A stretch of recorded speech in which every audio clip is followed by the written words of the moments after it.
Let us pray. Almighty God, ruler of heaven and earth, we beseech thee to inspire and guide all our counsels and actions, so that we may always walk in the paths of justice, love, and charity to one another.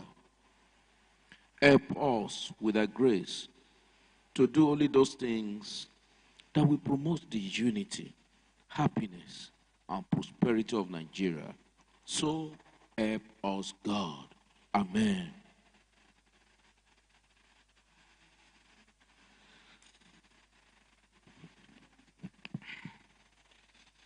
I welcome dear colleagues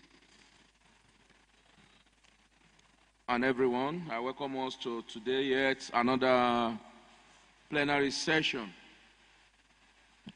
and also to continue with our current assignment, this account of stewardship. I must appreciate my colleagues for your all the time dedication to service, to work, your focus on the development of Ekiti State, your passion for our people. I will continue to appreciate you. I will quickly want us to go through our votes and proceedings for Thursday, the 3rd day of October 2024.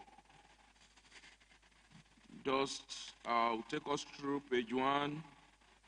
In case you have any observation or comment to make, you can signify. Page 2.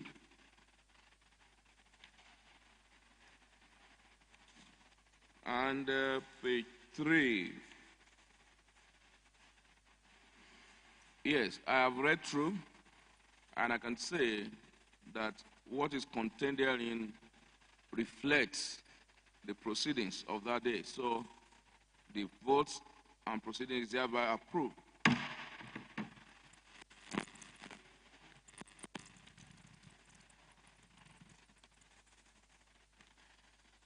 Yes. Any message from the state governor? The Right Honorable Speaker, sir, we don't have. Any announcement? Yes, we have announcements, sir. Okay, where is the announcement?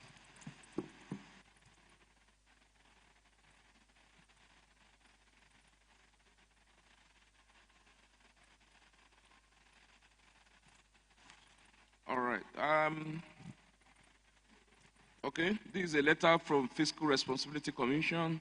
Recall that at our last sitting, this House directed that the Executive Secretary of Fiscal Responsibility Commission should write to this House why did she refuse, or a refuser, and why disciplinary action should not be taken against her for not appearing before the House on the allotted date. And the House received this letter through the clerk of the House, and which is titled, dated 7th October, meaning that the letter got to this House this morning, and we gave her up to this morning, though.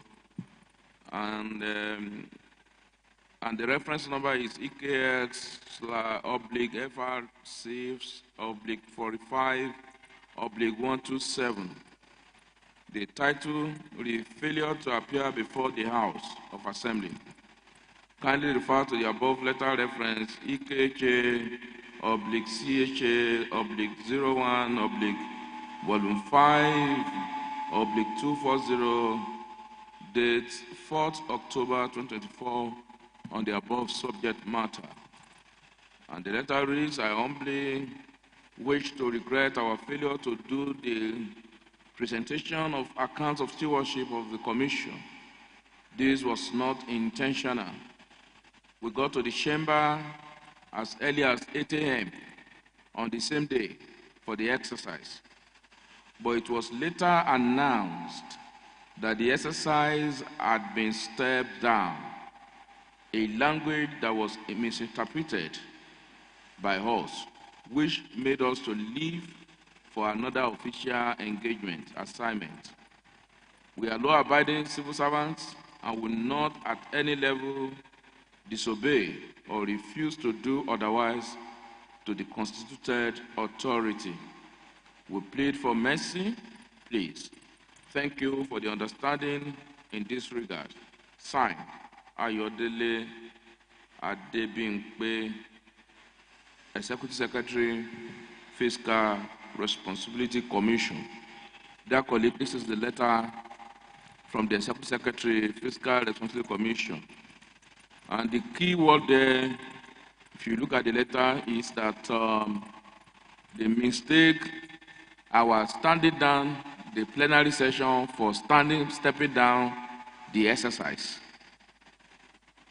which was it was misconstrued. What we stood down was the session, plenary session for that day. But I think this is pardonable. And I believe that this letter is sufficient. And I believe my colleagues agree with me that this is sufficient. So I think the House is satisfied by the explanation in this letter as contained. So I think on that note, the House will continue at least to take the commission. And I'm aware the commission has been listed to appear again today. All right. So on that note, I agree that we accept the apology based on the explanation made. If you are in support that this House accept this apology, say aye. If you're against, say nay. The ayes have it.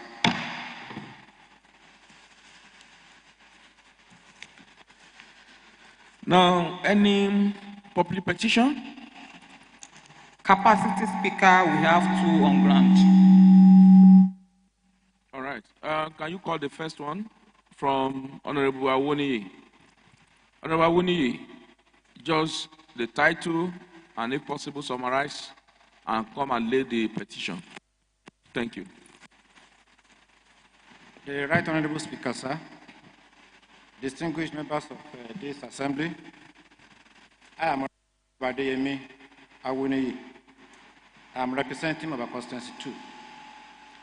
I rise this morning before you, sir, to present an appeal written by Dr. Mrs. Teresa Olaitan Bamigboye. The appeal is calling for the intervention of Ekiti State House of Assembly for the review of the decision of Ekiti State University Teaching Hospital Board of Management, directing her to write a letter of voluntary retirement. Mr. Speaker, according to Dr. Olaitan Bamigboye, she joined the public health service of Ondo State in 1995, and she rose to the position of an assistant director, nursing education. Later, she was appointed as the principal of School of Nursing, Ekiti State University Teaching Hospital, Ado Ekiti, in 2013. She was in that position until 2019, September 2019, when, according to her, a very serious allegation was levied against her, were concocted, that was the language she used, against her, and she was later suspended. The allegations were: 1, cropping of signature and issuance of bill to students without authority, opening of school fees account without the consent of the chief medical director, and attempt to misinform the management of the approving authority about the bills. A panel was set to look into the case, and the panel exonerated Dr. Olaitan. Though exonerated, the board still went ahead to maintain his previous decision. She complained bitterly about this, and she appealed. And she was listened to, only to be told that the compulsory retirement was withdrawn, and she was advised to write a letter of voluntary retirement. Mr. Speaker, to implement the decision of the disciplinary committee that exonerated her, one, to be given letters absolving her of all the allegations. Three, that all her job entitlement to be returned to her. And finally, that a letter of apology should be written to her by the school authority for embarrassing her. Mr. Speaker, this is the content of the appeal letter sent by Dr. Bamigboye Olaita. Well, thank you. Can you please lay the petition off your mic?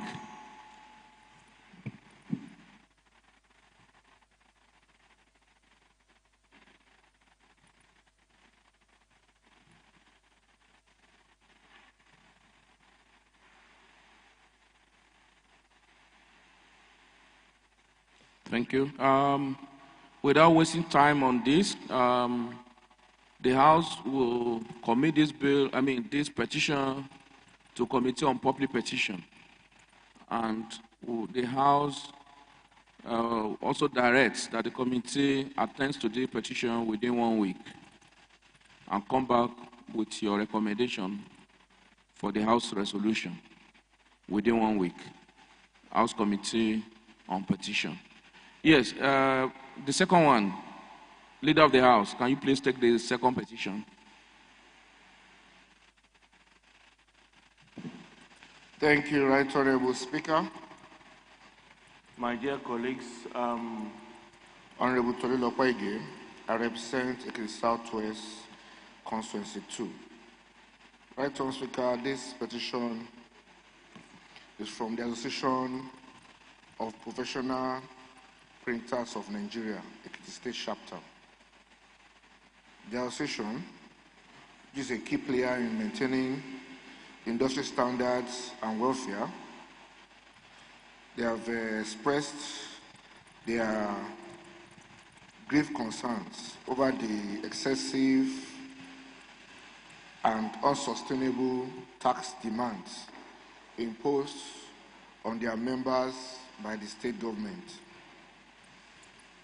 While they acknowledge the importance of tax contributions to state development and equally have always consistently strived to fulfill their own obligations, the tax burden has now gotten to a point where many of their businesses are at a risk of collapse.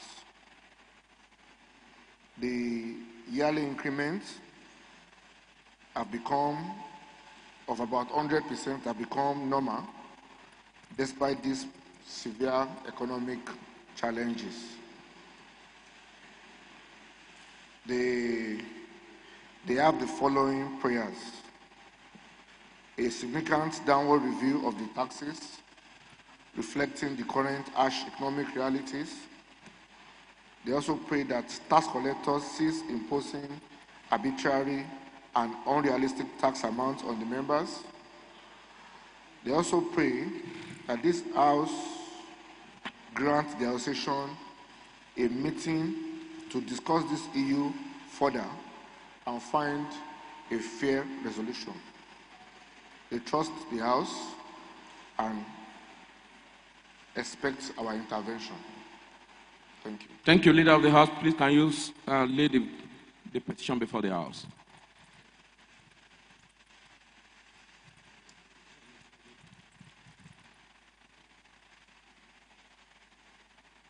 Well, I also believe this also requires an urgent attention. The Committee on Public Petition, it seems you have too much load on your hands. Probably I will suggest that we have another committee to attend to it, unless the committee can handle this also within 1 week. Chairman, Committee on Public Petition. Can you also handle this within 1 week? Yeah, thank you, Right Honorable Speaker. Yes, we can, sir. All right. So on that note, I am going to commit this also to the Committee on Public Petition.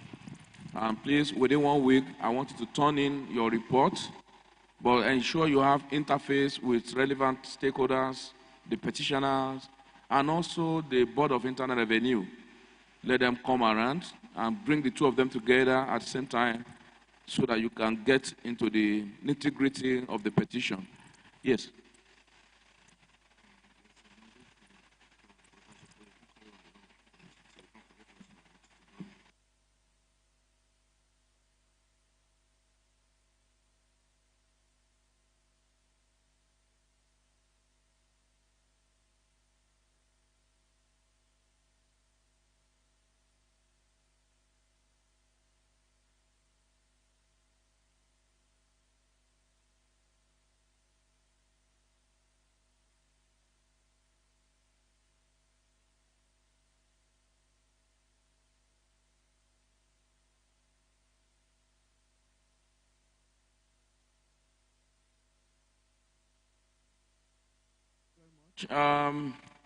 Just I was before that little interruption. I mean, the House, you will know that the public on daily basis continue to have trust and confidence in this House. They believe that we can do justice to their case, and that is why they are writing to us. We've been having a series of petitions coming to the House, and it's important for us to continue to do justice to this petition, believing that they can get justice. Don't also forget that the decision of this House has the force of law, like a court, and that is why we must continue. And I also encourage our people to continue to have that trust in this House, knowing full well that this House will do justice to all manners of men without fear or favor, and will be very objective. There are other petitions that I believe that we are going to get a report of one today. Please, let's continue to look at all these petitions. And to every member, feel free to bring your members, your constituents' concern to the floor of the House. A lot of them may not know. We need to enlighten them that rather than taking laws into their hands, and some of them are afraid they don't have money to approach courts, but they can also approach this House. And we will do justice to all the concerns. So I encourage the Committee on Public Petition, please, let's expedite actions on all petitions before us so that the people who are clamoring for justice can also get justice as soon as possible. As it is often said, a justice delay is also a justice denied. Let's do justice, expedite action on all petitions that we have received. Thank you. Before I forget, there is this exercise that is taking place ongoing in Ekiti State, and that we also require a representation from the House. It's on that note that I will quickly direct or mandate or ask the following people to go and represent us at that event now, please, and ensure you come back. And I'm going to call on people that that has an assignment to do today, so that they will know that they are going, they must come back immediately. So, Honorable Ayuadegbite, Honorable Tunde Oke, and Honorable Barrister Iyabo Kieme, please, you will go now to Jibowu to represent the interests of the House on the issue of boundary commission. The issue of boundary commission is now all-encompassing. All wards, all local government, all central districts in the state, is expected. So, Central, Ayuadegbite, South, Tunde Oke, North, Iyabo Okieme. you can take your leave, except you have something you want to do urgently now. If not, you can go there right away. Thank you.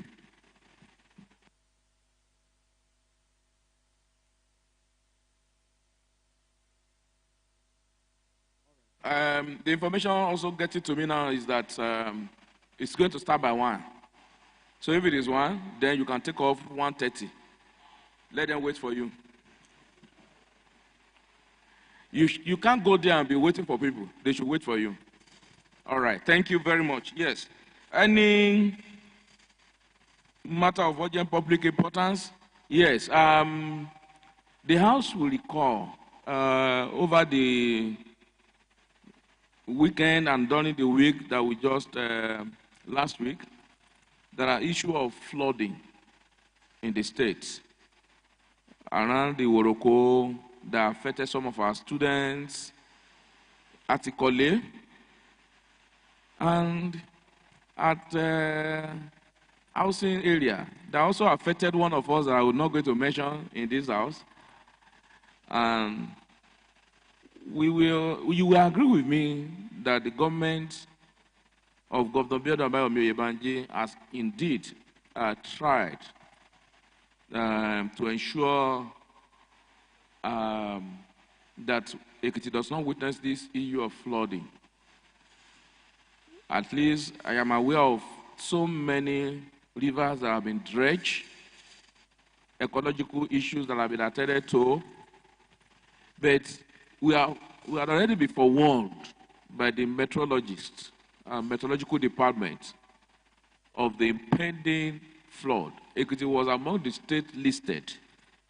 And beyond what government is doing, I also believe that there are a lot that needed to be done by our people. Most especially, people who are found in the habit of constructing their building along waterways. Whether we like it or not, it is a common saying. Water, they will say you don't get enemy. Water, go find his way. There is no way you block the way of what's it called? Water or way or flood. Water will find its level. That is how they normally say it. Water will find its level. And in finding its level, it can create havoc when you are trying to prevent water from flowing. And I think the urban and regional planning in the state must also rise up. The Ministry of Environment must quickly work again to ensure that this habit of people just building anyhow, a lot of buildings are in Ekiti State without an approval. No building plan and no recourse to ecological environmental impact, no environmental impact assessment. People just build a house anyhow. They don't even take care that this is waterways. And I think that has to be looked into. Notwithstanding this, we sympathize and we need to sympathize with those that have been affected by this flood, particularly the students in Iworoko. And I also believe that it's also ripe for Ekiti State University. At least I know that university should be almost 40 years old now. I think the institution was established in 1980, if I'm correct. That's about how many years now? If it was 1980, that's 44 years old institution. It's also ripe to have its own hostels. I think this will also mitigate, at least there will be proper planning of these hostels. A lot of students lost their valuables. Thank God no life was lost. But a lot of them lost their valuables, according to the report.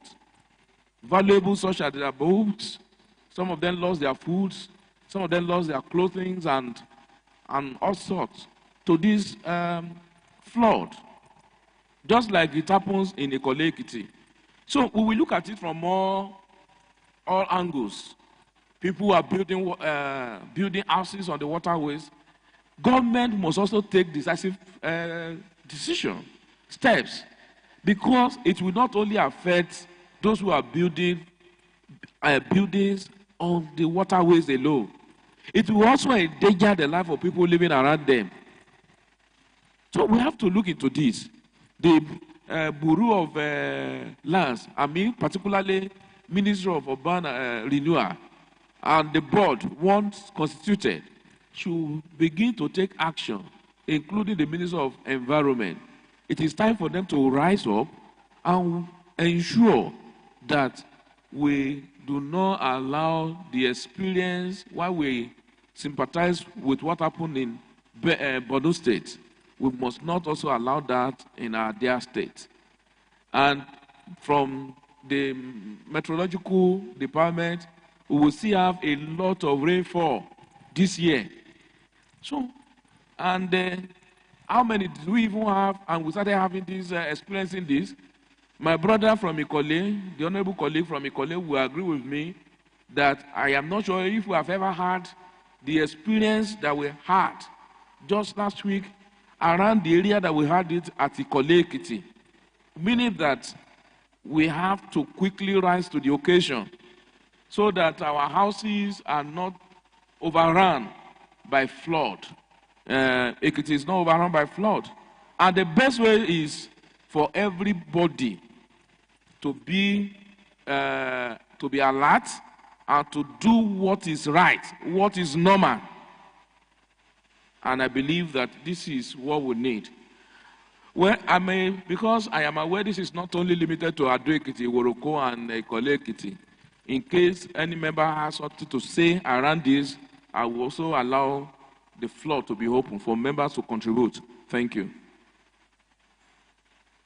Okay, if there is no contribution, I will only direct the Committee on Environment and Committee on Lands and Housing should have interviews with their various, the ministries under their jurisdiction on the possible ways forward.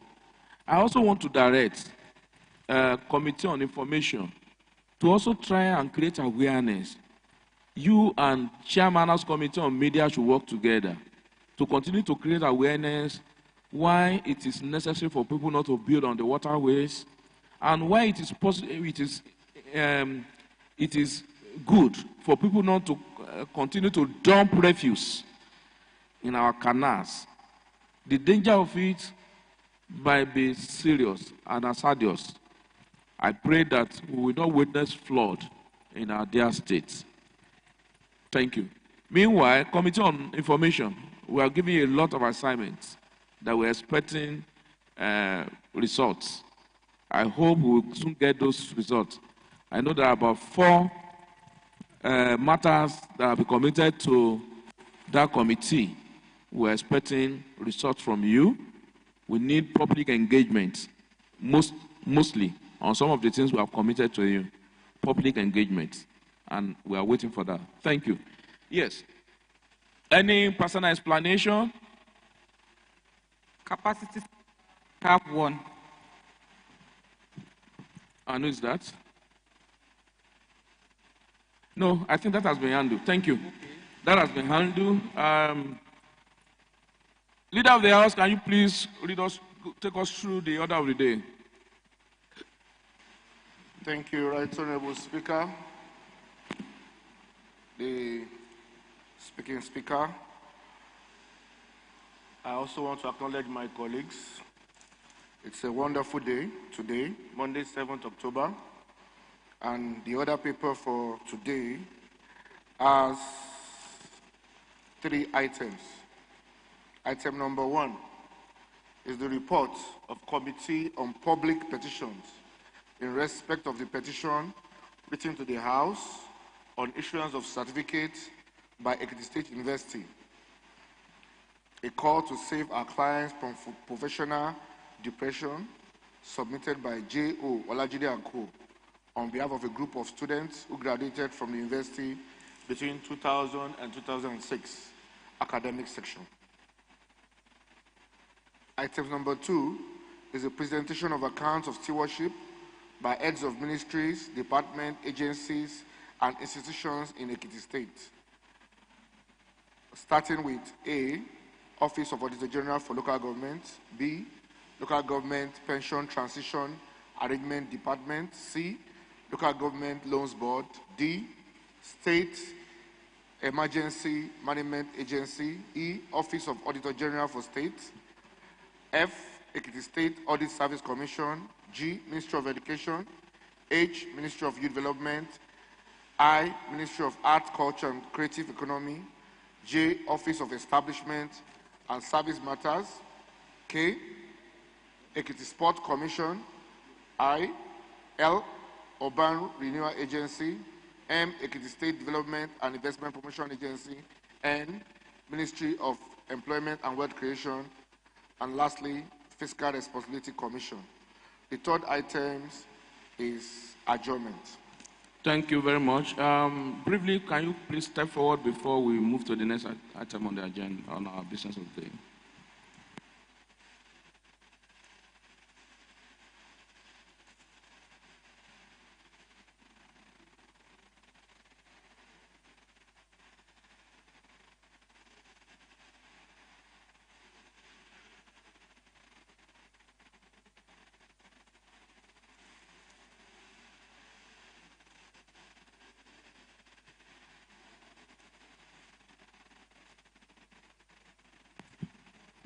Yes, thank you, Leader of the House.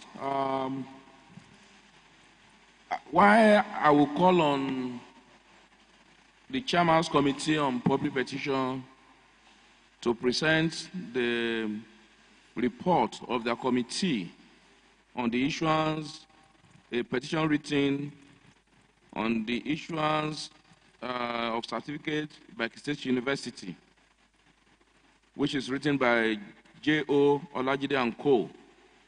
on behalf of the group of students that wrote the petition. Mr. Chairman, sir, what you are going to do is just to take the heading of your petition, then goes to your resolutions, recommendations, and you lay the report before the House. The committee of the whole House will, at next allotted date, will now consider the report at our committee of the whole. At the next allotted date, we will sit down to now consider the report of your committee. So please, you can just take us through the heading, that is the title. Then you can quickly give us, we might not be able to take all the facts if it is too long. It's long. So leave the facts for now. We'll handle that at the committee of the whole House. Okay. Unless you just want to do a summary for us. Okay, sir. If you can do a summary, then you can take the prayer, which is just, I think, 1 or 2. Then your findings, we will handle that at the committee of the whole House. Then go to your recommendations. Okay. Thank you. Thank you, Right Honorable Speaker, my distinguished colleagues. My name is Ayode Jadegbite, representing Ado Constituency 1. The report of the Committee on Public Petitions. On a report petition submitted, a petition titled Issuance of Certificates by Ekiti State University, a call to save our clients from professional depression, submitted by J.O. Olajide and Co., legal practitioners, on behalf of a group of teachers who graduated from the university between 2000 and 2006 academic session. The preamble. On the 27th No, please go to prayer of the petition, of the petitioner. Okay, sir. Pick 3. Okay. Prayers of the petitioner. The prayer of the petitioners. The prayer that the Ekiti State University, Ado Ekiti, should be prevailed upon to rectify the anomaly inherent in the postdated certificate issued to them. Second, that pending when the university would rectify the problem, the policy of validation of certificates, that is the validation letter issued to them by former management of Teaching Service Commission that recognize the actual date of graduation as stated in Ekiti State University, correspondence with TESCOM should be sustained. Your findings is too long, then go to your recommendation. We'll look at those findings at the committee of the whole House. Okay, sir. So after the committee went through all the documents, the committee recommending, in view of the facts contained in the document, presented an oral submission made by the petitioners and the two respondents. The committee wishes to recommend as follows: that the Teaching Service Commission should resort to the use of validation letter for the petitioners in order not for them to lose their seniority to their subordinates on the job. Since there are precedents, the present crop of affected teachers should also benefit, as what is good for the goose is also good for the gander. 2, the management of Ekiti State University should expedite action on the verification of documents submitted by the petitioners with a view of rectifying the wrong dates contained on their certificates. The university should take responsibility for its action. Thank you, sir. Yes, you cannot do your appreciation. Appreciation. Members of the committee appreciate the Honorable House for the confidence reposed in us and for providing an enabling environment to execute this noble assignment. The members of the committee are Ayodeji Adegbite, Chairman, Alaja Miriam Ogunlade, Vice Chairman, Honorable Adeyemi Awoni, Member, Honorable Babatunde Oke, Member, Honorable Yabo Fakunle Okeme, Member, Adewale Adeleye, Committee Clerk. Thank you. You can lay your report now. And as he's coming to lay his report, I must commend this committee for a job well done. We will consider your report at the committee of the whole house at the next allotted date. Well done. A good job. Well done. Well done. Well done. Well done. Thank you very much. So the house will consider these reports at the next allotted date by the committee of the whole house. And from there, we will come up with our resolutions. They have made recommendations to the house to consider. So please, member, ensure you read through the report so that probably tomorrow we can sit down and consider this report so that we can come up with a well-informed resolution based on the report in our hands. Thank you. Yes, Leader of the House. Thank you very much, Right Honorable Speaker. I appreciate you and I appreciate my colleagues equally. The next item is a presentation of account of stewardship by heads of ministries, department, agencies, and institutions in Ekiti State. Right Honorable Speaker, I would like to move a motion that the heads of the following ministries, agencies, and institutions in Ekiti State: Office of Auditor General, Local Government Pension Transition Department, Local Government Laws Board, State Emergency Management Agency, Office of Auditor General for State, Ekiti State Audit Service Commission, Ministry of Education, Ministry of Youth Development, Ministry of Art, Culture, and Creative Economy, Office of Establishment and Service Matters, Ekiti State Post Commission, Urban Renewal Agency, Ekiti State Development and Investment Promotion Agency, Ministry of Employment and Wealth Creation, Fiscal Responsibility Commission. All these heads of these ministries, department, agencies, and institutions be allowed to be admitted into this hallowed chamber to be heard and to deliver on their account of stewardship, one after the other, as I've read out. I so move. Thank you. Any seconder to that motion? Yes, Honorable Lateef Oluwole Akanle. Thank you, Right Honorable Speaker. My name is Honorable. Someone call you Galati. Please go ahead. Thank you very much, sir.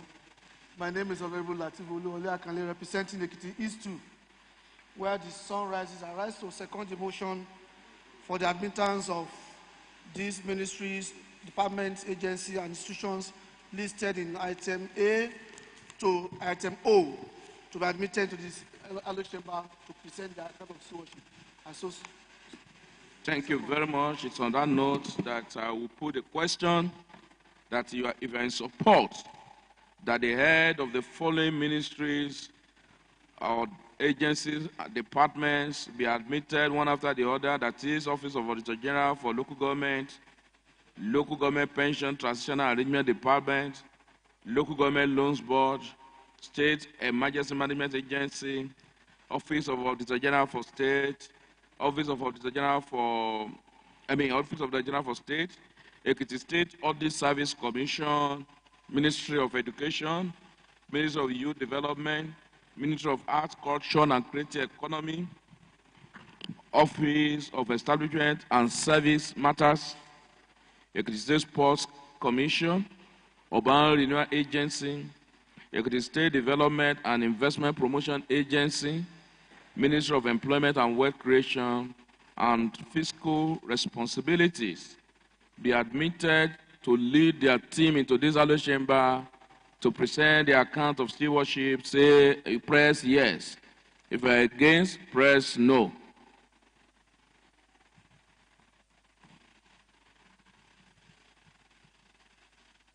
The vote has started. If your pad is blinking blue, you have not voted.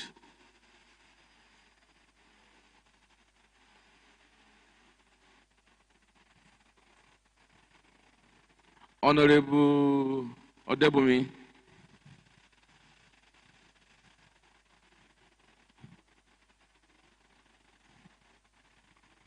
All right. After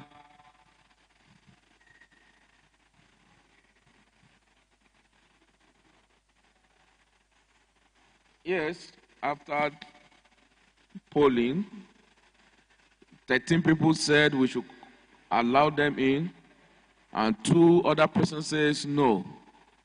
So the yes have it. Meanwhile, the 2 people that say no, don't display them. But don't display, don't worry. I will confirm that later. Thank you very much. On that note, meanwhile, I don't know whether they've been able to meet up.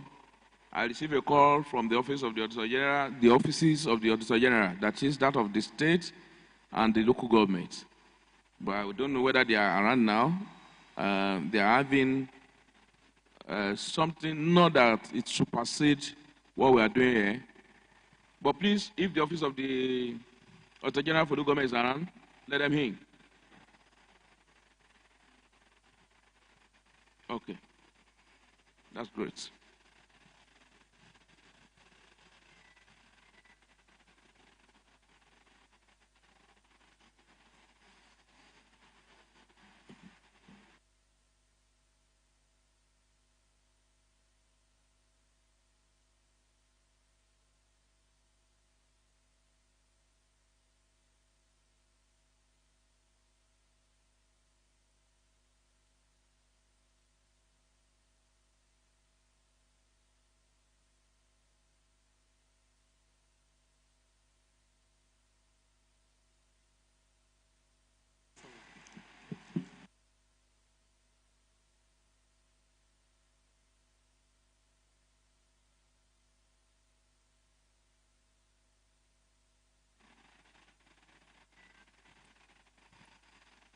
Thank you very much.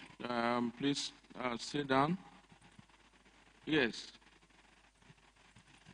PSC Chairman, what do you have?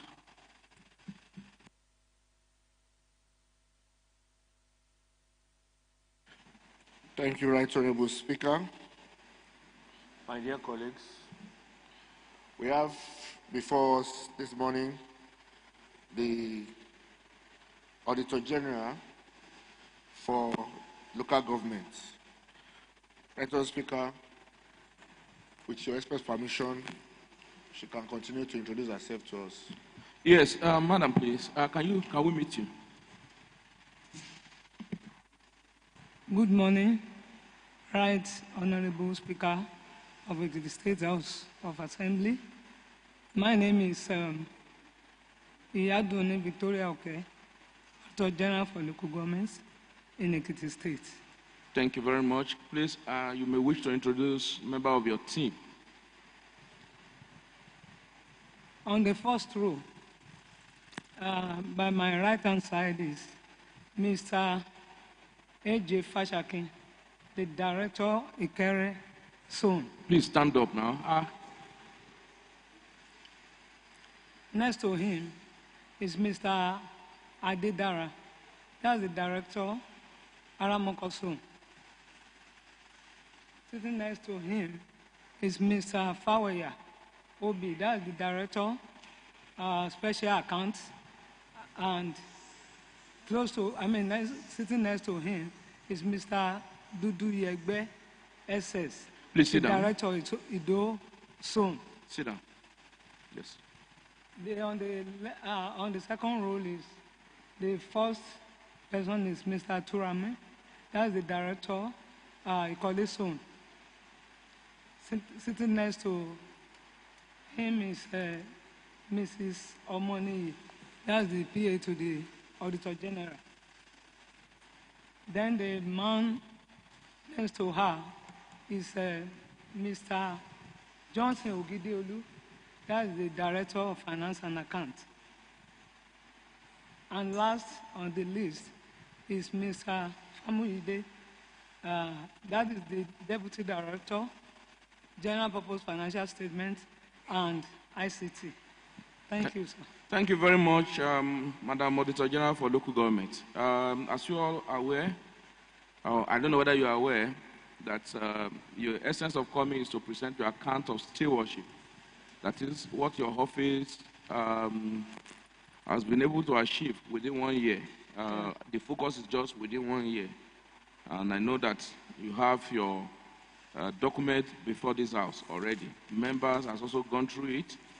But for the purpose of our people at home who are also watching us live, I can tell you that what you are seeing right there, same way you are seeing yourself here, same way the people all over the world are also watching you live.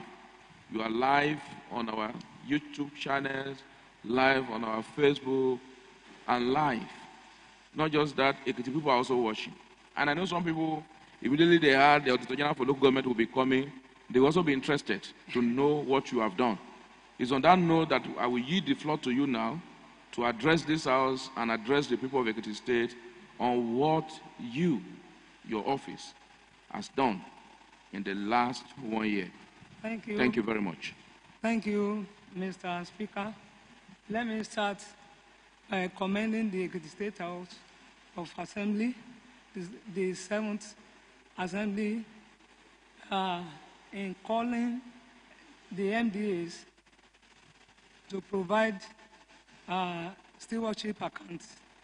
This both step demonstrates your commitment to transparency, accountability, and good governance.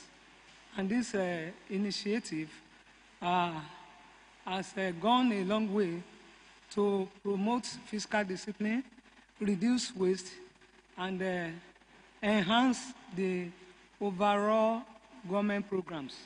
Thank you very much, sir.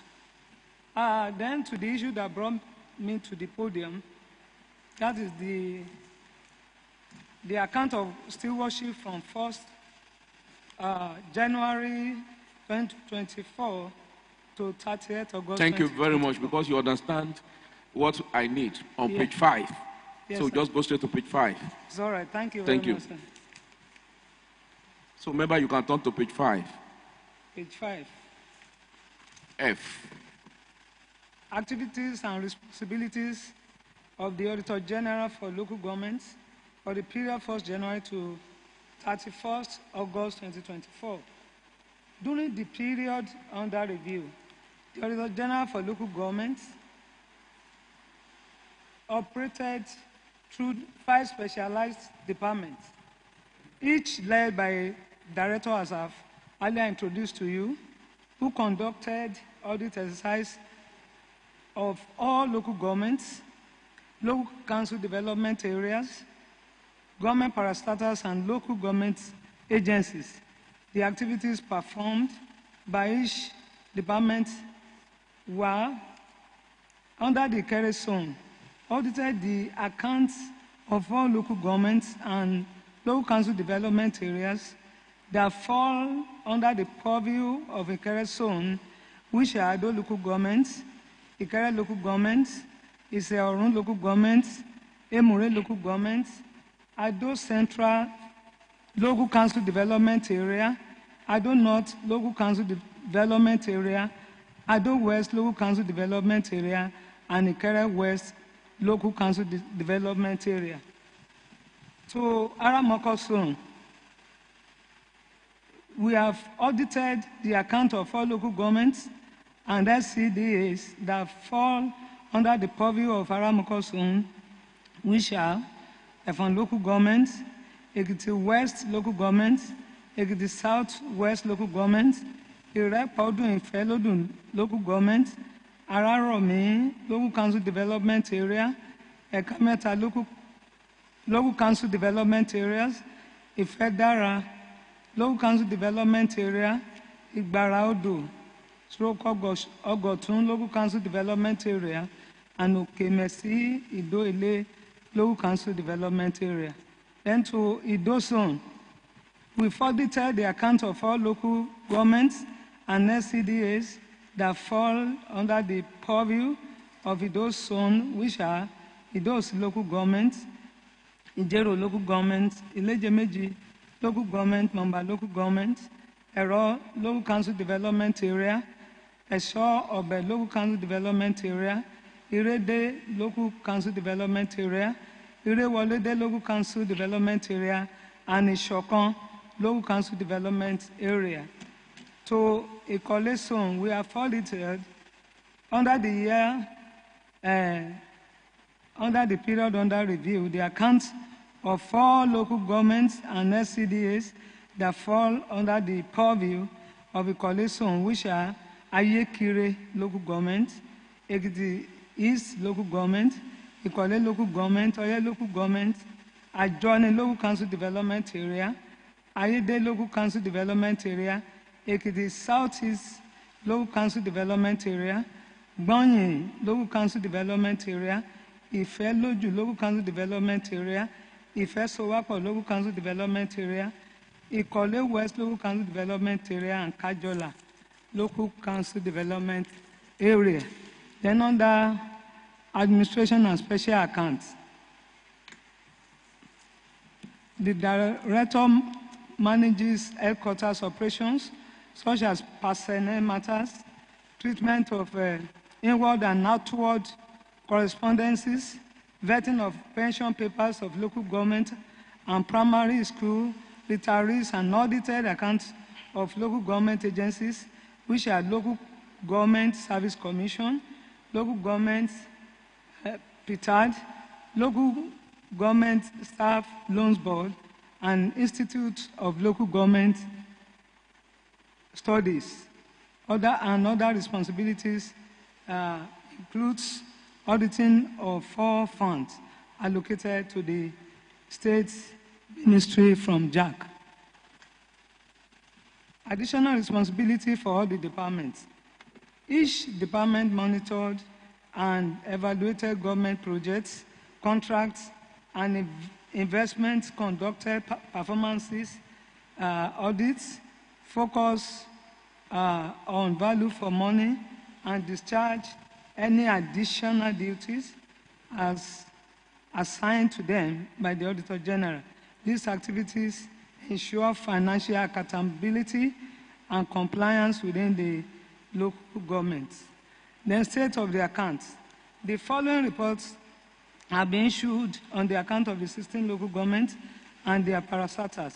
Audited reports, that's the consolidated report, which we submitted to the State House of Assembly on the 14th of June, 2024.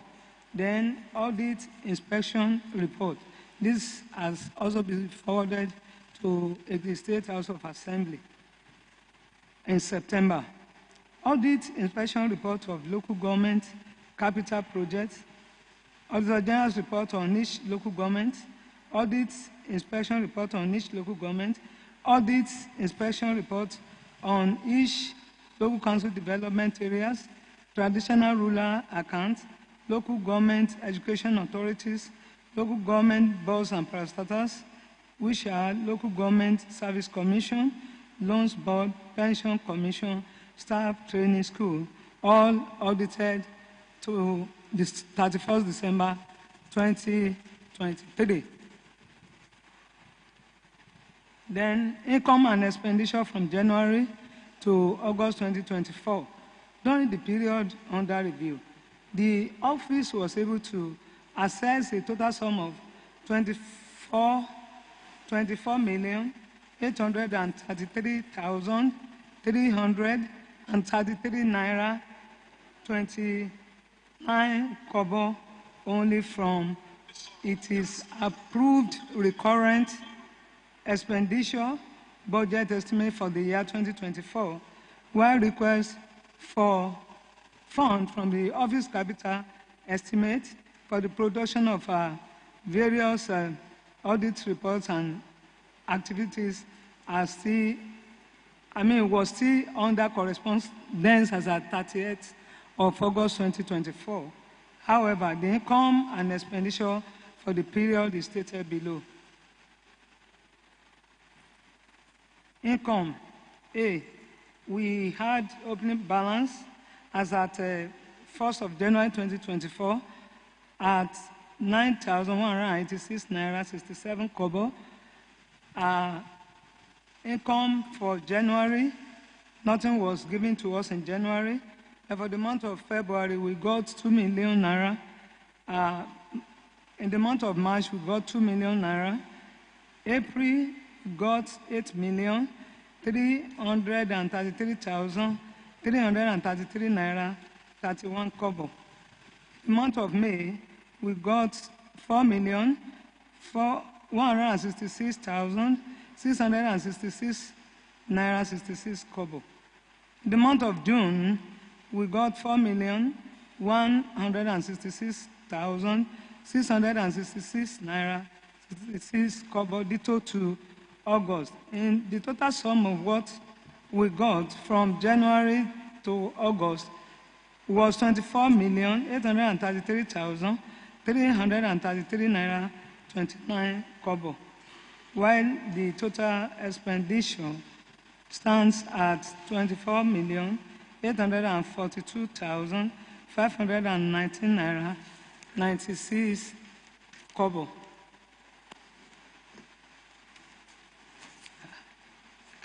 Leaving a balance of 6,027 naira 71 kobo. On the budget performance, as at the period under review, the office's budget performance on recurrent expenditure stood at 50.33%. This shows a favorable performance. There was a nil performance on capital, as I explained earlier, on capital expenditure during the period due to late approval. The details of the budget performance are shown below. Under the local trade and transport, the budget from January, the annual budget provision is 15 million, while from January to the month of August 2024, we were given 10,900,000, resulting to 27.33%. Under office stationaries, computer consumables, where the budget provision for the year 2024 stood at 2.5 million, and from the month of January to August 2024, we were able to access 900,000, leading to 64% as budget performance. Then under printing and non-security documents, we had budget provision at 2.5 million, and we were able to access 600,000, leading to 76% budget performance. Under the maintenance of motor vehicle and transport equipment, we had budget provision of 10 million naira. We were able to access 4,166,666 naira 66 kobo, leading to 58.33% as budget performance. Under the maintenance of office furniture and equipment, we had budget provision of 2.5 million, and the amount we were able to access under that stood at 300,000, leading to 88% budget performance. Under the conference, seminars, and workshop costs, that is for local, we had budget provision at 5,500,000. We were able to assess 590,000, resulting to 89.27% as budget performance. Under the refreshment and meal, we had 600,000 as a budget provision. We were able to assess 233 naira, 333 kobo, 333 naira, 32 kobo, resulting to 61.11 thousand budget performance. And under the local training course, we had budget provision of 10 million, while we were able to assess 6.5 million, leading to 35,000% budget performance. Under the welfare packages, we had 1.4 million naira as a budget provision. We were able to assess 643,333 naira 32 kobo, resulting to 54.05% as our budget performance. And like I said earlier, from January to August, we were not able to assess, we were not able to assess, approval was not given for any of our capital estimates. Therefore, we have nil under budget performance. Thank you very much, sir. Yeah, thank you very much. Before I ask members to ask if there's any question at all, I will also want you to look at your page 3 under item C. I'm also particular about that. Page 3, can you please speak? Yes, I'm there. Can you speak to that? Under our independence from the local government and NGA, we audit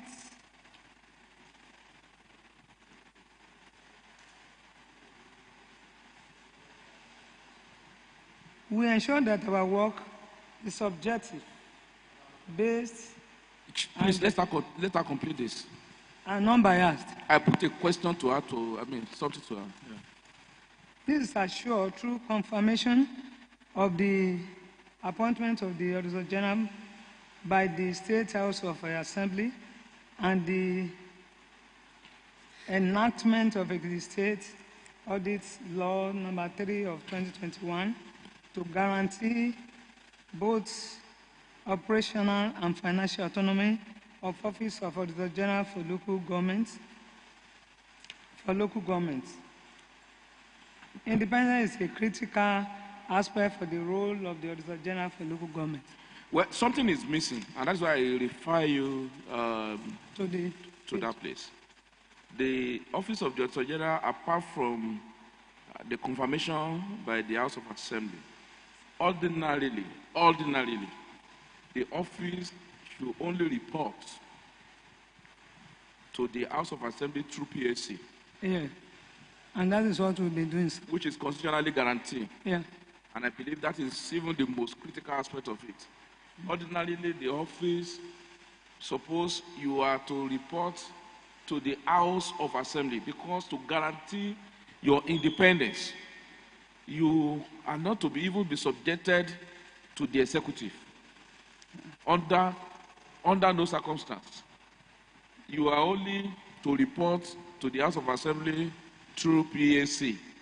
And I think that is constitutionally guaranteed under section 126 or 128, am I correct? Of the Constitution of the Federal Republic of Nigeria, which is very, the Auditor General, even though for state, but I believe that is also applicable to the local government. yes, sir. The Auditor General, that's section 126. The Auditor General for state shall be appointed by the governor of the state on the recommendation of the State Civil Service Commission. Now, I think now on the recommendation of Audit Service Commission is it still Civil Service Commission? And I'm coming on. What is it again? Subject to confirmation by the State House of Assembly. Then, 3, except with the sanctions of a resolution of the House of Assembly, no person shall act in the office of the Director General. So, even for anybody to act in the office of the Director General, it requires the sanction of the House of Assembly. Am I correct? Yes. Then there is a particular place, Section 127. A person holding the office of the General under Section 1261 of this Constitution shall be removed. No, not even that one. It's not about the removal.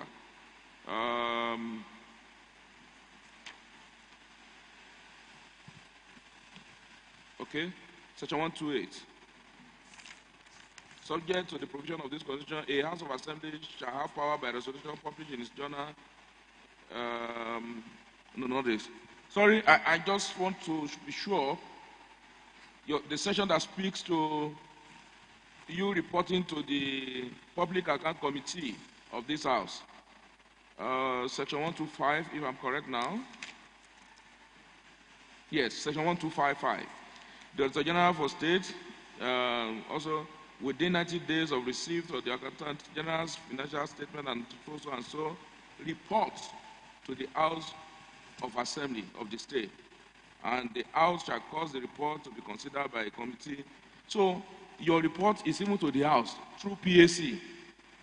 Am I correct? You are correct. Sir. So because this independence, we have to also look at it in a way that the office, to me, has to be made, has to be strengthened by the law of this House also under the Audit Service Commission law passed by this House also is to guarantee that in carrying out the exercise of your duty, of your assignment as Auditor General and your representative, that you are not subjected to dictates of anyone. Yeah. Even not to the dictates of the governor. The only place you can derive any other directive, I think, is through the PAC, the Public Account Committee of this House, which is very, very important. And this is to guarantee that you carried out your job without fear, without intimidation. And I think sometimes we don't also understand what we have until we begin to strengthen the institutions, and for us also to begin to understand the relationship, we might not also get it right. I brought that because it was not included under your independence, and I think it's very, very important. Thank you very much. That you note that. Yes, your observation, Honorable Faweku. Thank you. Right Honorable Speaker, distinguished colleagues. I am Babatunde Abiodun Faweku. I represent Idosi Constituency 1.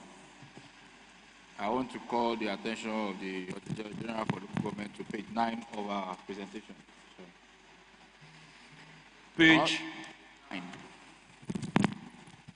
On the table.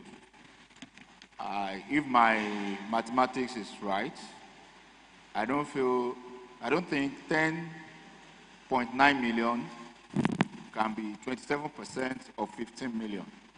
It should be higher than that if we are measuring budget performance. That's correct.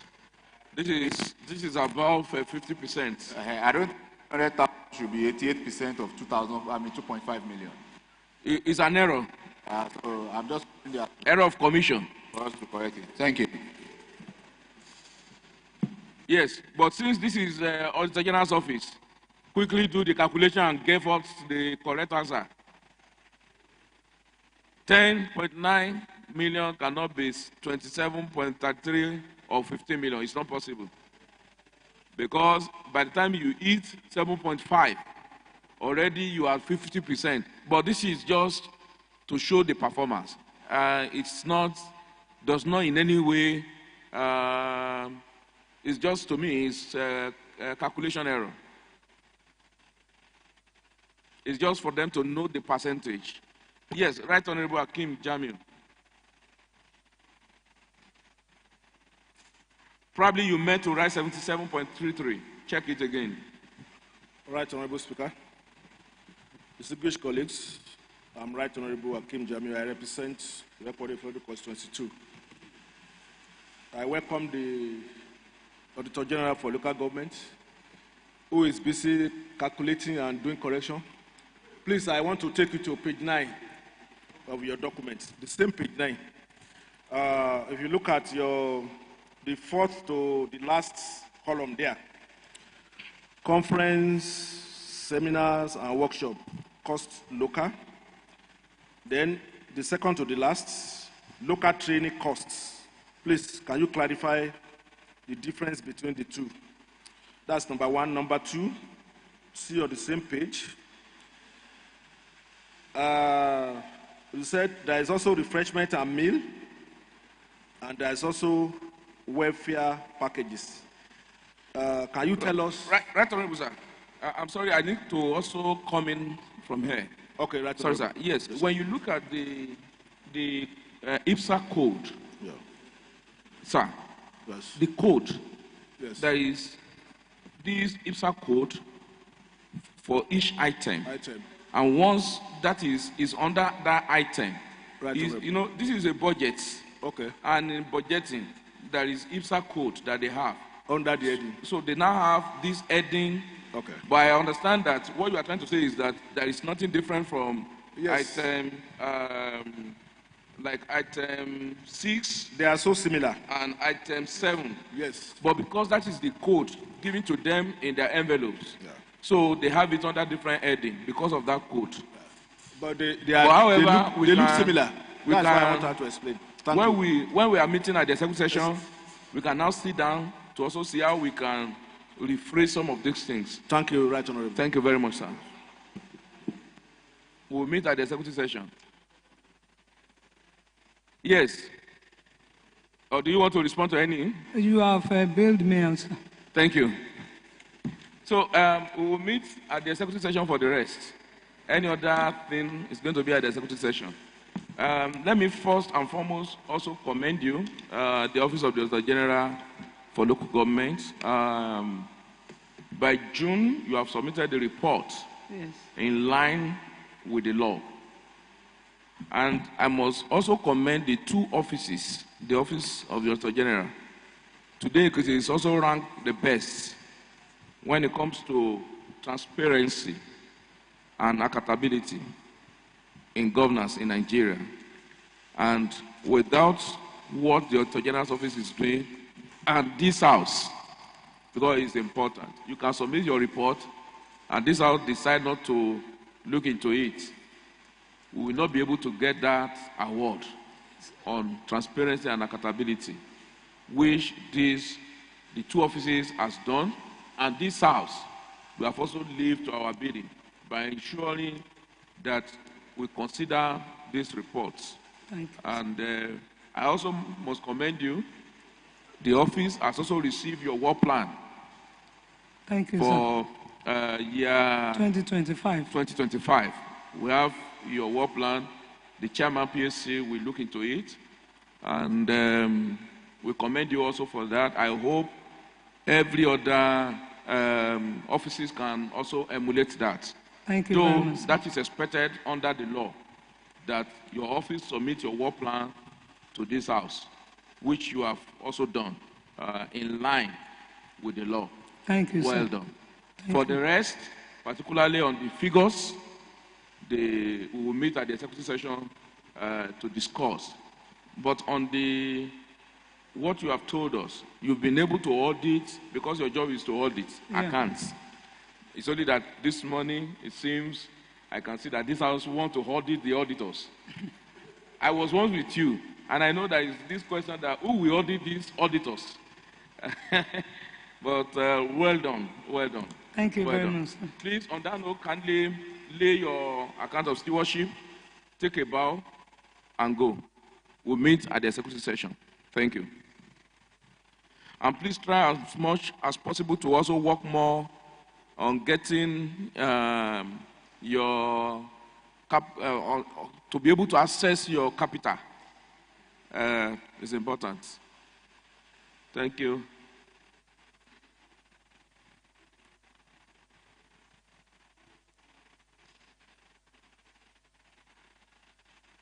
Thank you. Please kindly proceed. And as they are proceeding, leader of the house, can you just tell us the next office, ministry we are expecting?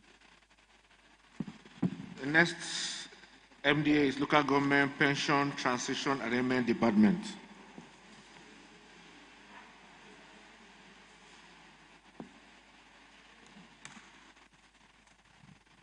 Shadayatam, can you bring in the Local Government Pension Transition Arrangement Department?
Honorable Speaker,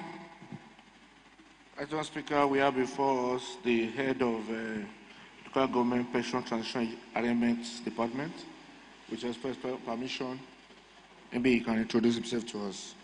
Yes, please go ahead. Can you kindly introduce yourself? What?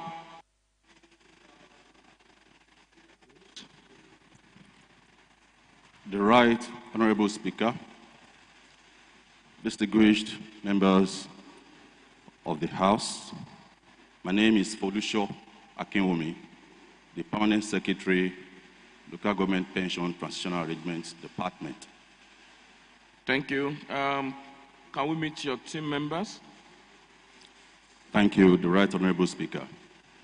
I'd like to introduce Mr. Anthony Adewumi, the HLA, Heads of Local Government Administration in the PITAD. I also have Mr. Peter Ajileye, the Director of Finance. I have here with me Mr. Oluwole Adeleye, the Director of Information. I also have Mr. Olusesan Ajayi, the Director of Budget, Planning, Research and Statistics. I also have Mr. Dare Isijola, the Director of Audit. And I also have Mrs. Janet Babatola, is the Director of Procurement. And I have Mr. Adeniyi Kayode, is the Director in charge of Data and Computation. And I have Mr. Olumide Ogunshose, is the Deputy Director of Administration. Thank you very much, Mr. Speaker. Yes, thank you very much. I know maybe you heard us the other time that, one, this exercise is for you to tell us what you are doing in your departments. Yes, sir. And without wasting time, we'll want to listen to you, but knowing fully well that it is not just right inside here alone. People are also watching you. They are watching you all over the world. This is live on our YouTube, Facebook, and other social media platforms. And the people are also listening to you. Please, you just go straight to what you have done in the last 1 year. Just when I say you have done, I mean that department in the last 1 year. We would like to listen to you. You can leave all the stories, goes to the main issue. This is what we have done in the last 1 year. Thank you. Thank you, the Right Honorable Speaker. I'd like to go to page 2, where we have the activities of the Pension Transition Arrangement Department between January to August 2024. Number one. Hold on, please. Please, if you are up there, if you are going out, you walk quietly. Let there be decorum, no noise. But if you don't listen to us, then we'll make you to listen to us. Thank you. Thank you, the Right Honorable Speaker. I'm on page 2. Number 1 is documentation of pensioners, and we have been able to document the total of 501 pensioners. That is, pensioners of local government and primary school teachers. They are segmented there from January to August. Maybe I can read them out.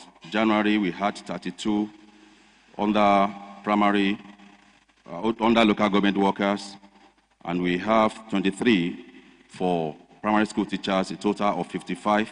In February, we have a total of 61. Hold on. What they are trying to tell us is that within that January and now, these are people who have retired. Is that what you are saying? Retired from local government and primary schools. Yes, that's what I'm saying. Primary school teachers. Okay. So we have in total 501 retirees. Yes, sir. Of local government and primary school teachers. Yes, sir. Yeah, you can go to something else. Yes, sir. We have also tried to adjust what we call adjustment of pensions.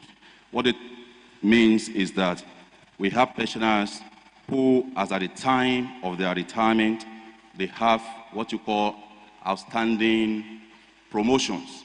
So, but at the time of their retirement, we are not able to effect that because they have not actually earned or be given that letter of promotion, even though they have earned it, even though the Local Government Service Commission or the Superb might have, on principle, promoted them, but they have not been given the letter of promotion. So when eventually that letter is released, they come and we adjust their pension accordingly. To reflect their status. Yes. As at the time they were leaving. They are leaving. All right, so thank you. In that category, we have from January to August there, and we have a total of 49 adjustments in this case. Yes, you give us the amount too. Yes, the financial application is there. In January, where we have... No, just total. Okay, the total in that place is 401,714.30 kobo.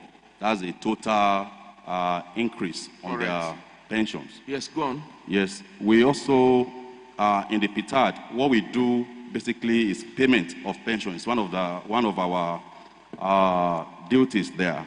And between January to August, we been able to pay the total sum of 5,103,243,730 naira 28 kobo. The breakdown is for the month of January, we have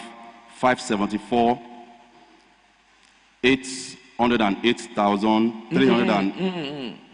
Please. 574 million. Yeah. Thank you, the Right Honorable Speaker. 574,808,309 naira 81 kobo paid to 10,049 pensioners. So what you are saying in essence is that in January, yes, sir, in Ekiti State, the local government staffs and primary school teachers, you 10,000 of them. Yes, sir. That is 10,449 people. Retirees were paid in January. Yes, sir. And to the tune of 574,808,209 naira 81 kobo. So please tell us how many people were paid in February and what was the sum total? In February, we paid 10,103, and the sum total paid for that month is 587,160,920 naira 43 kobo. But these are pensions. Pension, just pension. So how many pensioners do you have in Hall?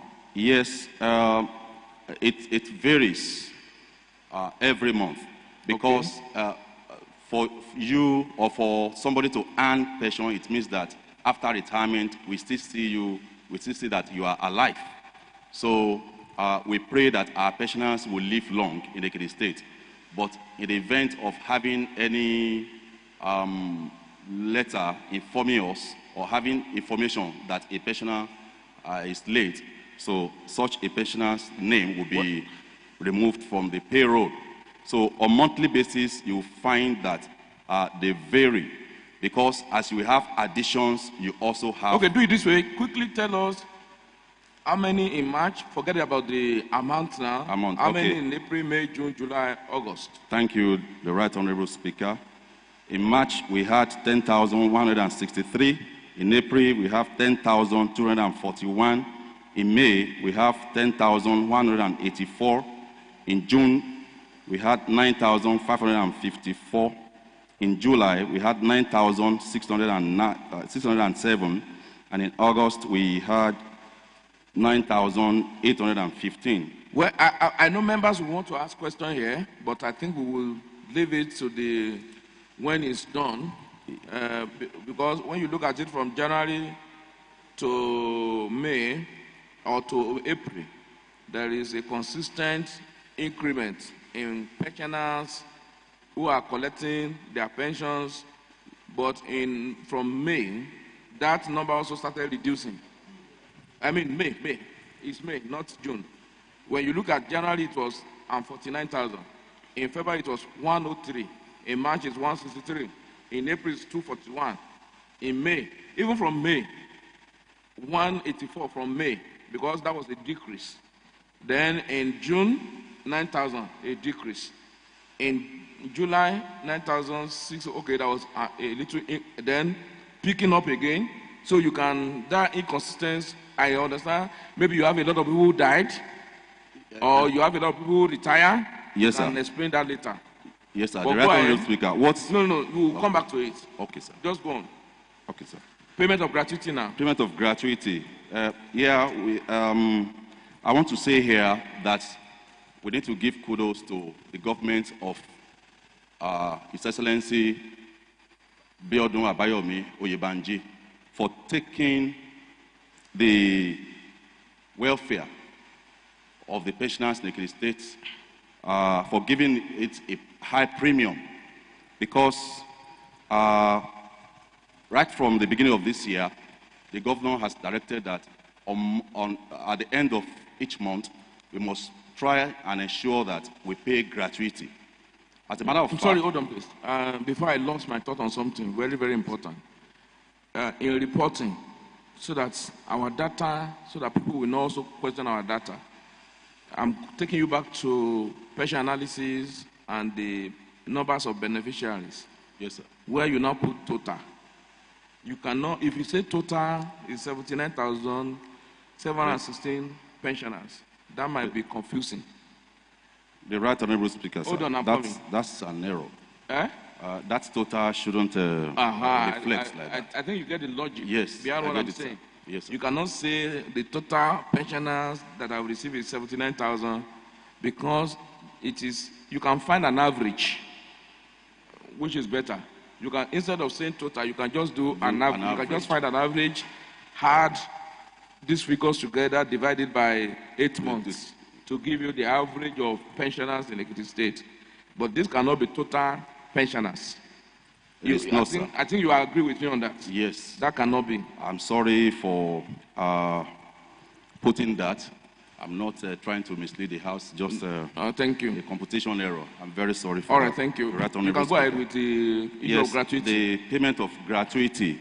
Like I was saying, the governor of Ekiti State has assisted the department to ensure that we discharge our duties very well in this area by paying gratuity to as much as 384 beneficiaries within January to August. But I want to start by stating the amount of money received by the PTAD from January to August. That's on page 4. In January, we received the sum of 57,911,530 naira and 2 kobo. In February, we received 56,232,000 naira. In March, it was 300 million.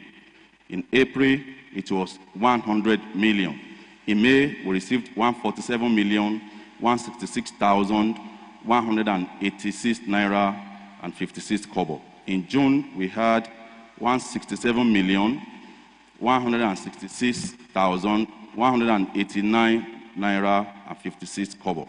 In July, we had 166,189 naira 56 kobo. And in August, we had 152,585,039 naira 55 kobo, totaling the sum of 1,277,135,025 kobo. That's the total amount received for the payment of gratuity from January to August. And this is how the money was paid. In January, we paid 16 beneficiaries. Then in February, we paid 16 beneficiaries as well. Okay, in January, we paid 16 beneficiaries, and the sum paid is 56,699,943,097 kobo. In February, 16 beneficiaries, and we paid 55,889,753 naira 12 kobo.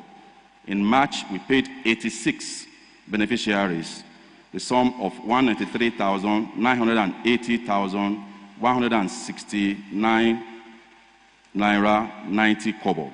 In April, we paid 42 beneficiaries, the sum of 146,589,327 naira 75 kobo. And in May, we pay 62 beneficiaries, the sum of 136,272,068 naira 89 kobo.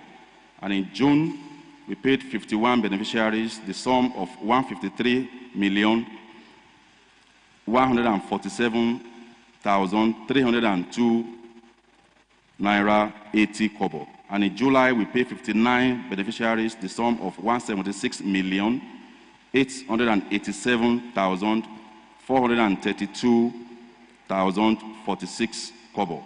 And in August, we paid 52 beneficiaries, the sum of 141,072,510 naira 86 kobo, totaling the sum of 1,060,538,509 naira 75 kobo. So, and the list of the beneficiaries are attached as an annexure. That's great. So, in all essence, is what you are saying is that what you received was 1,147,227,135 naira 25 kobo. Yes, sir. And you've been able to disburse 1,060,538,509 naira 75 kobo. And between January and August, 384 beneficiaries. Yes, At sir. least of our retirees Yes, sir. have been paid at the local government level, both the local government staff and the Primary school teachers. We have 384 beneficiaries. And I also think you can use this medium to also educate our people the difference between pension and gratuity. A lot of people often mix that when it comes to pension and when it comes to gratuity. So I see a lot of pensioners are not getting because they are not getting their payment. In Ekiti State, I believe no pensioner is being owed their pension. Is that correct? You are correct, Mr. If I'm not correct, you can correct me. You are correct. But the only difference here is that in 2018, not in this administration, in 2018, we were still having arrears of for like 4 months.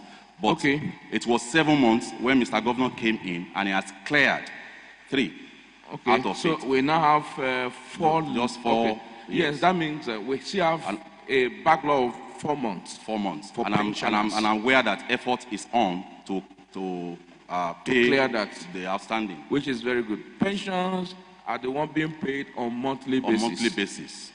Gratuity is the payoff.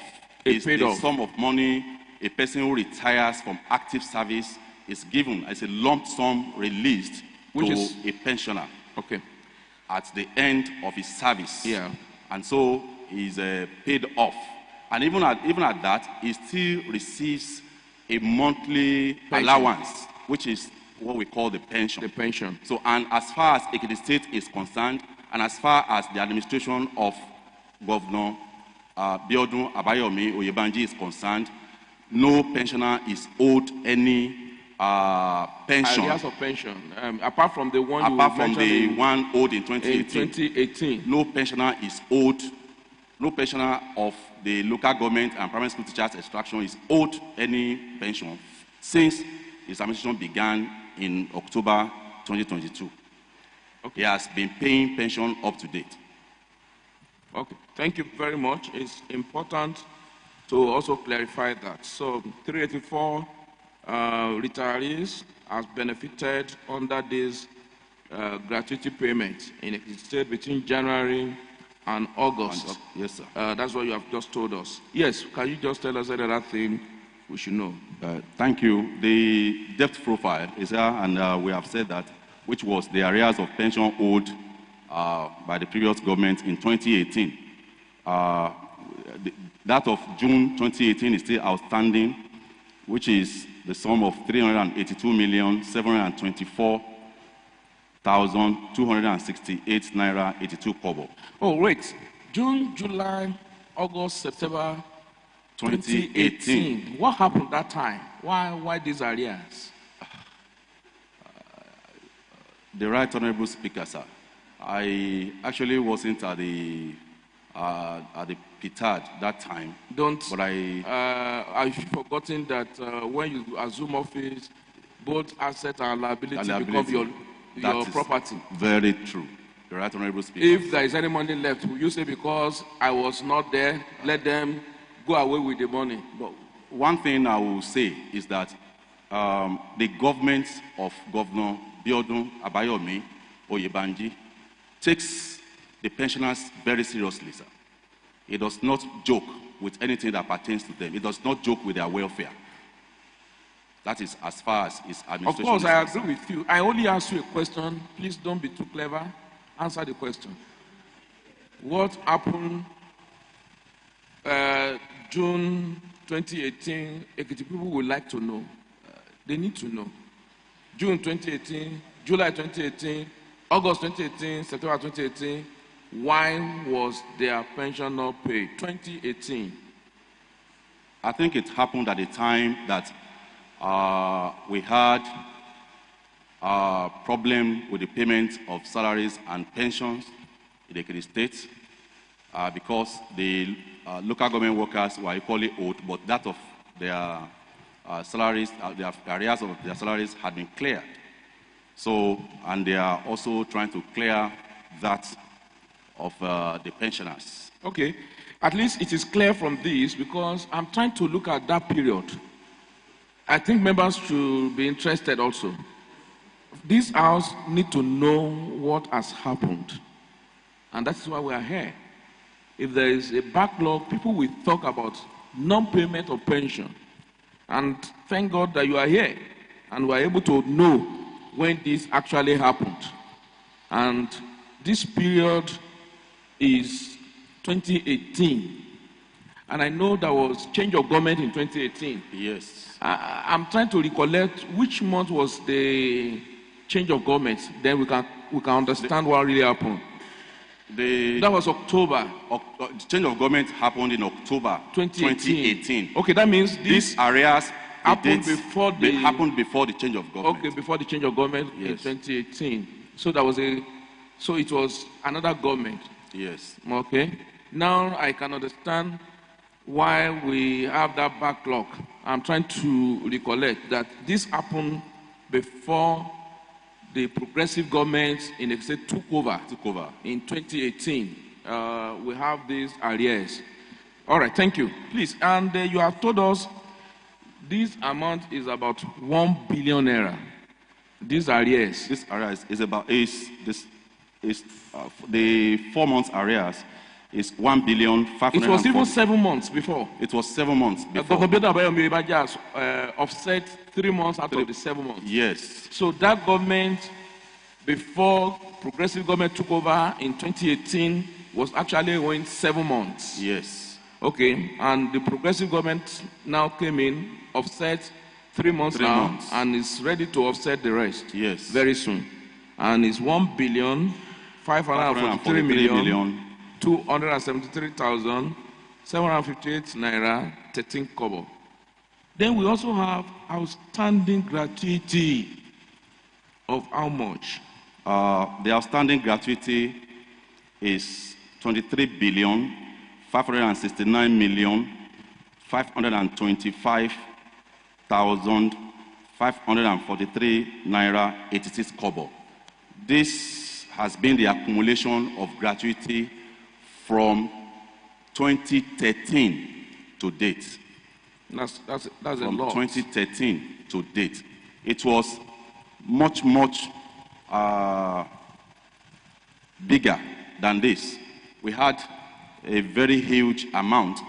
It was because of the ingenuity of this government that we have been able to reduce and defray it. Yes. Okay. Thank you. At least if this government has been able to pay 1 billion and 60 million just in 8 months, and not to talk of what happened last year also, from what I have seen, there is that probability that a sum of 1 billion was also paid. Yes. Around 1 billion was also paid last year. So, but we still have 23 billion. As the permanent secretary of this department, local government pension transitional arrangements, what will be your own advice to government for us to be able to tackle this? You know, here we are policymakers. Here we also sit down to advise the executive. Here we listen to the people so that we know, again, when we are coming up with our resolution, what advice will you give for us to be able to defray this? This is no hope by this government. We have it. But what is the best way out of this for our people, particularly those who have retired from service, so that they can also reap and eat out of their labor? 23 billion is not small. And when you look at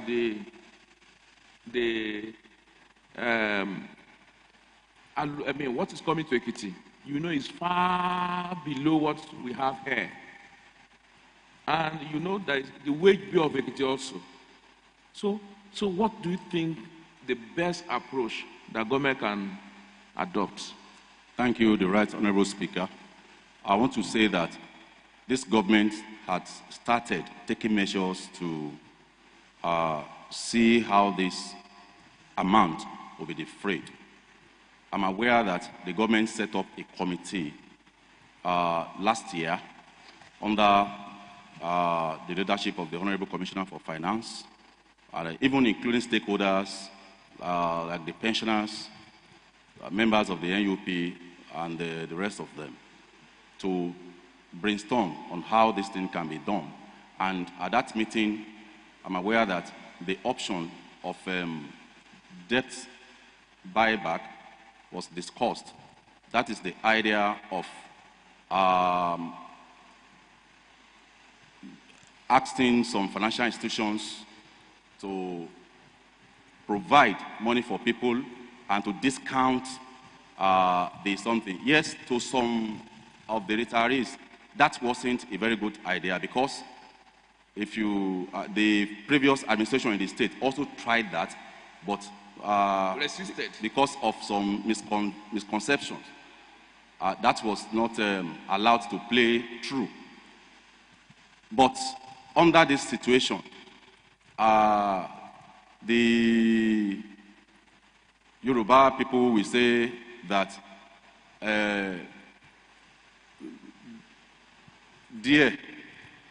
sorry, I've forgotten this proverb, which I wanted to use to support that assertion. Go ahead. Maybe we have some brothers of D.O. Fagun and D.F. Odunjo in our midst. They will be able to assist you. Don't worry. It is that if the government is owing me the sum of 3.8 million naira, which is the average amount of gratuity the government is owing the pensioners in Ekiti State, 3.8 million naira, and somebody says that, okay, I'm owing you 3.8 million naira. What if I'm ready to give you, to discount that, maybe like 20, 25%, so that you get that money and use it to... Let's say 10% or 15%. Yes, it may... What is the offer from these finance bodies? What's the offer? Actually, I don't have that... You should know now. You are the permanent secretary. No, it's a work... Please don't hide anything here. Yes. The job goes beyond the petard. Do you know we can use this medium to educate our people also? Yes, the Right Honorable Speaker. The job goes beyond the petard. It is that the government set up a committee that is looking at... So you don't know the offer yet? Not yet. Okay, no problem. Let's even say 20%. What is 20% of 3.8 million? Of 3.8, that would be like... that's 760,000 or something like that. So if, and get the balance. So if you are ready to have a buy into that, for example, you are the one now, and you are to collect 3.8 million naira this year, and somebody said, don't worry, because the way I'm looking at you, you might not be able to get this money until another 5-7 years. But I am ready to pay you. All you need is just allow 760,000 naira from it, off it. That means you are going to get 3.140. Am I correct? 3,040,000. Let's even say that. Yes, sir. And you collect your money. They pay you. You are ready to forfeit 760,000 naira, and you are able to get 3,040,000 naira this year. Yes, sir. That is an option. You can also decide that I will wait till 7 years. 2030 or 2040. I think this is the area we need to also sit down with our people to discuss and let us see understanding. Do you know that the 3.8 million of 2014 or 2015 is no longer the 3.8 million naira again? It's no longer. And I think we must use this medium to continue to educate ourselves. A bag of cement in 2014 was sold for how much? 1.7 or something like that. What is a bag of cement now? So, I think penny-wise, how do they say, what is that? Right Honorable Akim Jami, what is that? Yes, please, I need, yes. Right Honorable. Yes, I'm Right Honorable Akim Jamiu. Pants Yes. foolish, or how do they put Pen it? is penny wise, pound foolish. Pound foolish, And yes. if you want to say this in Yoruba, it's all about the time value of money. Jekekereya, kumaba jela. That's just the apt. Jekekereya, kumaba jela. Benny. Thank you very much. Thank you very much. Yes, Mr. Pierce, I deliberately allow you to speak to this so that you can also sit down with our people. You know, I believe our people are also now down. They only need education. They need to be educated. I think we should also arrange this in supporting what government is trying to do. At our level, we should be able to sit down with them and explain this better. I would rather collect 3,040,000 naira now than to wait for 7 years. If I am to be in that shoe, I would rather collect it now, use it for something valuable, or use it for a business now that will give me more interest, that will be more than 740 in 7 years. I don't know whether we are making sense here. Well, it's account of stewardship. But in account of stewardship, we can introduce education. Thank you. Any other thing you still want to tell us? The next thing we have there is just the breakdown of our record of our income and expenditure from January to August.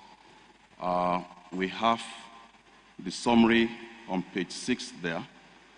The summary of our income and expenditure. For the month of January, the budgetary provision for that period is 41 billion, 29 million, I think I'm mixing this up. The budgetary provision for that month is 41 million, 29,231 naira and 41 kobo. Which one are you? Can you refer me to the page? Page 6. Okay. Where we show the record of income and expenditure for the period under review. So that's the budgetary provision, but the amount that we actually got for January under statutory allocation just goes to total. Okay, we are not be able to take you month by month. Okay, sir. The total for that month is... As in the total from January to August? Yes. 1 million... No, 300 no. and... No, that cannot be 1 million. I think that 1 million is your balance brought forward. It's 17 million, that's statutory allocation. What you have there is 17 million, 965. Am I correct? Look at it, it's your document, not my document, but... Yes, it is. Your balance brought forward is what you are referring to? Okay, sorry, that's the balance brought forward. Yes. Thank you, the Right Honorable Speaker. Yes. The total allocation received for the month of January was 17,965,172 naira 70 kobo. And for February, we have the sum of 75,999,618. No. Sorry. No. Sorry, that's for, I said, for salary. What you have that's for amount received. Hold on. That 17 million you just mentioned is what you are able to get from January to August. Yeah. For statutory allocation. Yes. But I don't understand how you prepare this. You should have prepared your income separately, expenditure separately. That would have been neater than what I'm saying. Okay. Actually, you have salary, you receive it also. Yes. Okay, I think I get it. So for salary, you also receive from, you have a statutory budget of 106 million. But what you have been able to get from January to August is 75 million. Yes. And for gratuity, you have a budget provision for 1.7 billion. And from January to August, what is what you've been able to 1 billion, we have been able to get 1,147,227,135 naira 25 kobo. And under pension allowance, you have a provision a budget allowance for 8 billion. 8 billion. You've been able to access Says 5 billion 102 million 743,690 naira 28 kobo. So your total receipts will now be 6 billion 6 billion 345 million 285,967 naira 54 kobo. And when you add that to your IGR, what is your total IGR from January The total to IGR August? for that period is 4,020,300 naira. And you have Naira. 6 million as your budgetary provision. Yes. Okay. So your total revenue at the end of the day, by the time you add your statutory receipts allocation plus IGR. IGR, you now So we have a total of 6 billion 349 million 306,267 naira and 54 kobo. So And the table expenditure. below it is the expenditure. That's the analysis of the Okay, don't expenditure worry. for the We will period. look at the expenditure at the executive level session. Okay, sir. I think I've taken so much time on you.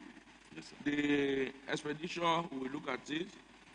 Please, what you are going to do for us, most especially, you come with your, I said, you told us you have the list attached, I don't know, Yes. the beneficiaries Yes, sir. of your pension. But for your overhead costs, I don't know whether you have the details there. The details. The I also details are need- on pages 7 to okay. The summary are on pages 7 to 8. Okay, this is summary. Yes, sir. Yes, let me leave you to the members now. But I think we should just take him at the executive session. Dear colleagues, any question? Honorable Tokwe Lunge. The Right Honorable Speaker, distinguished parliamentarians, my name is Lunge Temitope Ademola, and I represent the good people of Oye Constituency 1, Mr. Speaker. Mr. Speaker, my question to Mr. Folusho Akinwumi, the Permanent Secretary of Local Government Pension Transition Arrangement Department, is this. Over time, have that whenever you want to do verification exercise, you ask these pensioners to come down, you want to see them physically. Whereas some of them are elderly, they are aged, and some of them are actually even sickly. And some of them does not even reside in Ekiti State. As a matter of fact, some are actually abroad. So my question to you is this. Do you do remote verification? Or I think, if not, I think you should try and make verification seamless in such a way that people outside the country can go online. Technology are so much advanced in the whole world.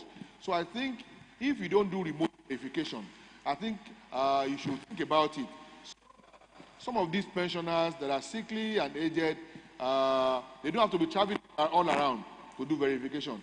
It's just my advice if you don't do it. Thank you, Mr. Thank you, Honorable Tokwe. I think you are talking about their I'm Alive program. That is I'm Alive. Yes, while your suggestion I will support, but with a variation. You know why, sir? If this is to be done online, how would they be able to get ghost pensioners? Unless the first thing I think that they should do first is to do a biometric exercise for every one of them that capture their fingerprints. Once you are able to database, then even if you travel, anytime such exercise is to be carried out, it will only require your fingerprint wherever you are to log in. And I know that I have 2 fingerprints that match. Anybody that cannot, once you cannot, the system can no longer recognize your fingerprint, it shows that you are no longer alive because I'm alive. I know that can be expensive, but it's also looking, and once the face is captured, you will know this person is still alive. I think we should let's think around it and see if that will work. But I think we need to give our people the comforts that they also need. Thank you. I think I've answered that for you. or you have something else you want to say around it? The Right Honorable Speaker, I just want to add that we are already, me and my team are already working on that. Great. It may just take a little time. I want to tell you something that used to happen in Pital before I got there. If a pensioner retires from active service and the person decides to travel out of the country, and if he does not process his or her pension or gratuity before he takes off, the person will have to wait until he comes back to the country before the person can process his gratuity or pension and start any his allowances. That's too bad. But when I got there, we put heads together. I said, when a person retires from the active service, you can't say he cannot go out. Some of these people have labored, their children are overseas, and their children are eager to invite them to come and rest a while to cool off. And so we will say the person will not be able to get his money until he comes back. And so what we are doing, we are already doing the virtual verification, sir. And if you retire today and you travel to the UK, what we will require that you do is that you write a letter from that office, from that location where you are. We have an email. We have localgovernmentpitat@egidistate.gov.ng where you can submit your letter. And when we receive it with other documents and evidence that you are actually out of the country, maybe the data page of your passport and the other things, then we can phone you and do a virtual interface to actually confirm that you are this person, because we already have some of your passports, of your documents, including passport. And so when we see the passport and the face we are looking at in the, on the screen, we can know that, okay, this is actually the person. And once we are satisfied, what you just need to do is ask somebody to stand in for you. And that person, to be able to put things right, will say, okay, go and do affidavit in the court that you are the one standing in for this person, so that that person will not come back tomorrow and say, no, I did not ask him or her. So we are already making this effort. We are already making that effort, sir. Thank you very much. Thank you very much. Dear colleagues, I think we should meet at the executive session. Thank you. So what you do now, please take a bow and lay your account of stewardship, then you take a bow. You go. Executive session, we are going to call you. There we will look at the figures together. We are going to look at the figures when you come back. And if there is any need to visit your office later, we'll let you know. Please go and lay your account of stewardship. Thank you.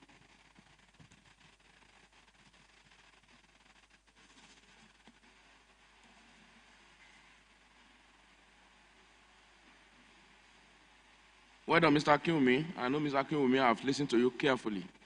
Just like Mr. Adele is also watching Mr. Adele over there. Thank you.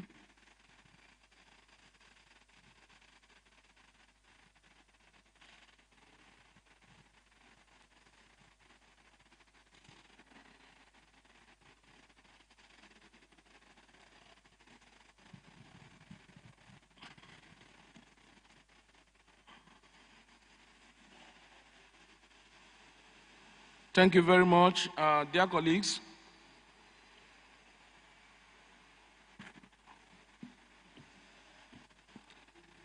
Just like we have been told, at least as adults, over 40, once you are getting to this age, there is the need for you to always learn to relax your back.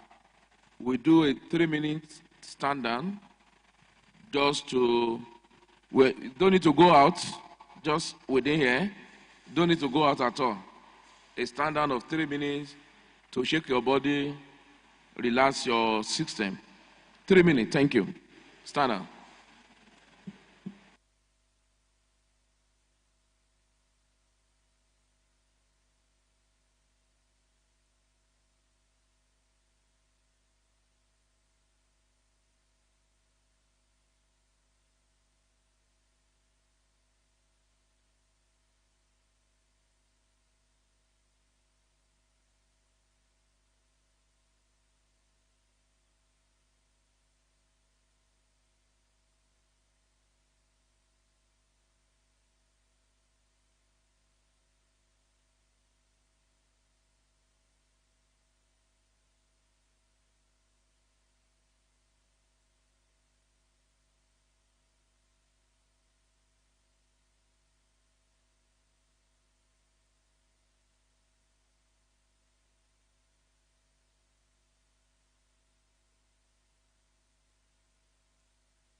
Win. Yes, Leader of the House. Can you do the counting? Do we form quorum? Honorable Speaker, we form quorum. So please, can you call the next? The next MDA is the Local Government Loans Board. Yes, Sergeant Azam, can you bring in the Local Government Loans Board?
Loans Board.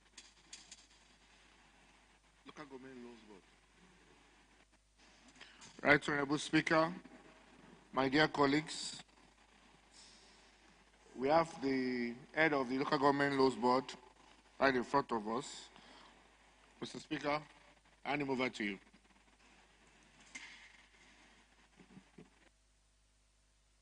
House, may I call on the man standing before me to quickly address us by introducing himself first, and after that, you can also introduce your team. Right, Honorable Speaker, Ekiti State House of Assembly,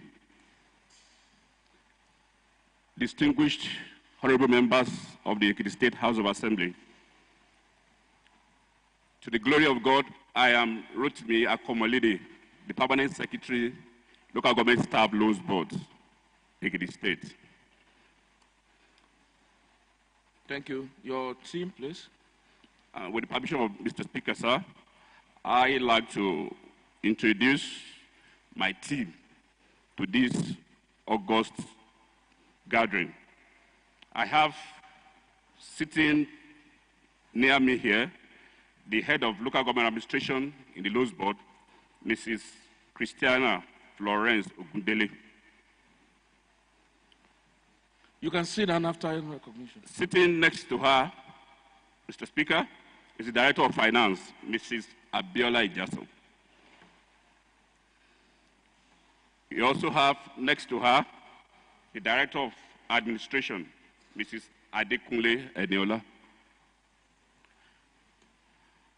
Also to be introduced, Mr. Speaker, is the Director of Information and Civic Orientation, Mr. Ajibola. And the Director of Audit in that line is Mr. Olufemi Babalola. Mr. Speaker, the next role we have the Director of Procurement, Mrs. Olubumi Odunayo. The Director of Budget, Planning, Research and Statistics, Mr. Awogbemi J. Olufemi.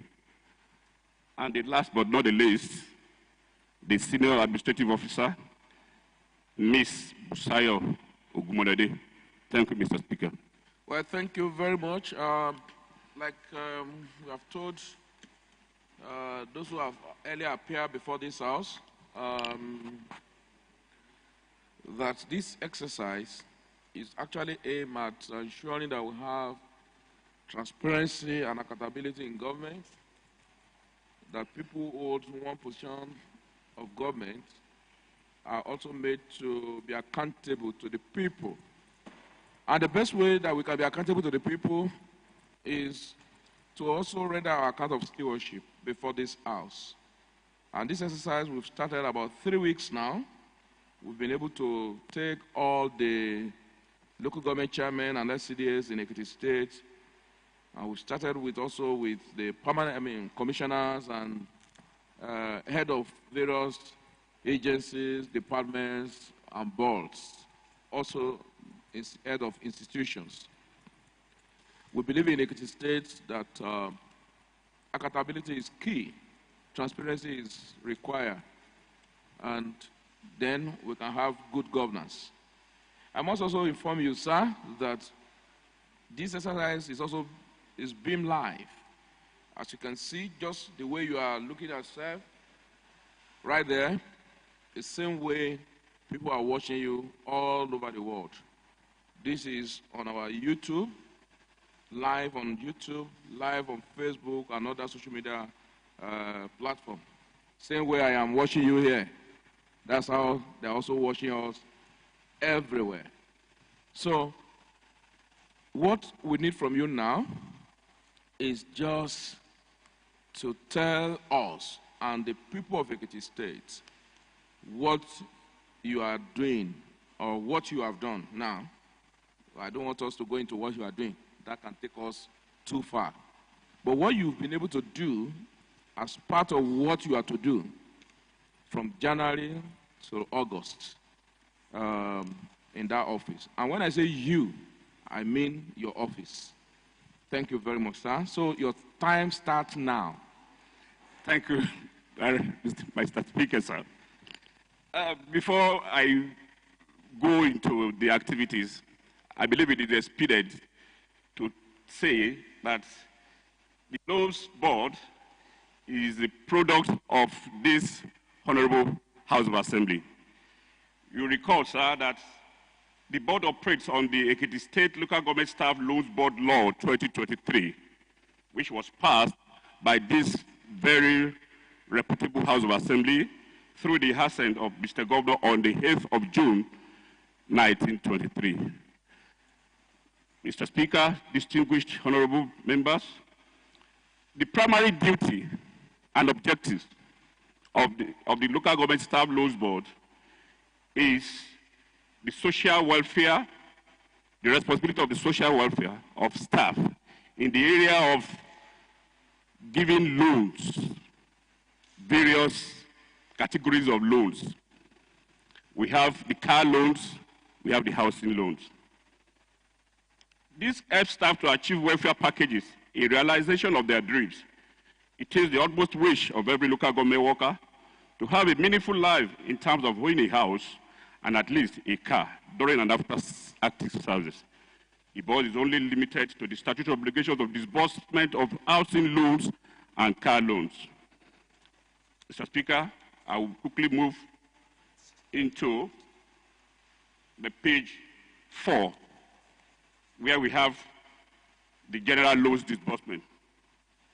The Loans Board, in the months under review, had successfully disbursed the sum of 209,840,000 naira to beneficiaries who had accessed the housing loan and benefited from the car loan. With the analysis before me, we have, for car loan, we have 63 beneficiaries, which amounted to 70,700,000. The summary is at the last page of this document. And we also have 595 beneficiaries, which amounted to 192,140,000 naira. The amount is stated below, sir, and we have them the month by month.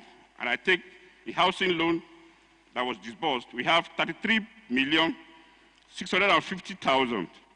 While for car loan, we disbursed 3,750,000. This amounted to 37,500,000. That's for the month of January. For February, we have housing loan to the tune of 24,250,000, while we have car loan for 2,500,000. This amounted to 26,750,000. For March, we have 24,050,000 naira for housing loan, while for car loan, we have 3,150,000, which amounted also to 27,200,000. For April 2024, we have 24,940,000 for housing loan, while we have 1,200,000 for car loan. This is summed to the total of 26,140,000. For May, we have 19,750,000, while for car, we have 1,550,000. This amounted to 21,300,000. For June, we have for housing 9,200,000, while for car loan 950,000. This amounted to 10,150,000. For July, Mr. Speaker, we have 48,450,000, while for car loan we have 3,750,000. This amounted to 52,200,000. For August, which is the last of the month under review, we have 7,850,000 for housing, while we have 750,000 for car. This amounted also to 8,600,000. The total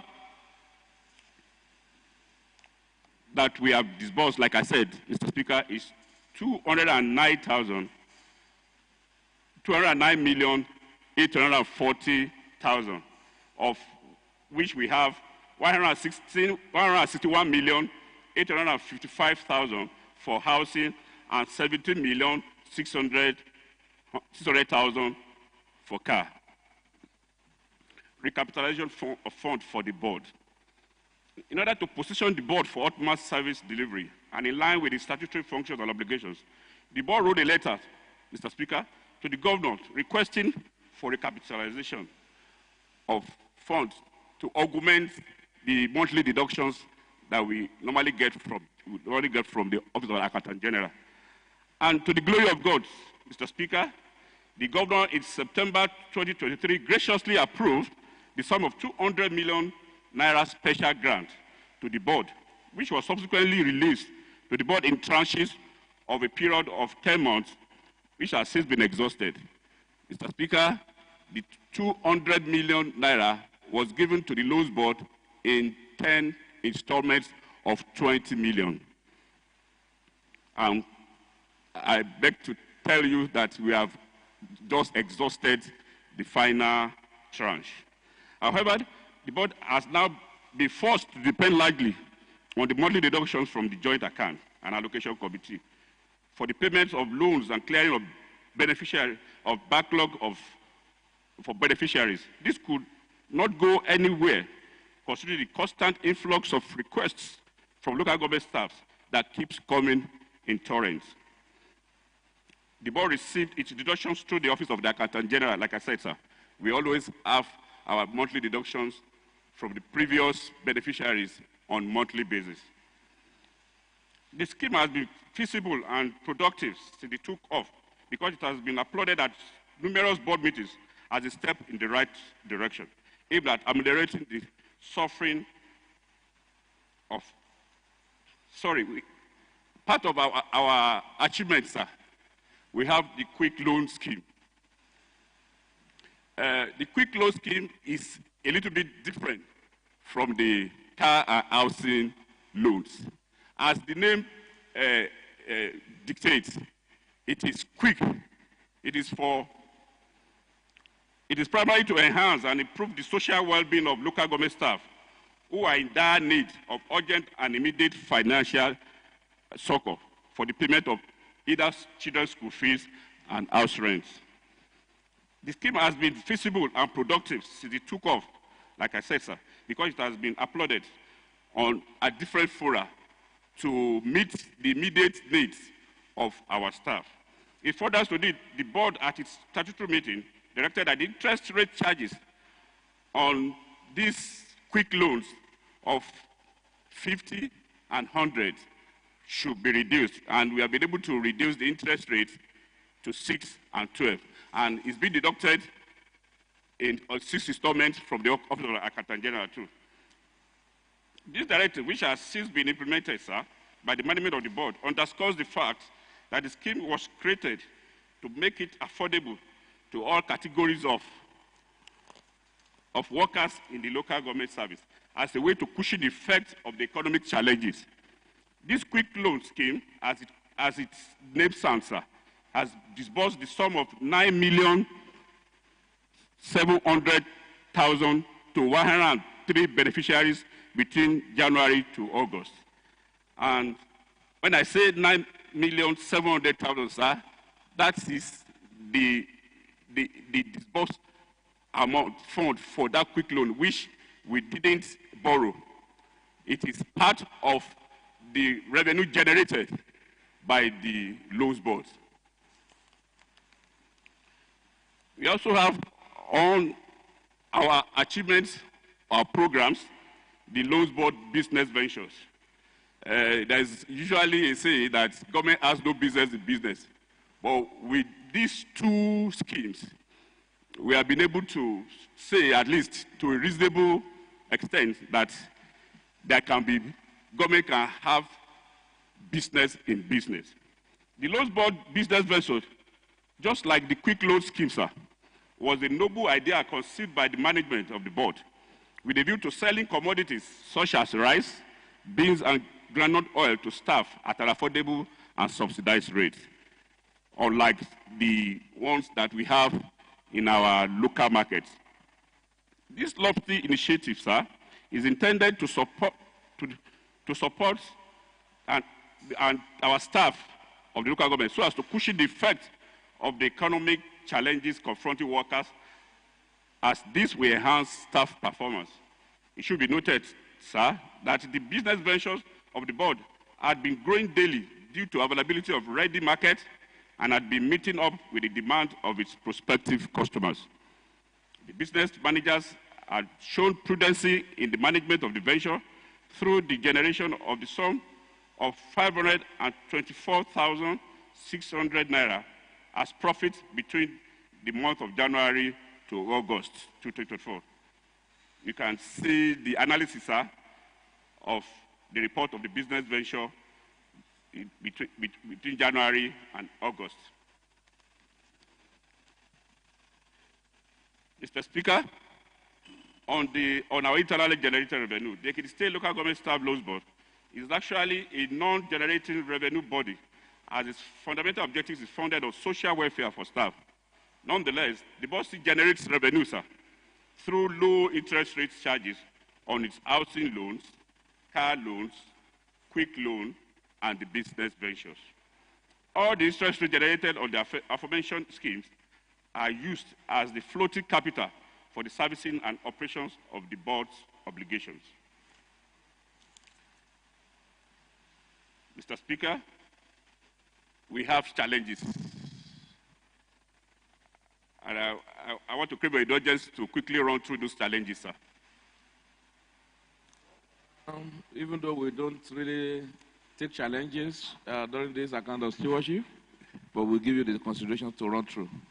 Thank you very much, Mr. Speaker, sir. The board appreciated the governor for the release of that 200 million naira, sir, which actually gave a huge boost into the board's capital in disbursement of loans to staff.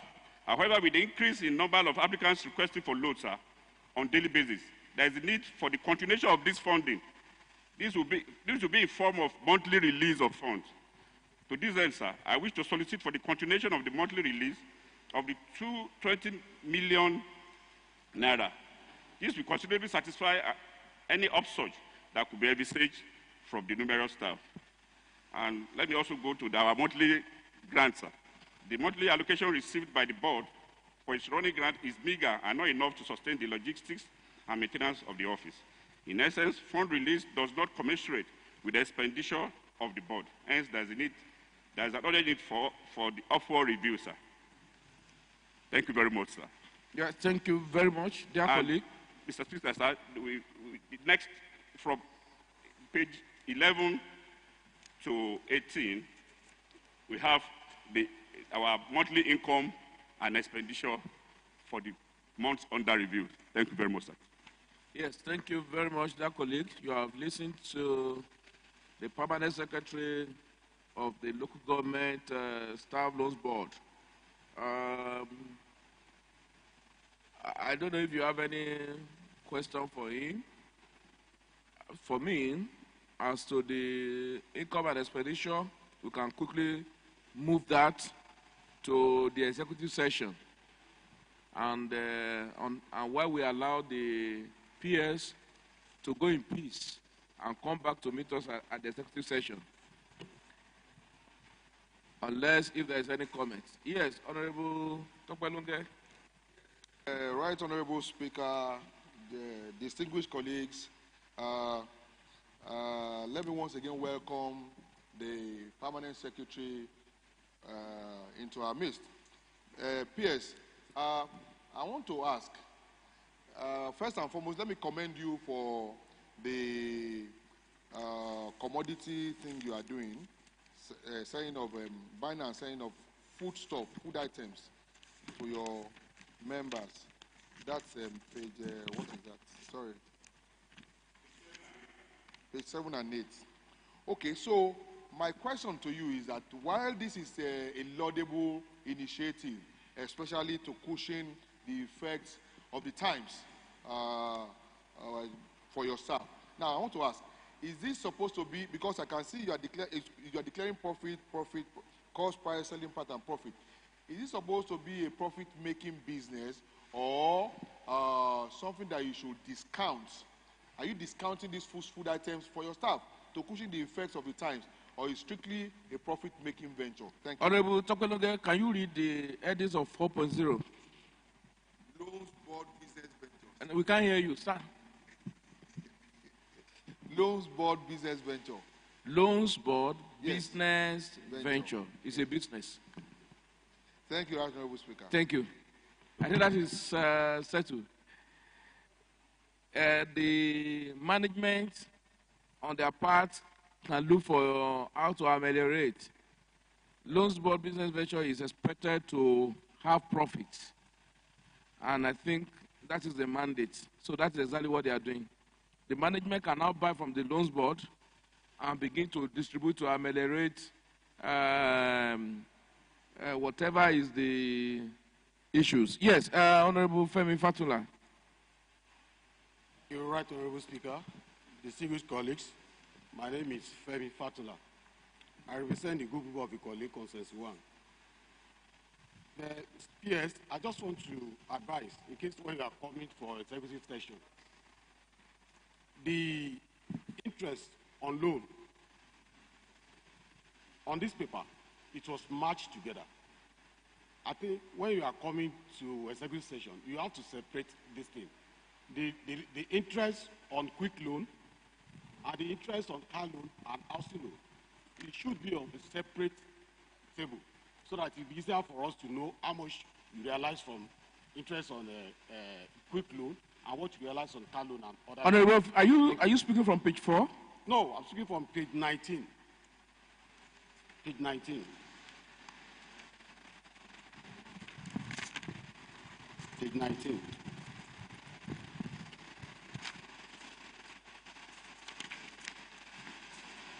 Mr. Speaker, if you go to page 19, you will see the last table there, summary of revenue received from January 24 to August 24, where we have running grants from Jack, then interest on loan recovered.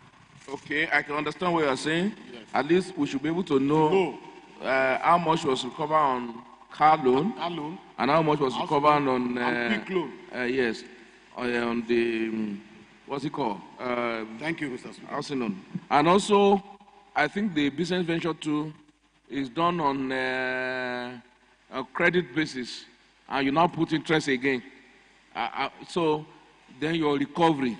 So how you are recovering it. I think that has to be stated also. Very, very important. Then, sir, is it a standard that the interest rate should be 15.87? Yes, Mr. Speaker, sir. It's a standard. It's a standard, sir. Can't we review it?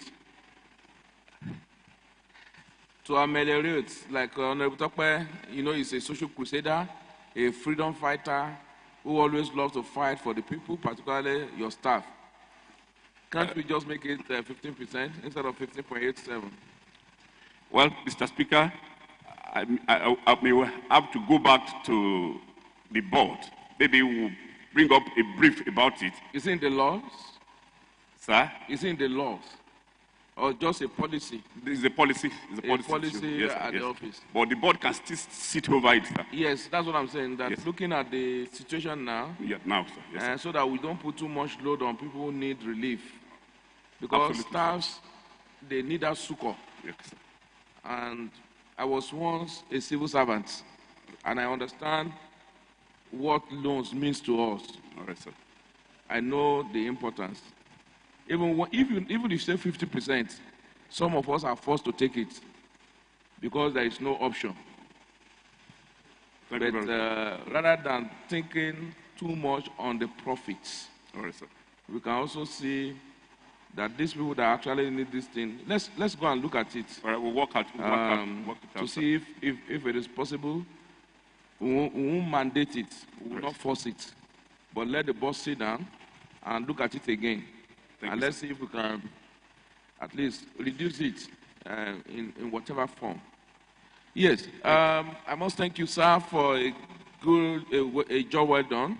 We encourage you to continue to do more and get more access to funds so that good number of staff can benefit from these loans. And please, in your considerations, ensure that the locator benefit more, which is also very, very important, sir. It is important, particularly grade level 1 to 6, and the middle cadre too, grade level 7 to 10. I mean, that's the middle cadre. Let's focus much on them. I'm not saying we should not reach out to other cadres, but those cadres, I think they need it more than any other person. So let's look at it. And okay, I think I'm okay. We can meet for the rest. We will meet at the executive session.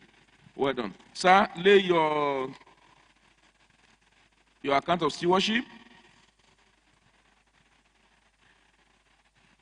I don't know if Mrs. Jackson is also here. Well done. Please lay it and take a bow and go. But I did see, even though you are taking your bow already, I don't see the number of your beneficiaries. We only see the figures. Mrs. Jackson, I know you prepared this. Number of beneficiaries. Yes. We have them, sir. We have the number of beneficiaries attached, month by month, not attached. Supposed to be we're looking at the volume of. No, we need it to. All right, sir. Okay, maybe at the technical session. Yes, I'll bring it. We have the copy. We have the copy here. We'll make more. And please copies. put their grade level. All right. I want to look at that. All right, sir. Their grade level. Okay, sir. To see how many of the junior staff that have benefited. All right, sir. Thank you very much. Thank you, sir. Please go and take a bow, and you can go also.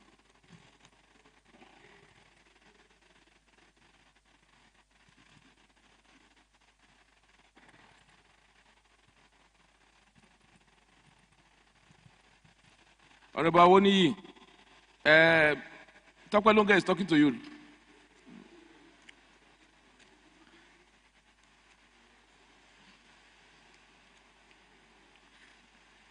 All right, thank you very much.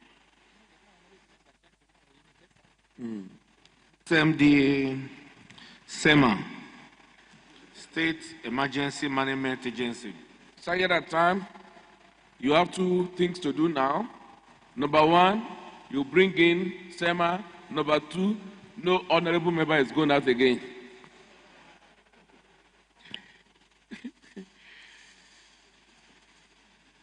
They can come in, but no going out. Mm-hmm.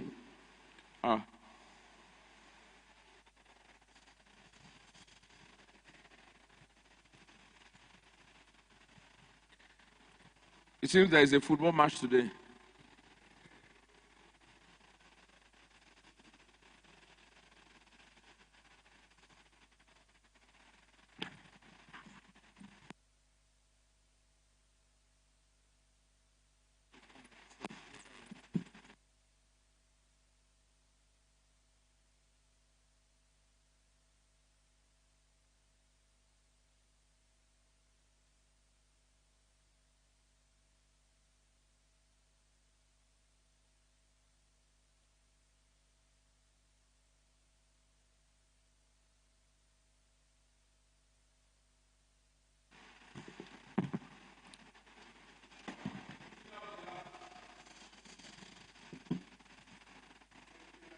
Speaker, my dear colleagues, Right Honorable Speaker, we have in front of us the Executive Secretary of the State Emergency Management Agency.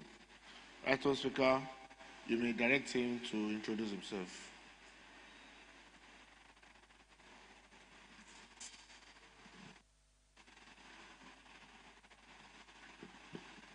Well, don't let me talk. Members can talk. Please, can we meet you? The Right Honorable Speaker, Ekiti State House of Assembly, distinguished members of Ekiti State House of Assembly, my name is Oludare Ashaolu, the General Manager of Ekiti State Emergency Management Agency. Thank you, sir. Thank you very much, the General Manager of Ekiti State Emergency Management. And I guess there is an emergency today. It looks like there is an emergency. There is, sir. Right inside this hall? No, not chamber. really, sir. Not really, sir. In the state, sir, because of the flooding, sir. But this appearance is not an emergency appearance. Right Honorable Speaker, sir. This is the semi-uniform when we are going out on distress course. And we were here last week with the Office of the Deputy Governor. So my assumption is that we have been taken. So, but we came here to submit, and with the premise that I will make that explanation. We were to go to the flooded ravaged areas in Elemi, Bawa, and so on. So that is why we appear in this something. It's customary of us to wear it so that whenever we have any emergency, we just go out. Well, dear colleague, do we just take this emergency situation and allow? Yes, we are in an emergency situation. Yeah. Please, and in an emergency way, talk to us quickly. Thank you, my Honorable Speaker, sir. Yes, I have with me my team here, sir.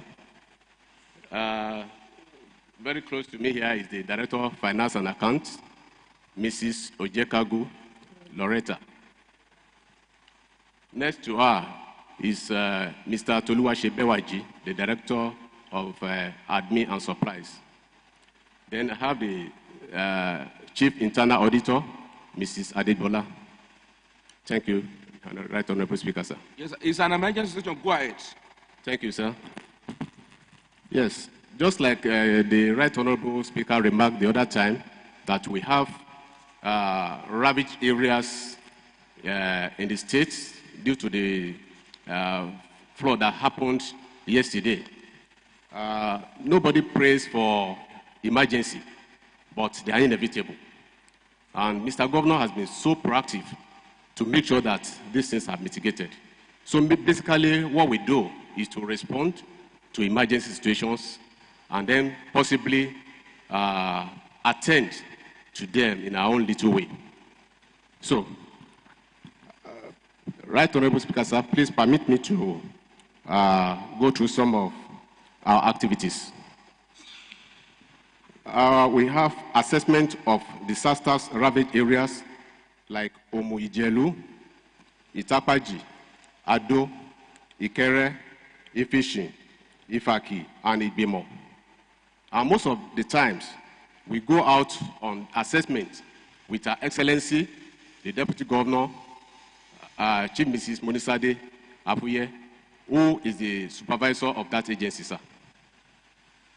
Then we have distribution of security gadgets to security agencies across the state by Nigerian Maritime Administration and Safety Agency, NIMASA, in collaboration with SEMA.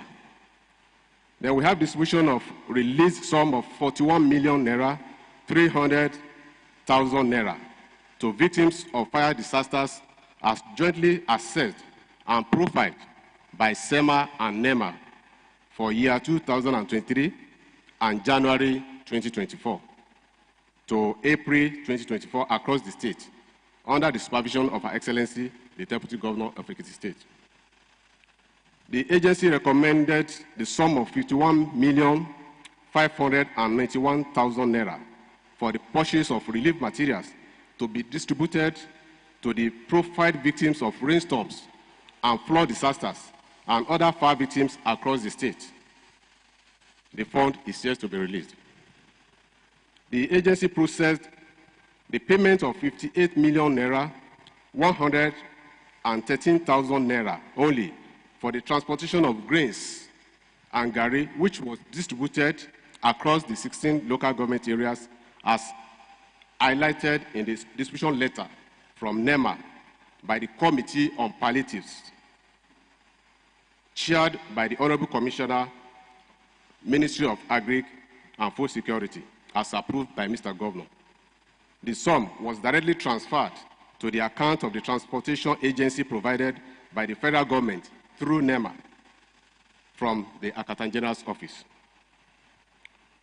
The agency organized stakeholders meeting with relevant agencies central to emergency management to deliberate and recommend ideas in forestalling and mitigating disasters in the state.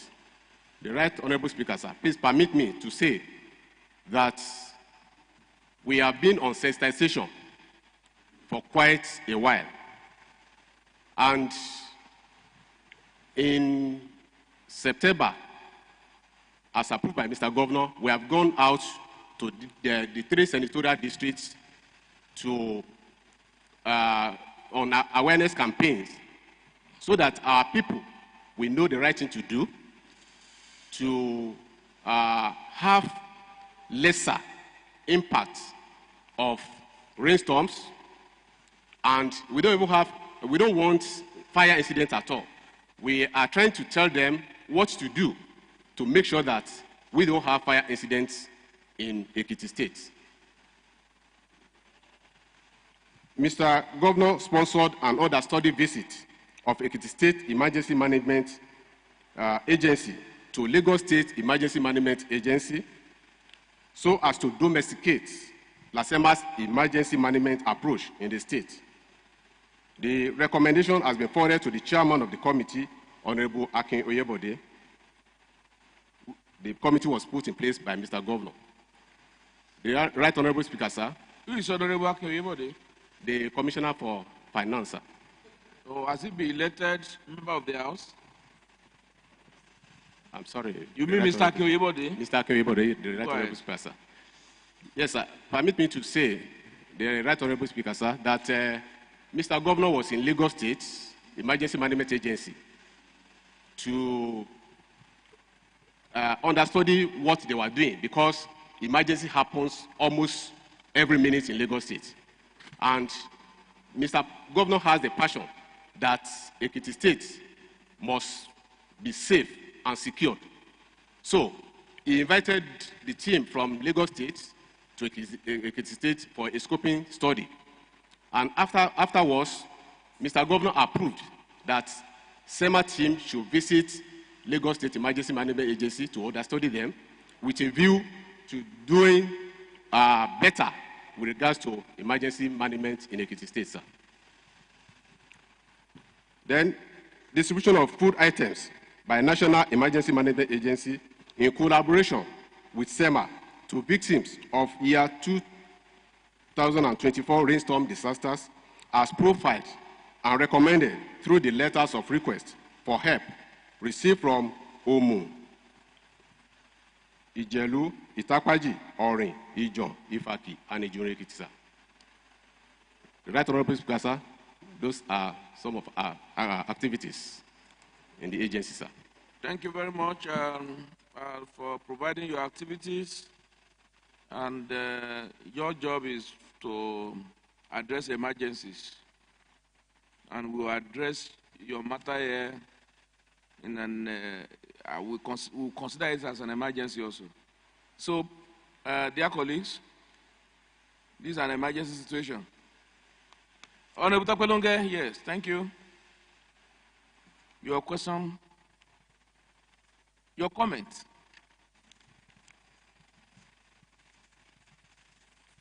Right, Honorable Speaker. My name is Longe Timotokwe Ademola. Well, I did not raise up my hand, Mr. Speaker. I don't know that one. I'm the one controlling it. I see you on your mic. Your mic indicates that you want to speak. Go ahead and speak. Okay, right, Honorable Speaker.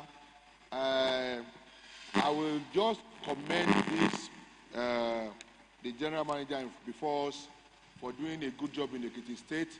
We have seen their interventions in various occasions where there are disasters, where there are emergency situations. We have seen them rise to occasions.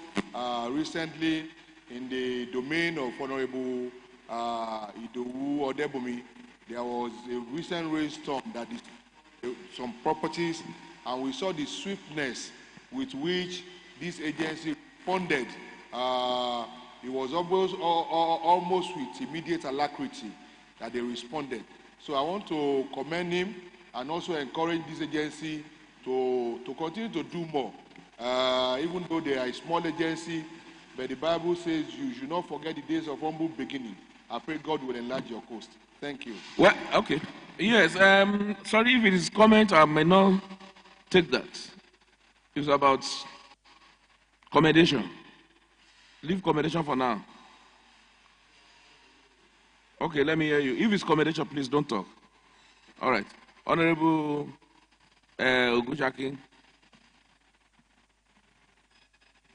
Honorable Speaker, I am Oladele Ogunshaki.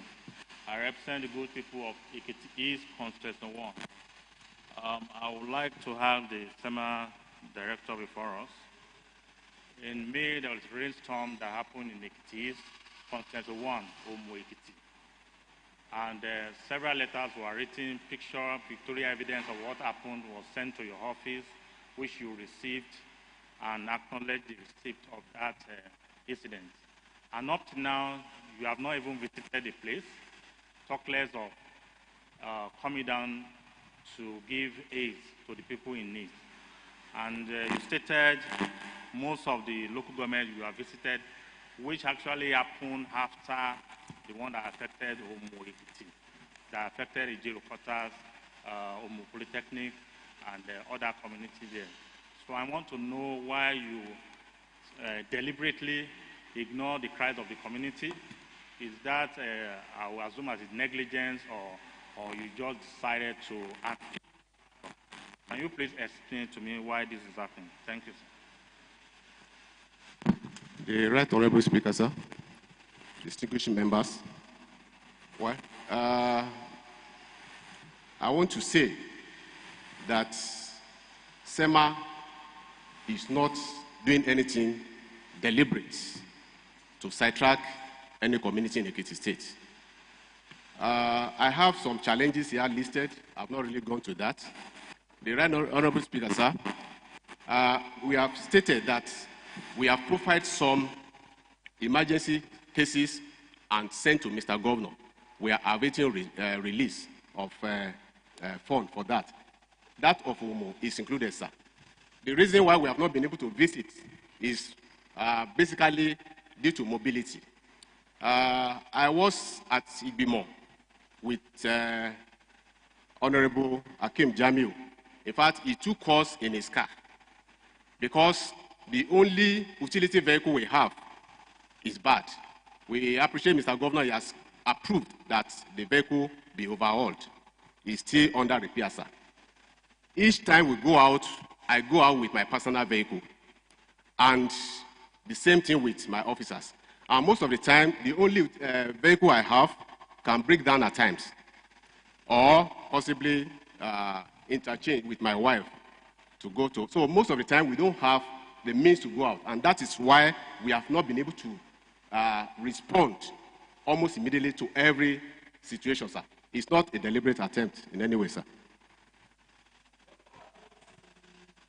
Is it a follow-up question? A follow-up question? Yeah, please. Honorable Speaker, because you have not actually answered my question correctly. You said one of the reasons why you were unable to attend is because of mobility issue. But you were able to go to Omojelu right after the incident happened, and other areas that you have actually visited. And with the passion of Mr. Governor trying to even send you to Lagos to participate in several oriented programs that can facilitate emergency, we call it emergency management. It's something that cannot be left for decades. And this thing happened in April, and we are in October, running to the end of the year. You still don't have a vehicle to convey to that community. Can you please explain that? Thank you, sir. Can you just hold on? What you need to do now is for your agency to take notice of that, what's it called, issue that they brought to your attention, and go back to your office and see how you can address it. Finding excuses will not solve this situation. The people in his community are also expecting him as representative. So it's for you now to go back to your office and see how you can call the attention of government. And I think that is what you are going to do. Exactly. So please do that. And I'm going to call Honorable Odebomi. Yes. Positive right, Honorable Speaker, distinguished Honorable colleagues, I still remain my humble self, Honorable Comrade Idowu Odebomi, representing the good people of Oye Constituency 2. Mr. Speaker, I will want to, with your permission, I would love the House to take a strict decision, because when we call something SEMA, emergency in quotes, emergency they can be called even 1 a.m. in the morning, in the night, or at any time for an emergency. Mr. Speaker, during the course of Omojelu rainstorm, I could remember the agency, they did not have any workable vehicle. I released my personal car, I fuel it for them to go down there for them, so that they can attend to those people. The House needs to resolve, because if in charge of permanent secretary of governor's office, there are many other vehicles that they can release to this agency for effective running of their daily activities. Many challenges that they are facing.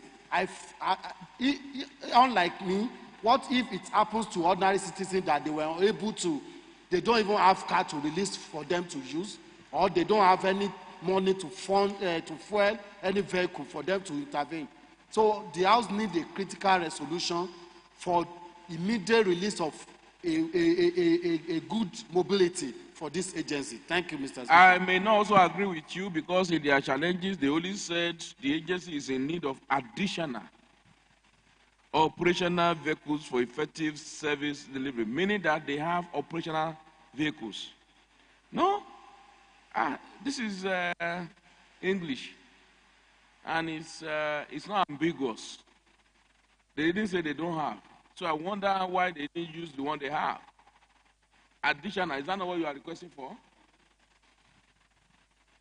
With your permission, sir, I said the only utility vehicle we have is bad, that Mr. Governor has just approved that it is overhauled. So it's still under repair, sir. You said additional. To me, if you say the one you have is bad, then why are you asking for additional? Or why don't you just request for utility vehicle?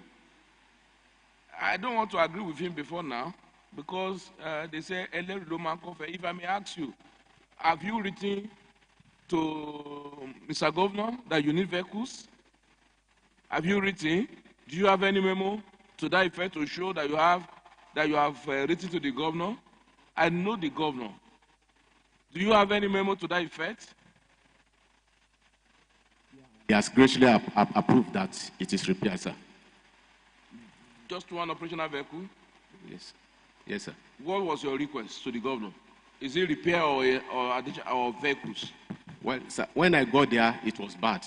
And I wrote that it has to be repaired. And Mr. Governor said... Yes, ask and it shall be given to you. It is what you ask for. Yes, because Mr. Governor is not an angel. It's not a spirit that will be everywhere. He can only know what you send to him. I think how we can be more proactive is to also initiate memos that touches on your operations. I think what you need to, no, I won't even tell you what to do. I'm not going to go there. The only thing I'm going to say here is that we can only help, when I was growing up, they would say, heaven help those who help themselves. The only way heaven here, which is the governor, in this situation, the only way the governor can help your agency is for you to help yourself. And how do you help yourself? We don't hide things. Write your memos. Tell them, this is what we are doing. This is our challenges. This is what we need. And I said I will not tell you. I did. But, yeah. And again, there is the need for us to also know the beneficiaries of what you have distributed. You should have it in your office. The list of the beneficiaries. For example, where you expended 41 million, and that should be the list of the beneficiaries. You bring that to the executive session. Very, very important. You bring that to... And the last thing I'm going to ask, I'm going to tell you, do you even have, after your visitation to where you have disasters, at least it is not just to go and distribute relief alone. You should be able to also understand the causes and remote causes of such disaster. Do you have a mechanism of also reaching out to other agencies that has something to do with what has happened, like Ministry of Environment, Lands, and what have you? Do you share notes with them? Because I think it's very, very important. Yes, sir. The Right Honorable Speaker, sir.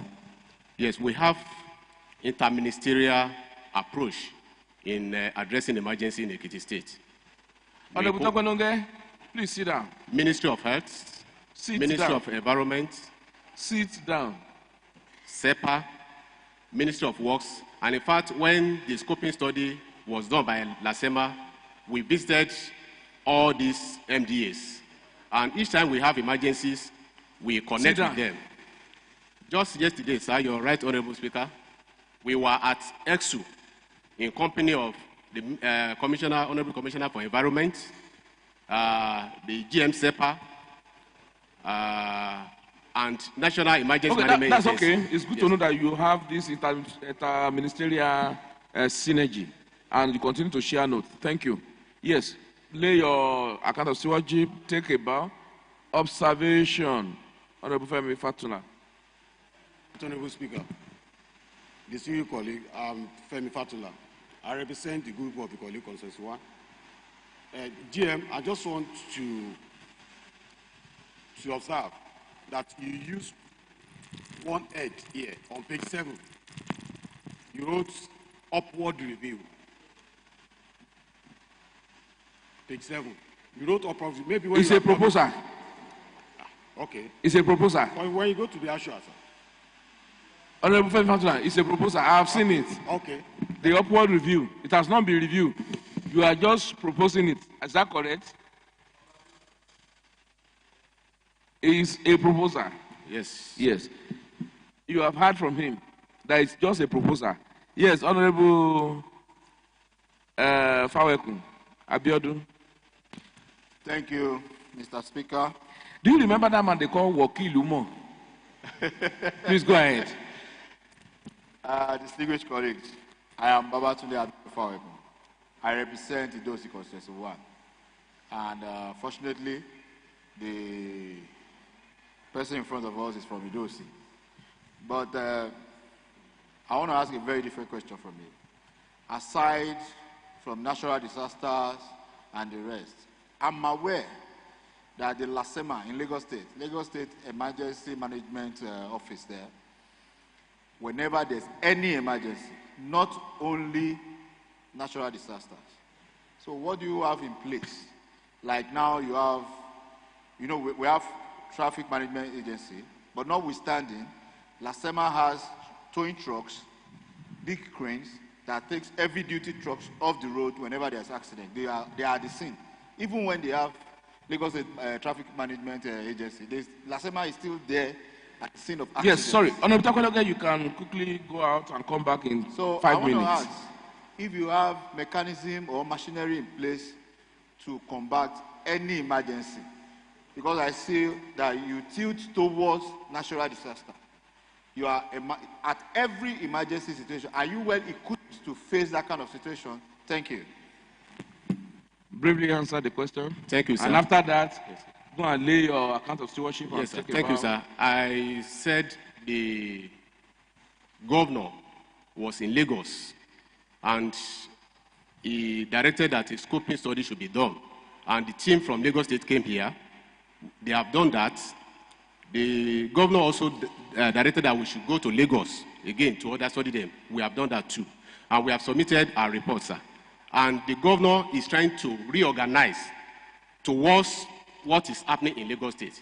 Because we have been there, we know that the fire service, the traffic management, they are almost in the same, under the same umbrella for easy command of action in case of any emergency. And I'm sure that is what Mr. Governor has in mind before he invited them and before he sent us to that place. Thank you, sir. Thank you very much. Yes, go and lay your account of stewardship. Meanwhile, don't forget that this emergency needs serious emergency situation too. Emergency attention. The state emergency agency also need emergency intervention. Thank you very much. And let that reflect in the report. And I think in the report, those emergency intervention must be noted. Thank you very much. Is there any Loretta among you?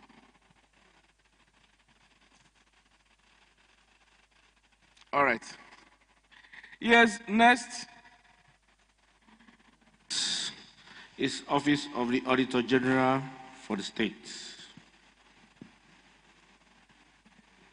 Yes, Auditor General for the state earlier called. I don't know. Okay.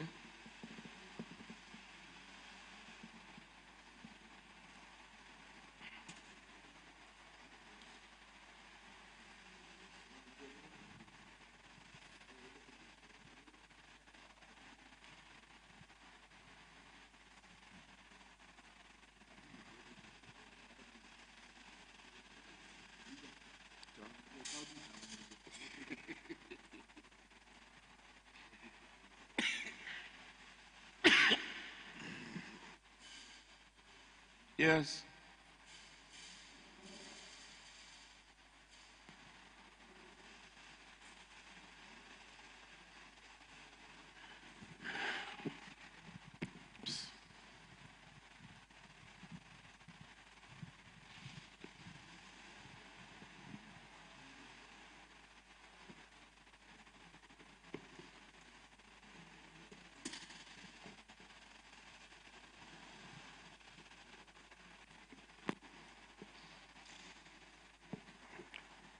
Yeah, leader of the house.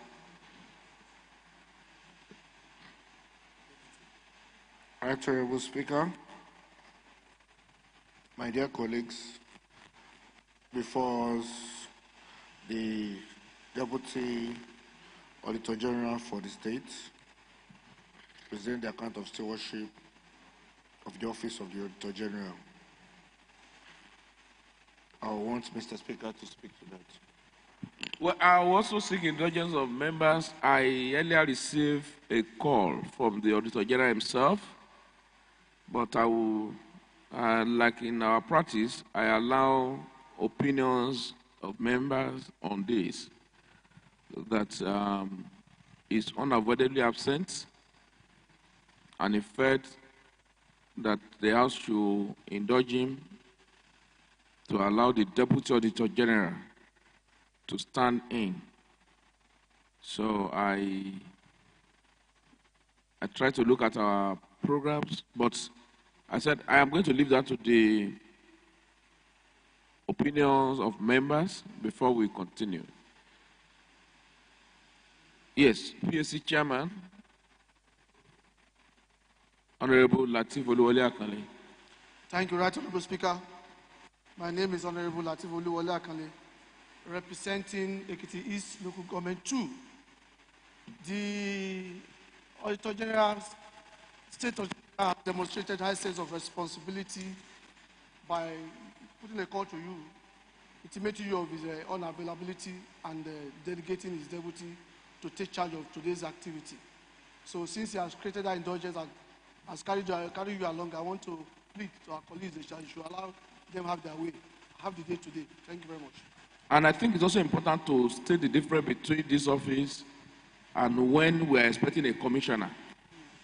Because so that another person will not, because of, the Deputy Auditor General came, is a different ball game. If a commissioner and the office of the permanent secretary, you know it's not the same thing. It's just like where you have commissioner, or at the federal level, if you have a minister for education, and you now have a minister for state education. You know, the minister for state education can still stand in for the minister, the main minister. Here we have Auditor General, then Deputy Auditor General, unlike commissioner to permanent secretary. I just want us to look at it from that way.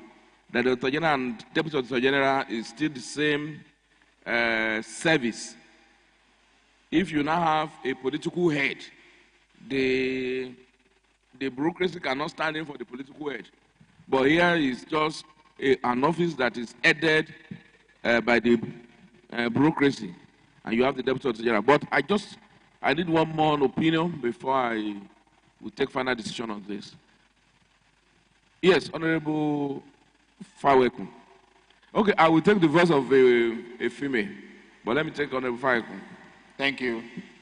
Right Honorable Speaker, distinguished colleagues, I am Babatunde Abiodun. I represent Idosi Constituency 1.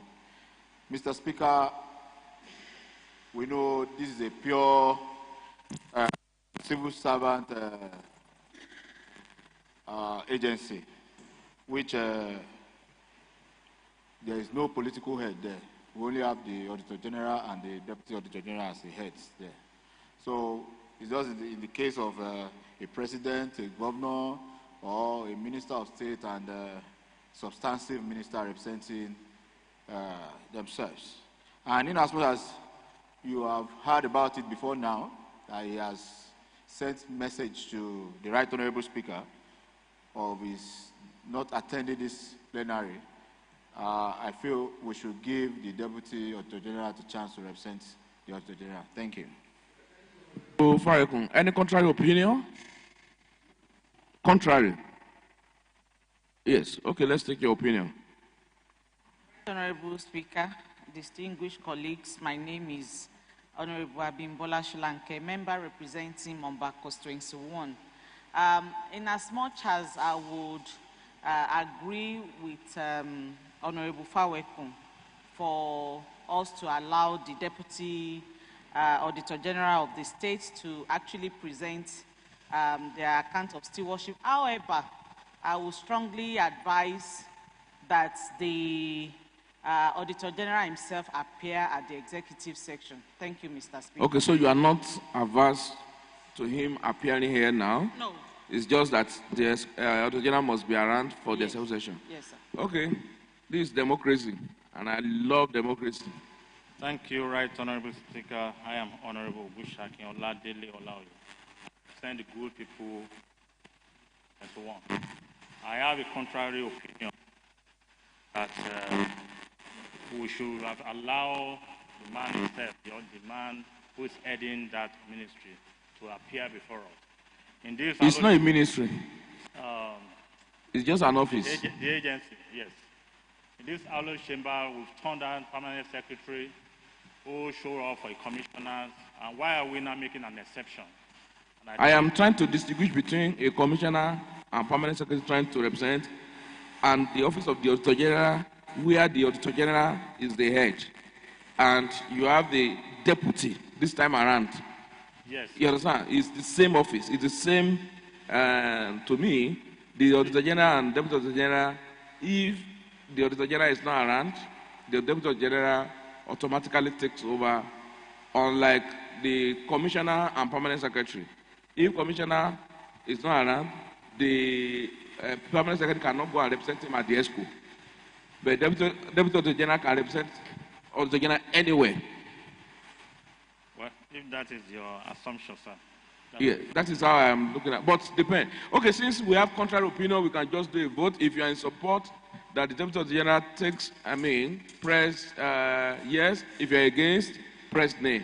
So that we just do a vote. I will not vote.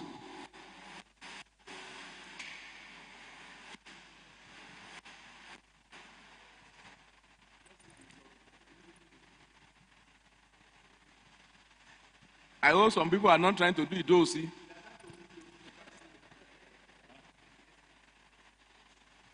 Apology to Fawekun.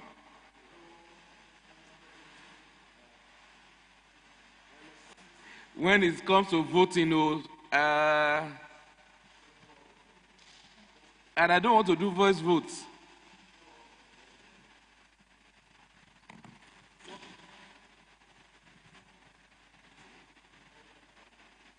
I would rather do this electronic voting. Now you can vote. Am I correct? Yes, you can vote.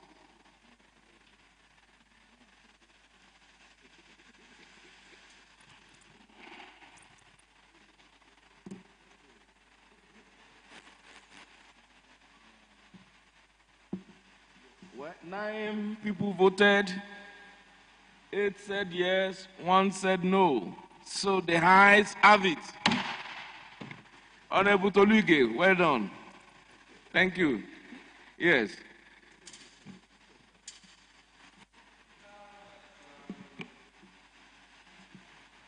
Allowed by members to speak.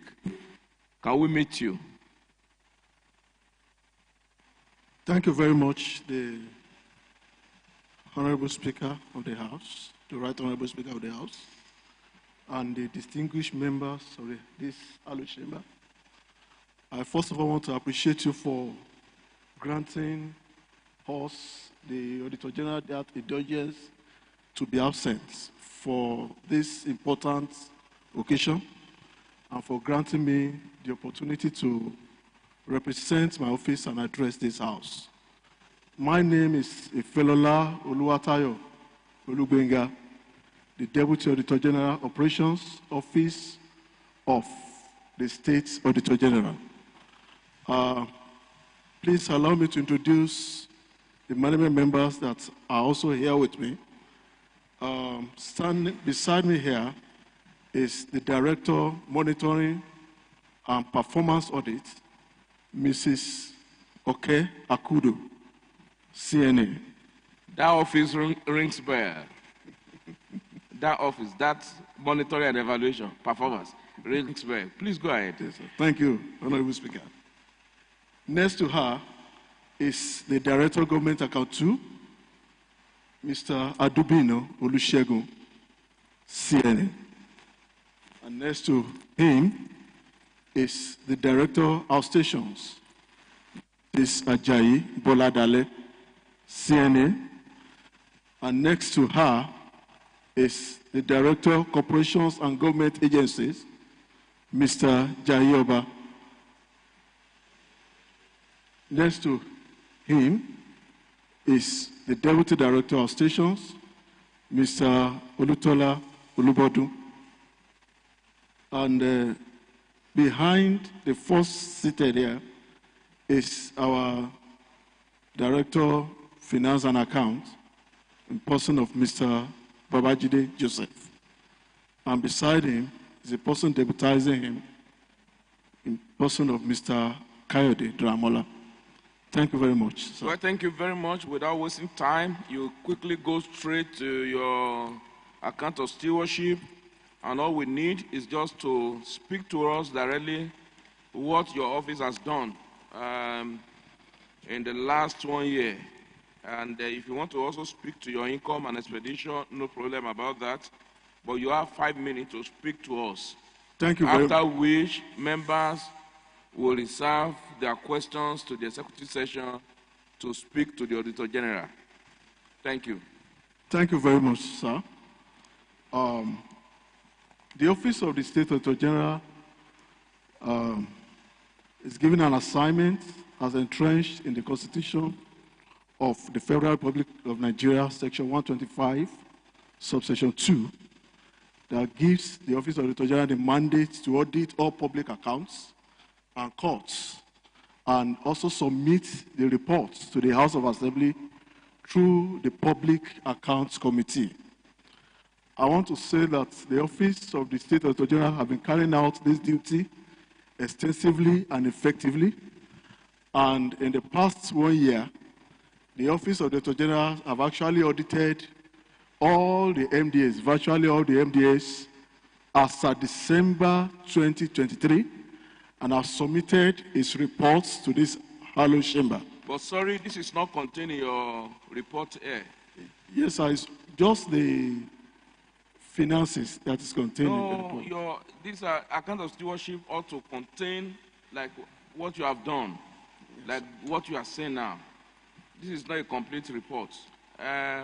We should be able to have the account, just like what we have at the local government Auditor General's office, came to also say we have audited the account of so, account of so for this period to this period.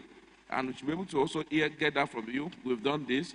And after you have done that, you have submitted your report, or you have not submitted your report to the House of Assembly through PAC.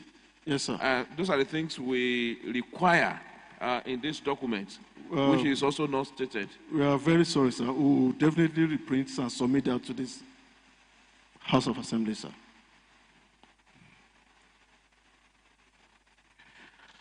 As much as I'm trying to help, and you know my biases, particularly for this office, not against this office, I may not be able to go on with you. I think we will need that to be part of this. Well, I can be overruled by my members. Do we allow him to go on?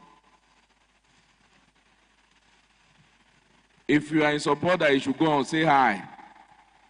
If you are against, say nay. The nays have it. Please, your office will have to come back. We will communicate that to you.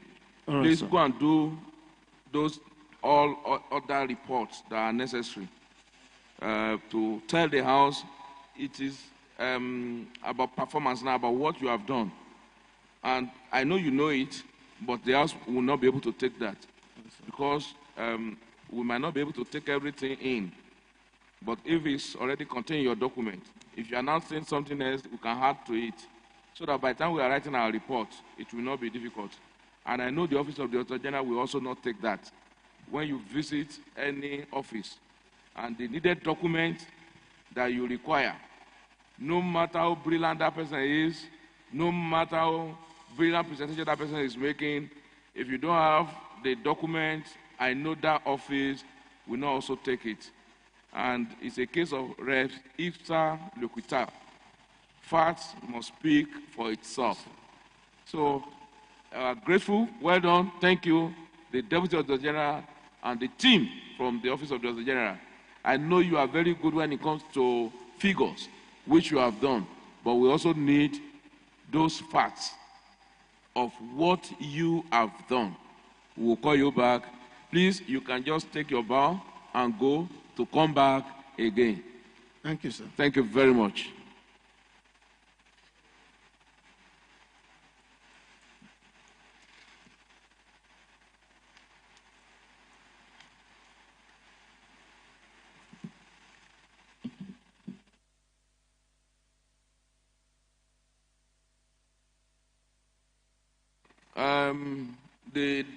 The House Committee on Rules and Business to communicate them when to appear again. Thank you very much. Through the clerk.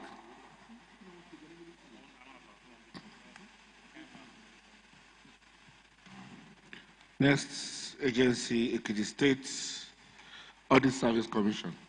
Audit Service Commission. Thank you.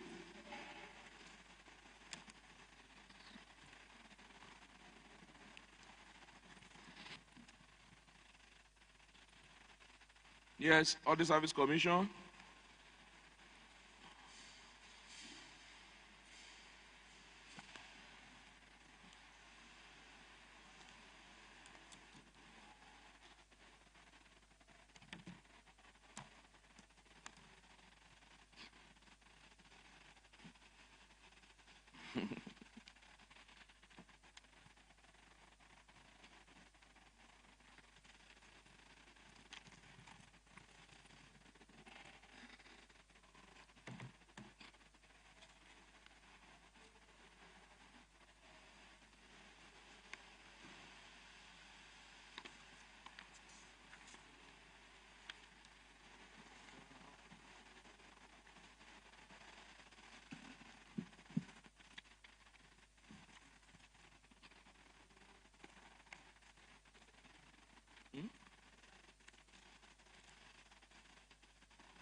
Thank you very much, sir.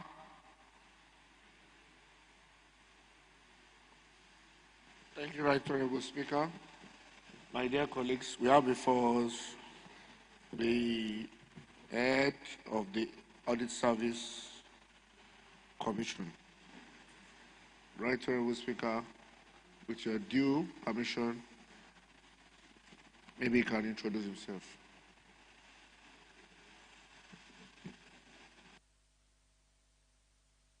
Please, can we meet you, sir?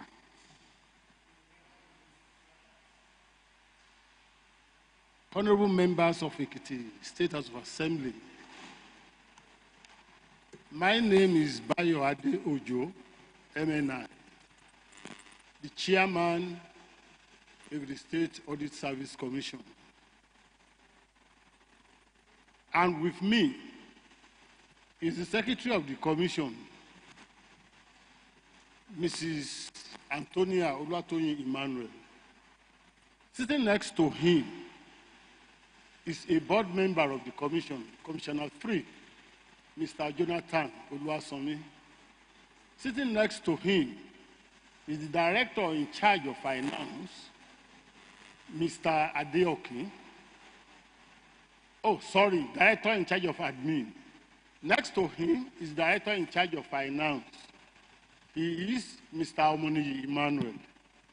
And sitting there is Peter Oluwafemi, is part of the admin of the Audit Service Commission. Thank you, Mr. Speaker. Thank you very much, sir. Sir, I know you've been around, and you must have listened to what we have said earlier. This is account of stewardship, and I know that you know much about it, sir. Your account of stewardship is just our own way of also allowing those who hold one position or the other in this state to be accountable to the people and to also ensure transparency in what we do. We ensure that what we are doing here is being live. To ensure that we have that transparency is being live on all our social media platforms, on YouTube, Facebook, and people are watching all over the world.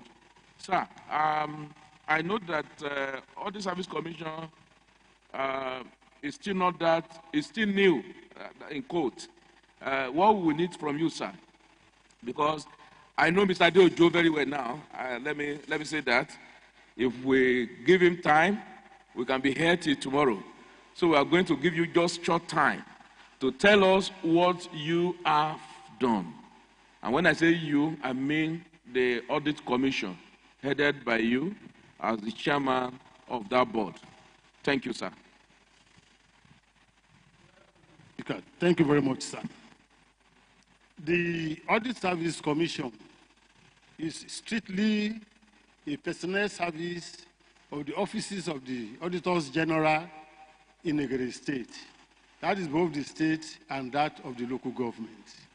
So the Audit Service Commission is saddled with the responsibility of ensuring high-quality personnel in the audit service. This is to encourage transparency, probity, and accountability in the management of public funds. And this is a duty we have taken very close to our dear heart, and we have been attending to. And I wouldn't want to waste your time with much rhetoric, Mr. Speaker, sir. Within the past 8 months in Nigeria State, the Audit Service Commission... No, before you move on, because you just told us what your office does, but I need to know the scope of your jurisdiction. Oh, okay, thank you very much. Yes. Audit Service Commission is in charge of recruitment, appointment, promotion, transfer of officers of the audit institutions. The audit institutions are simply the State Auditor General's Office, the local government audit, and the Audit Service Commission in itself. All right. I need that. That's broadly. That's the broad. I need that clarification. So you can go on now. Okay, thank you very much, sir. In the area of appointment, within the past 8 months, the Audit Service Commission has been able to appoint 4 persons to the offices of the Deputy Auditors General in Ekiti State. This was dated back February 27, 2024. Then we have done the promotion of 72 officers for the years 2022 and 2023. This had been done in the months of May and July 2024. Then there are 9 officers in the audit who are by providence and a first degree. And there is the new public service rule that executive officers who have degrees and have spent not less than 4 years on grade level 14 be moved. 9 of such persons have been moved to grade level 15 by the Audit Service Commission. And within this short period, precisely in July, 2 of our officers have crossed from the executive cadre to officers cadre. So that is it on personnel matter. Then infrastructure and development. We have secured approval for the extension of the office accommodation currently being occupied by the office, by His Excellency. Work had started, but you will not find anything on the release of the fund here because the release for the fund came in September. And this report is terminating on August 31st. And so also, the government of Ekiti State had equally approved for us purchase of office vehicles for the office. And we have succeeded in buying a Toyota Corolla foreign used car and a Toyota Camry Nigerian used car. Because as at our inception, like you know, the office is new. There was no single vehicle in the office. We had release for that one too in the month of September. They are already in place. Mr. Speaker, sir, for training and development, on the 13th day of February 2024, 12 auditors were already appointed for the offices of the Auditors General by the Civil Service Commission before we came on board. But we did induction and a training program for the officers so employed. Then we have done training and orientation for the newly recruited 76 staff. This one was on July 9, 2024. Then, as to actually open the eyes of our people from the board members to senior staffers of the what's it called, in order to actually have a grasp of what our job is all about. We have organized a training program for principal officers in the 3 audit offices on scheme of service and promotion criteria in the public service on 3rd April 2024. This essentially opened our eyes to what's supposed to be our duty as assisting the civil servant who spent most part of his career in the office of establishment was brought in as a resource person. Then discipline and grievance management. Well, we have succeeded in addressing a number of resentment within the office, and everything is going on fine now. Mr. Speaker, we have not done all these things without challenges. We have the challenge, like almost every other government institutions, of the challenges of funding. So the challenges of funding is there. This is really hampering the extent we would have loved to go. Then when there is a change, there is tendency for resistance. We are having that one as a challenge, but God is helping us to cope. And hopefully, we are going to cope with that. Mr. Speaker, like I said, it's a new formation by a law that is just dated back to 2021 and a first amendment made in 2022. There are so many inadequacies in this law. As part of those things we still plan to do, at the appropriate time, the Commission shall approach this Honorable House for possible amendments we have noted. Since law is a continuous process, we will bring this one. We are not saying it's going to be the end to amendments. There shall be continued amendments to this law. And before this year runs out, by the grace of God, we are looking at the possibility of putting in place an audit handbook. And before the end of the year, the report of our activities would have been there. Mr. Speaker, sir, I go to page 9 of my paper. Page 9. I don't think so, sir. 4. I'm sorry, 4. 1, 2, 3, 4. So that's where you have a brief of the capital expenditure budget. You will see nil in all. But as I speak with you, as at this month, we have been able to assess the release for the procurement of vehicles and that for the rehabilitation of the Audit Service Commission building.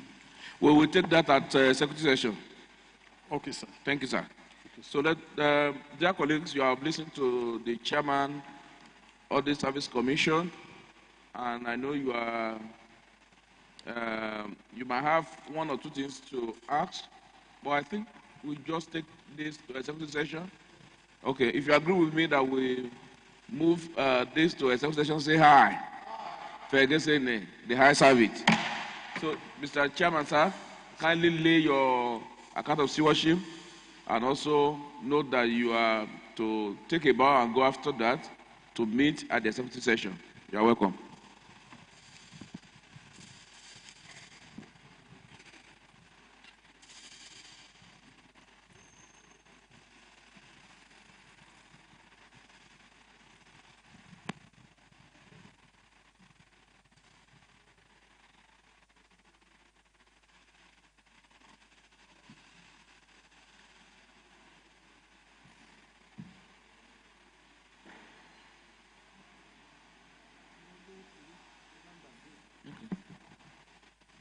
Chairman, you can go. And on that note, may I also recognize the presence of the Salah, who was a former member of this House and the majority leader at the time, Honorable Olowokere. You are welcome, sir. Thank you very much. Do we have any message from Mr. Governor? All right, we will look at that. Thank you very much. And Honorable Faweku just hinted about a breaking news. So you can also seek to see that and what that breaking news is all about. Now I call on the leader of the House to take us through the next thing.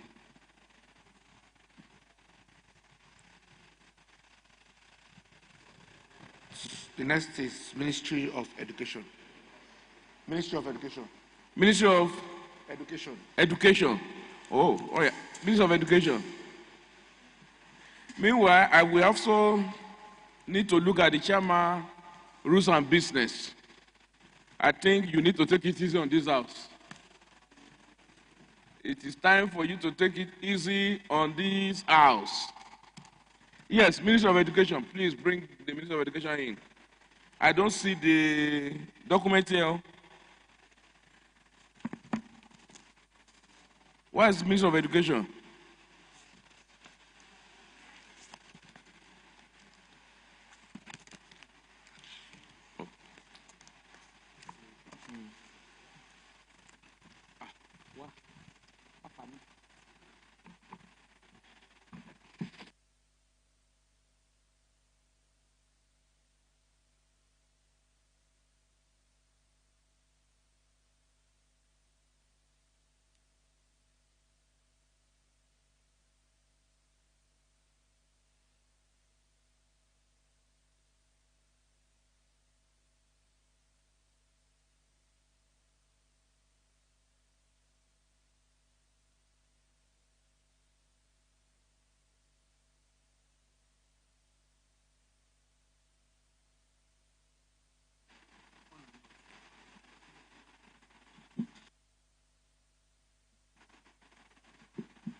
Honorable Speaker, and my dear colleagues, we have before us this afternoon the Honorable Commissioner for Education, and with the express permission of Mr. Speaker, may she introduce herself to the House.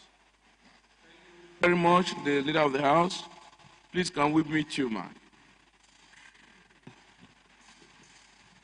Right Honorable Speaker, sir, and honorable members of the House. Thank you so much for having me.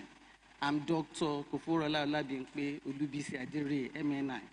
And I have some of my colleagues here with me. I don't know whether I can introduce Please them. go ahead. Thank you, sir. I have the Director of Admin and Supplies, Mr. Kunle Adeleye. I have Mr. Olowo Remo, the Director of Finance and Administration. Finance and Accounts, Finance and Accounts. I have Mr. Ogumola, the Director of Schools Department, and Mr. Bobade, Deputy Director of Planning, Research and Science. Really, you have too many big people in your ministry. Thank you so much, sir. Yes, the Honorable Commissioner. Yes, I know you are very much aware of this exercise and the whole essence of it. It is our duty to ensure that people who have been saddled with responsibility, particularly of government and service to the people, that they are also accountable to the people. Also, at ensuring transparency for us. We also ensure that people are also part of what is happening. And that is why this exercise is also being live on all our social media platforms, YouTube, and for record purposes, you can even go back to watch your performance, what you have said. If you go back, all you need to do is just to, on YouTube, look for Ekiti State House of Assembly. You can watch back again. But as we speak, just like you are watching yourself, right there, same way people are watching you all over the world. Ekiti people are also listening to you. And one critical area that people want to know more of what government is doing is education. Education is key. So Ekiti people would like to know what you, and when I say you, I mean your ministry, what you've been able to do at least within the last 1 year. What have you done? Please, and that is the area we would like you to focus your attention on. Thank you very much. Thank you very much, sir. The mandate of our ministry is to ensure that the government is able to operate its free and compulsory education up to SS3 level, apart from other things that we do.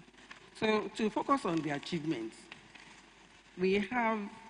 You can refer us to the page. To the page? Yes. Okay, I'll just keep the revenue and the expenditure side. Yes. Though if I'm talking about them, I'll be talking about the achievement as well. No problem. Okay, sir. So, payment of running grants. That one, but you said I should confine myself to the year. So for secondary school, Ekiti State government has been able to pay 235,157,400 naira for secondary school. Which page is that? That's page 10, sir. 10? Page 10. Okay. So I'm skipping 2022-2023 session. We will look at that one at the second session. Okay, sir. Yes. So for 2023-2024 session, I'm saying that the state government paid 235,157,400. And what government does is that for every child in the secondary school, the government pays 600 naira over and above what government does to pay salaries and everything, so that the school administrators will be able to buy minor things like markers and things like that, so that they will not have any problem running to government every time they want to do minor things. So for our primary school as well, government was able to pay 109,854,900 naira for as running grants. As running grants, so that they can just buy small items to run their schools. You already got for technical and vocational education. I said I don't know whether I'm supposed to be talking about. If there is a release to them, you can mention it there. There is a release. That will also guide us. Okay, sir. For 2023-2024, their own used to be 900 naira per child in technical college because of the peculiarity of their own kind of training. But government has scaled it up to 1,500 naira as at this year. So what was paid for last session was 5,981,400 naira, but it will change as from this session. So for examination, payment of WAEC fees, you see that there are two figures there. There is the figure for everything, the WAEC fees, the administrative charges, the purchase of reagents and practicals for the students, for monitoring of the WAEC exam and everything. That amounted to 546,901,209 naira. But the actual amount that was paid as fees to WAEC is 439,263,000 naira. Then NAPTEB as well. For this year, it's 31 million naira that was paid. Then for placement of exam, there are three kinds of exams that we conduct on the Ministry of Education. One that is called placement exam, because we don't just conduct primary 6 leading certificate examination. They are conducted to give them the certificate, at the same time to place them in schools. During the examination, when they are filling their forms, they actually fill the school of choice on the form. So where we have too many people picking a school, we take children who cannot be accommodated in the school into a nearby school so that every child will be able to go to school. So for this year, government expended 40 million for primary school, the conduct of primary school exam for 16,583 pupils. Then for secondary school, it was 75 million, GSS 3, SS2, 60 million for SS2 examination. The GSS 3, since the nation runs a 6334 system of education. So that means that there must be a certificate for the first 6 years, another 3 years, that is the GSS 3 exam. And we always tell parents and students that no child can go to SS1 without the certificate of the GSS 3. So, and for the unified exam, the SS2 exam, it was introduced years back to ensure that we curb exam malpractice. Because some children, they don't go to school, they just come from anywhere and they want to register for WAEC. We always told them that the window for irregular students, those who are outside, is the November-December examination, not the regular May-June exam. The May-June WAEC exam is for students that are in school, not for people that are outside. They have their own different windows. So to ensure that we curb this influx of people that will just come from nowhere and want to put themselves in our schools, government decided to be having a unified SS2 exam. So whoever does not pass the unified SS2 exam cannot proceed to do WAEC exam. I know UBEC has been here, SUBEB has been here, and they would have told your Right Honorable that 1,395,784. No, sorry, it's 1 billion. 1 billion. 1 billion. I'm sorry, 1,395,784,959 naira 0.1 kobo was paid as counterpart fund by Ekiti State government. So maybe before you also, because so that I will not lose my thought on that, when you were talking about WAEC payment, where do you get your drawdown? Is it from Education Trust Fund or directly from Nigerians of I want to get that. It depends, sir. The last one we did was from Ministry of Finance. But this year when we were going to run into issues, because Ministry of Finance was encumbered with some things, we were able to draw from ETF. So it depends. When ETF has money, we go to ETF. When ETF does not have enough money, then we run to Ministry of Finance. All right, well, we will reconcile that. Okay. Please go ahead. So for JAM, AMFE, that is the Agency for Adult and Non-Formal Education, would have told us about the 3,000 JAM forms that they buy every year. And for this year, it was 20 million that was expended. Then procurement of instructional materials for primary schools. SUBEB would have told the House, sir, that a sum of 174 million 32,505 naira was expended on the purchase of instructional materials. And Ministry of Education expended a sum of 16,388,047 naira for the procurement of continuous assessment documents. Right Honorable Sir, you are aware that His Excellency bought 16 Toyota Corolla cars as monitoring vehicles for education secretaries, bought 18-seater Toyota Hiace bus for UBEC Smart School, Ijon, and payment of car and housing loan for teachers in primary school that either two were not enjoying the benefits before.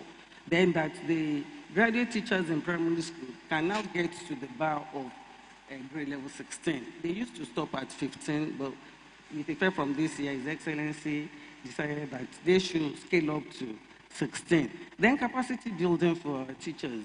For our teachers, there are some things that we did through the ministry, and there are some things that the ministry did through the World Bank assisted project of Agile and Ideas. So as I just maybe read some of them, I will tell us the ones that we did through the ministry and the one we did through Agile. 600 teachers were trained on digital skills to ensure that our e-teaching, we don't just pay lip service to e-teaching, we are actually doing e-teaching. I want to thank His Excellency because we now have, apart from the purchase of interactive boards in many of our schools, we started with 59, now we are working on 101. But Minister of Education felt that it's not good enough for a school to have just one interactive board where teachers can simulate for children and make learning and teaching easier. That it is better for us if we cannot even afford smart schools, because smart school is very capital intensive and everything has to be in place. But this time around, government decided to be doing it in phases, that we can start with smart classes. Then from there, we will now transform to smart schools. So we have U-lesson boards in at least Ado Community High School, where our students in science classes, SS3, now use the U-lesson board. And His Excellency has been able to give us 20 more that we are expecting from his interaction with his own people. They are giving us pro bono because of the intervention of His Excellency. So as soon as we have the 20 U-lesson boards, we'll be able to fix them in our schools. And gradually, our schools will become smart schools. So if I may ask, these 600 teachers, at any time we can get their lists. Okay, sir. We will get their list for you, sir. All right, please go ahead. We started with the ICT teachers, but we didn't stop with ICT teachers because we know that if you are going to transform to e-teaching, e-learning, we cannot be stuck with a particular subject. So we decided to have subject teachers, and we concentrated on science teachers because they need it more. We are not biased against arts and commerce, commercial subjects, but for simulation, for everything, science teachers need the interactive board more.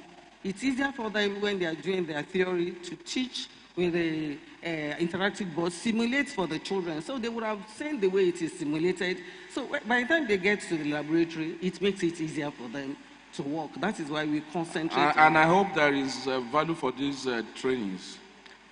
There is. We go around and we see them actually use them. There is a particular, apart from our Ado community, there is a particular school at Jilogun.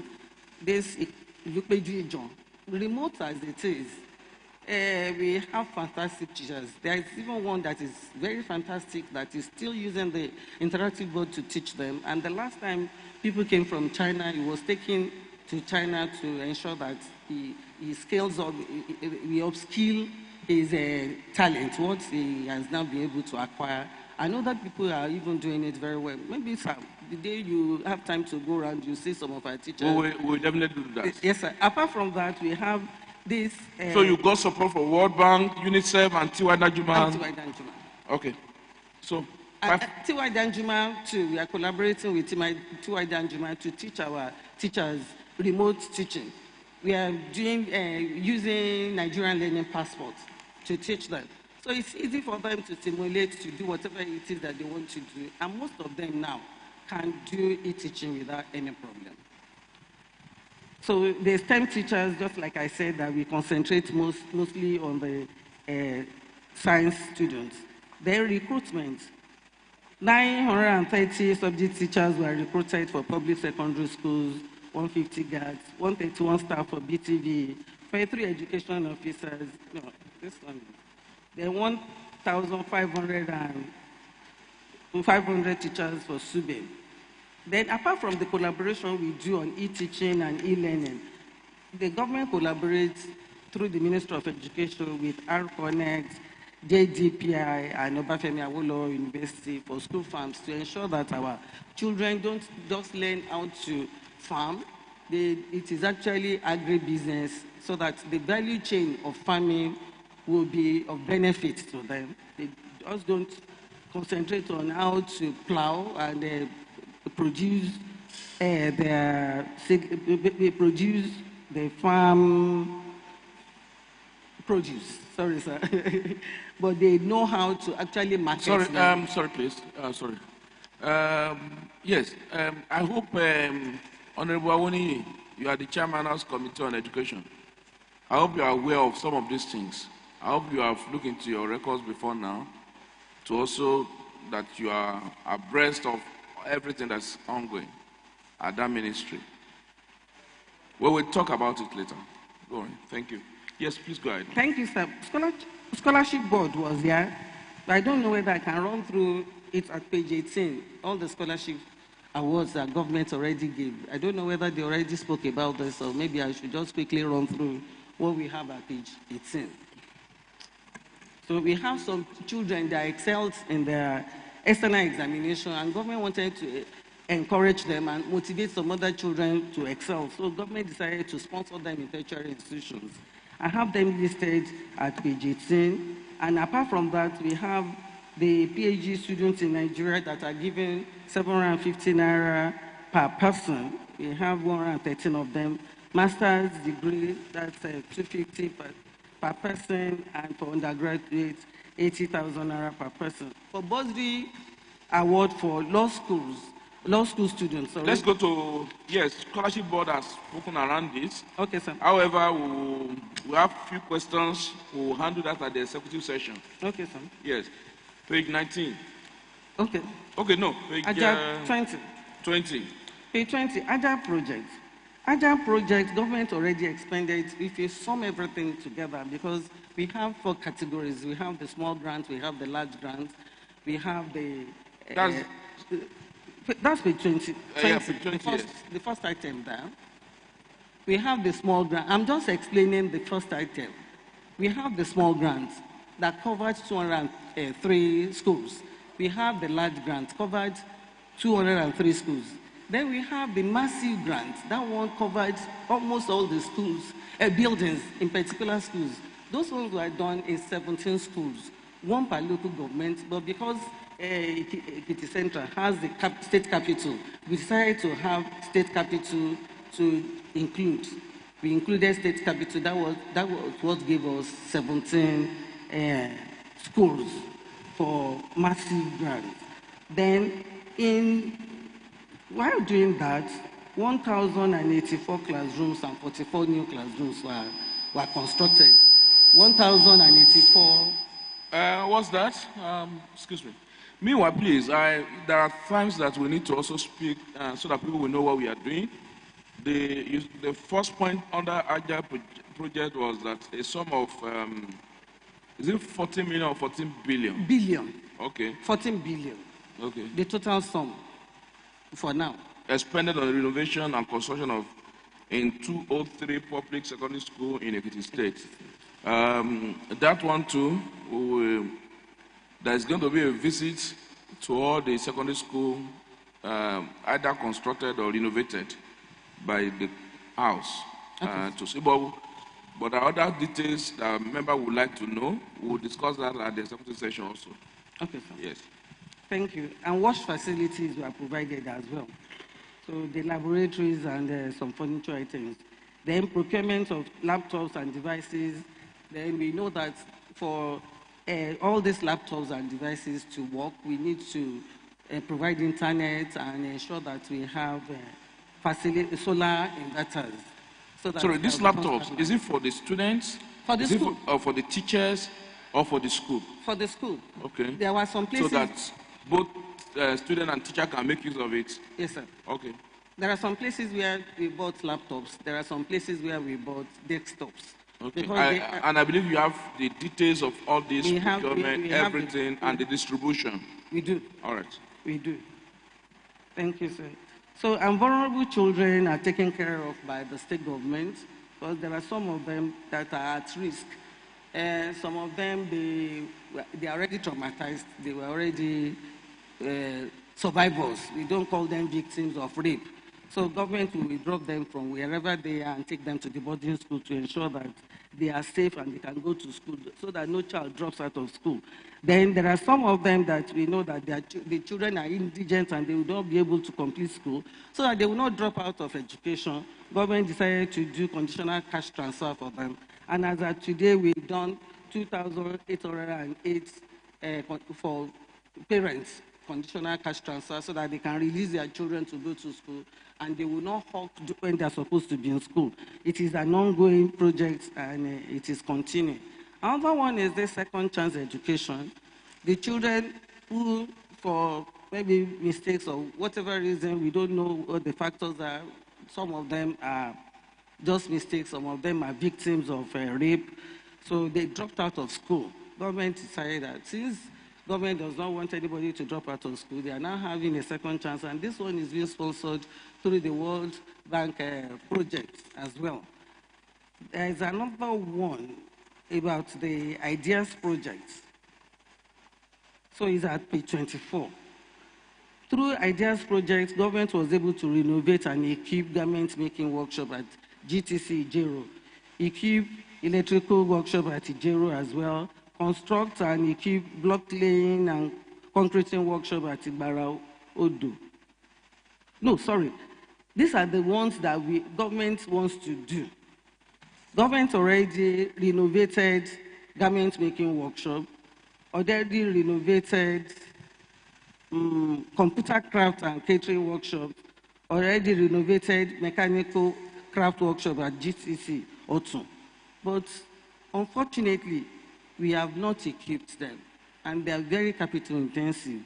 So this is the area that government is focusing on now, so that our children can continue to have interest in vocational education. So the area we are now is how to renovate and equip the garment making workshop, to equip the electrical workshop. In short, we want to take all these 6 technical colleges to the standard of the technical college Ado. I don't know whether the Right Honorable Speaker ever visited technical college Ado. It's a world-class. I've been there, but I still have my reservations. Okay, sir. Particularly what we have in that place, to me, is not being utilized. That's the challenge I'm having. Yes. We have a world-class equipment there, but the utilization, to me, is not up to 30% in my own rating. And that's a great challenge. And I think part of what we should do is how do we even utilize what we have, the existing, because a lot has to be done in that regard. It's important.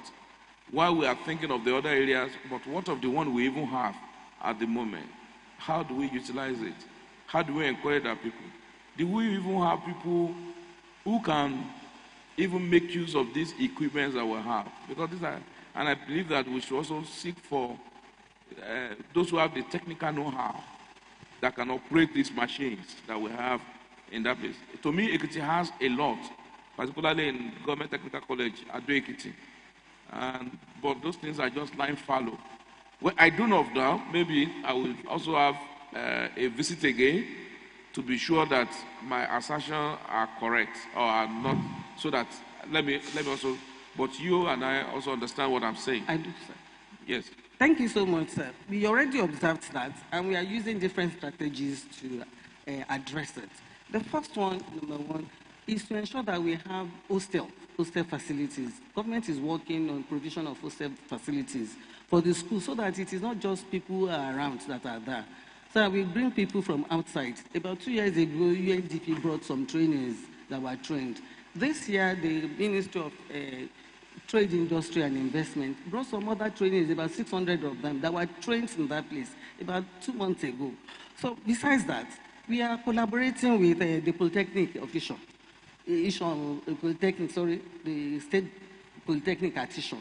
They have, at a higher level, we think that if we collaborate with them, it will be mutually beneficial, so that their own experts there, the professionals, will be able to train some of our people there, do capacity building for them. Then it will even encourage our children that are in the technical college to aspire to go to the Polytechnic. We are working on that. We have not finished. We will fine-tune it, have agreements with them, but we already contacted them, and they are working on it. Another institution that we contacted is Boesti. But that one, I cannot say that we have made the proper move. We are still talking. It is not as advanced as the Polytechnic Ishon. But for Ishon, it's almost as if it's done. So when we have them, we collaborate with them. The capacity building of the teachers will improve. Then we will have more people to be able to use the place. And that is the only way we can make it attractive to our people, particularly the youth. Yes, sir. Once they know that, to me, once that place is utilized, you will have more people, more enrollment, because they know that at the end of it, you have, of course, skill acquisition, which is the most important thing, vocational studies, which is, to me, is even what any reasonable person or government, all of us now should be thinking on, is to make that place attractive for them to go there, and like you said, and that will also encourage them to also get enrolled in the polytechnic, particularly artisan, rather than everybody seeking to be in the university and studying some courses that are not even that will not even meet the reality of the moment. I'm sorry, I just have to say it that way. Thank you very much, sir. Then just this afternoon, the chairman of the BTV was in my office, and we were discussing the fact that even where we have, like in Ado, we have about 35, 37 garment sewing machines, that we can do the distribution. Since everything belongs to government and the technical colleges belong to government, where we have shortfall, where we don't have any, while we are still planning to buy more for other places, we can loan from where we have excesses and take them to all these other places so that we'll be able to utilize them effectively. I want to assure you, sir, that when next you go there, you will see an improved situation. Thank you. Well, yes, I saw an attachment like an annexure to what you have discussed at the back, and I can tell you that this house also received petitions from proprietors of private institutions, but we are not going to discuss that here. It's going to form part of what we will discuss at the executive session. Let me now hand you over, to my colleagues who will want to ask one or two questions before we ask you to take a bow for us to meet at the executive session. Honorable Tunde Oke. Thank you, Right Honorable Speaker. Dear colleagues, I am Honorable Babatunde Oke, representing Ikere Constituency 1. Commissioner Ma, that was a brilliant presentation. My first question is personal to me because it has to do with something that's affecting my constituency, Ikere. There is this Baptist Model College at Ikere, and during the vacation, what we had was that the students, they are going to resume at the new sites around Atlas, Fagbo, Ikere. There is a construction going on. So, but till now, we have not had anything, and the students, in fact, GS1 students, no space for them. SS1, they do have space to receive lectures, and the parents, they are worried. So what is the status of that model college? That's my first question. Now, the second question has to do with free education. Yes, we know that there's free education in Ekiti, but how free is the free? Because we are still hearing principals collecting monies from students. So I would like you to educate us, to enlighten us on how free the free education, so that if there's any issue, we'll be able to raise it and attend to it properly. Thank you.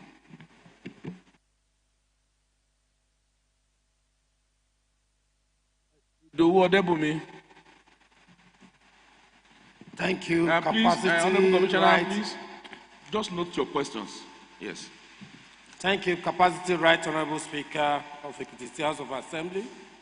Distinguished Honorable colleagues, I still remain my humble self, Honorable Comrade Idowu Odebumi, representing the good people of Oye Constituency 2. The Honorable Commissioner Ma, my first question to you is on those schools that fall into the jurisdiction of insecurity, like Omujelu area, Ilejemeje, Ipao, and Ita Okiako. In the course of my journey, I've visited those areas, and I discovered that those schools did not have perimeter fencing.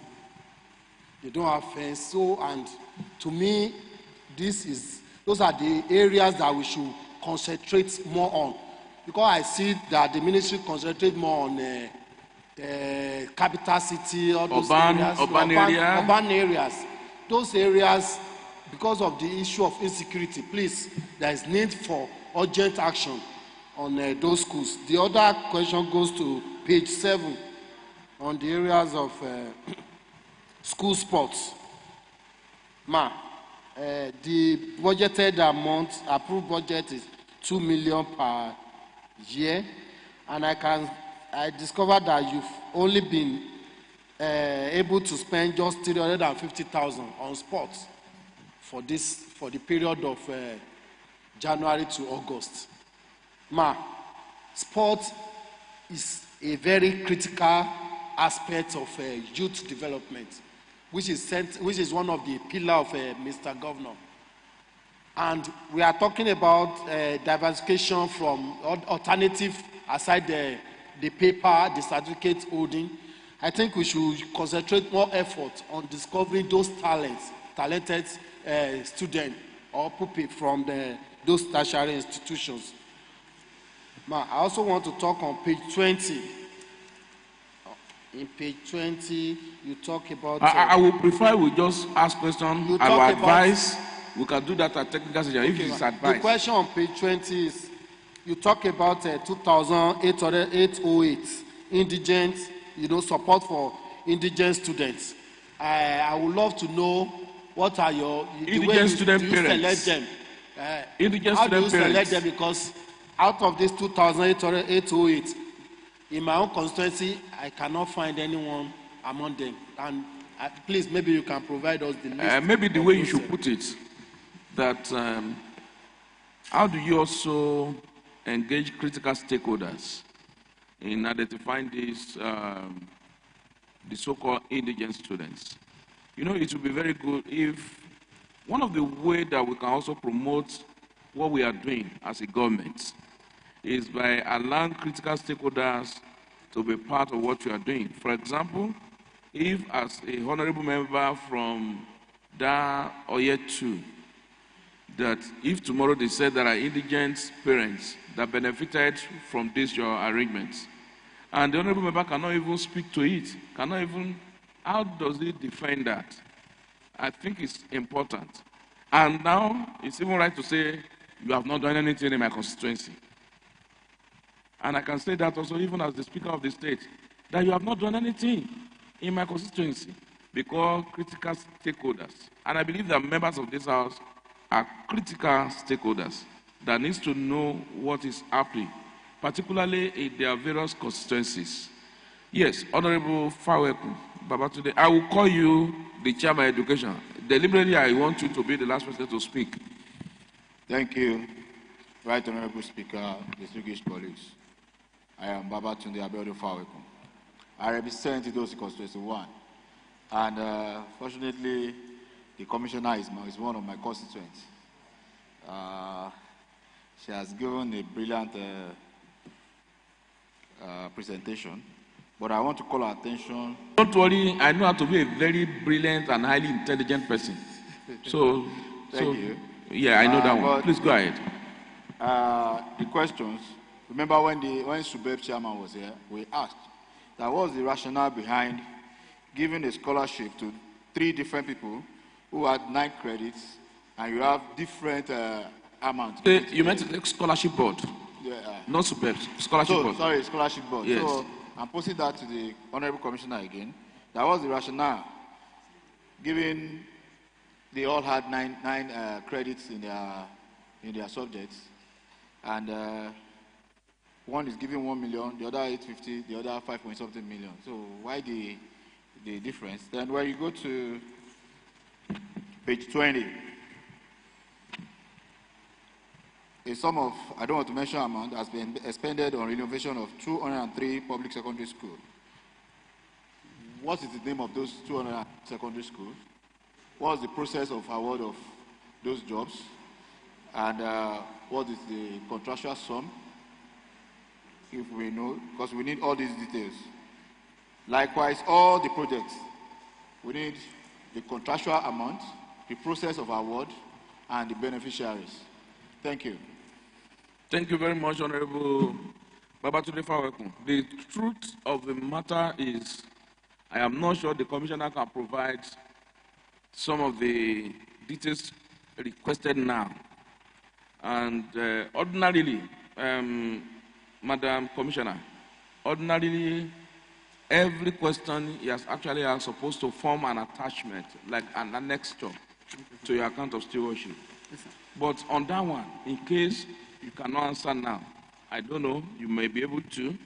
Like I said, you are highly intelligent and very brilliant, and an encyclopedia of, and so you might have them. But in case you don't have them, when you are coming to the second session, please ensure you have all these details. And like I told some people, I said, it is also good that you play this devil's advocate by putting yourself on this side. Madam, you put yourself on this side that if I am the one sitting here, what question will I ask? So I begin to ask that question. And I can tell you these people that I am seeing, that I've been dealing with, they have a lot they want to ask. So it's better when you are coming to the second session, you have those documents with you, even without us asking, because I know they will ask at the second session, which is this exercise is in 4 phases. Phase 1 is just what we are doing now. Phase 2 is the executive session, where we will deal with figures, where we look at the details, everything you have done, that you have claimed here. We want to see like 2,800 indigent parents, their names, their contacts, their local government. You know, we want to see how much was given, the schools, how much was expended on each project. These are the things we will begin to do at the executive session. And after that, the third phase is what we call a visit to local incubo. That is, we want to go to those projects that you have mentioned. Renovation done in this, reconstruction done in that. You know, we have gotten the list from the executive session. Then there will be a visit by this house to ascertain those claims. The computers in those schools. How many computers was procured for school A? And we'll look at it. And, you know, these are the things that members want to do, which is the third phase. And the last phase is our own, to now write our reports based on what we have been able to see in these 3 phases that we have mentioned. And we do our report, which we are going to give you your own copy and send. And the report, you know, is going to contain our resolutions, recommendations and resolutions at the end of the day. So, yes, Honorable Topelonge, Right Honorable Akim Jami, I will seek you. I know that is a critical sector, and I will allow members to ask their questions. Right Honorable Speaker, distinguished colleagues, my name is Lunge Temitope Ademola, Mr. Speaker. I represent the good people of Oye Constituency 1. Mr. Speaker, I'd like to ask Madam Commissioner, if you turn with me to page 21, second chance education. Second chance education, page 21. Now, you said the state government has embarked on second chance education scheme, providing opportunities for girls who dropped out of school as a result of pregnancy, all of that. Now, providing opportunities for girls. What about the boys? No, I'm serious about it, man. What about it? Because it seems boys are becoming an endangered species. Everywhere we go to now, they talk about the Beijing affirmation. They talk about how women. What about the boys? Is this deliberate? You need to answer that question, madam. Then number 2 is that a couple of months ago, I watched Professor Ishaq Oloyede, the executive secretary of JAM, where he superintended over the lowering of JAM score to 140 to enter universities in Nigeria. Now, polytechnics, while the score to enter was also lowered to 100. Is this a source of worry to you, Commissioner, as a professor? And also that if you were to have advised the federal government of Nigeria, what would your advice be in this direction? Thank you, Madam Commissioner. Even despite that, I still believe that universities are not also taking that. I'm not sure that any university in Nigeria that cutoff mark is below 200. I'm not very sure. I am not very sure of that. Secondly, to buttress your point, I think what we will be hearing is gender opportunity. And maybe we don't understand, maybe I don't understand what gender means. I don't think gender is just girls. I think it should be both. So I wonder why the focus is not too much when you say gender. Anytime we hear gender, because I have to support you on this, anytime we hear gender, we always think it's about women, girls, female, and when you say stop violence against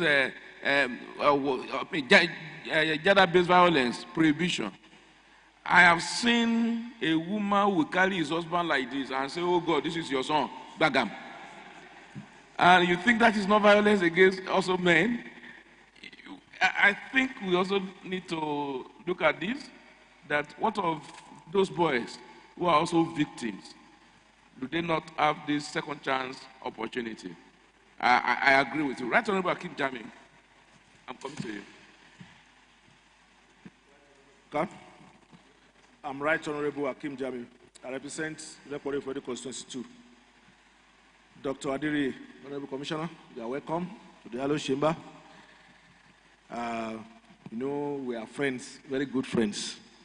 But we have to ask you this question. Please, on page 15, you said 50 teachers and education officers were trained on Nigerian learning passports. We need more explanation about that. Nigerian learning passports. That is in collaboration with UNICEF. That's on page 15. Page 15, yes, that's number one. Number two, I learned that some students, they still cut grasses in schools. And I learned the government has said this should stop because they are paying for this. So maybe you should investigate that, or maybe you should explain to us if it is the policy of the ministry that should go on. Then my last question is about the ban on the use of schools for events. I can see that this ban is in force because some people have been changing their events from schools. But at the same time, when they approach us that, please, Honorable, can you please help us talk to the Commissioner for Education? We want to use so secondary school for our events. And you say, no, Commissioner will not agree. I know she's very strict because it's against the law. Then they will just tell you, but last week, somebody still used one school in Ayegbaju. So why can't you help me? Please, I want you to... Right Honorable Akim Jami, on that, I know that when it comes to that, this commissioner will not allow it. I know. That is what I'm saying. But maybe some people are doing it behind her. That's why I asked. And you know that this commissioner is not a ghost. Yes. She cannot be everywhere. And it is possible for people to do that.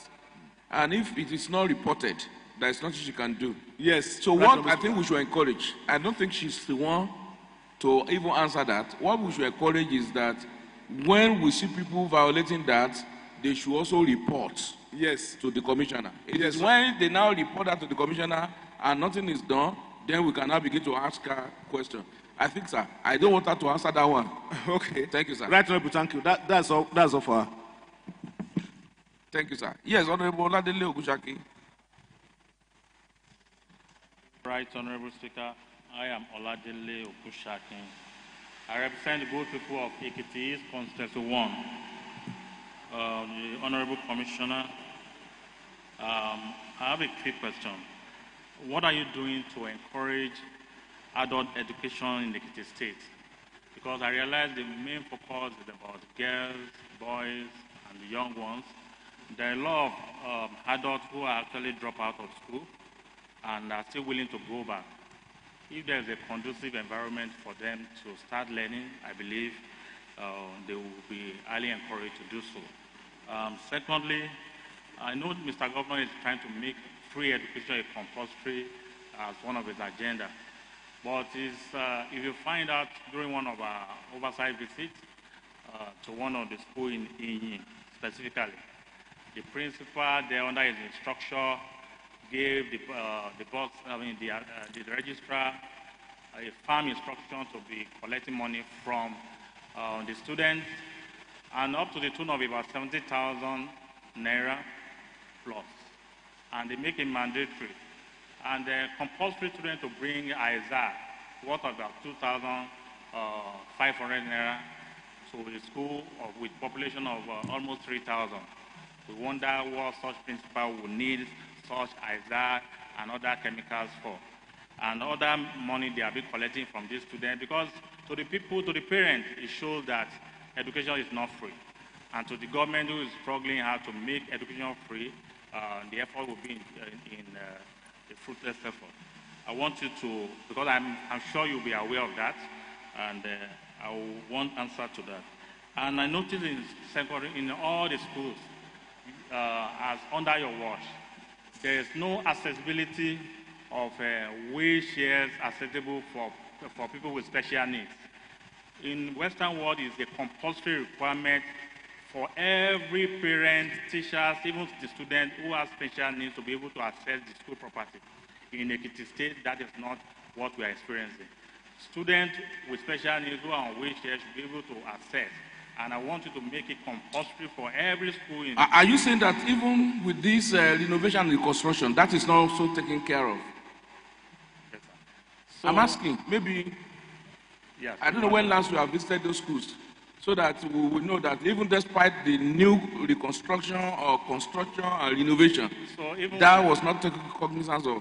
Yes, sir, right on the speaker. Okay. So I want you to look into that. And also, the people with special needs who are actually out there, because the belief of common African people is people with special needs cannot go to school.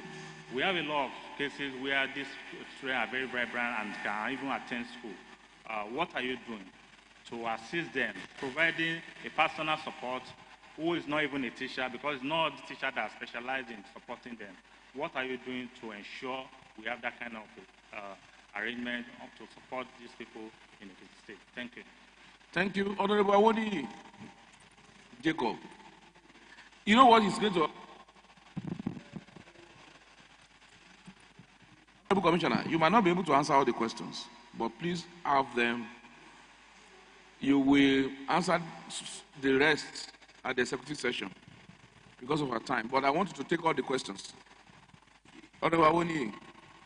The Right Honorable Speaker, sir, distinguished honorable members of the House, the Commissioner, ma, I think I have two areas to touch. The first one has to do with the release of ESS3 exam that was conducted some time ago.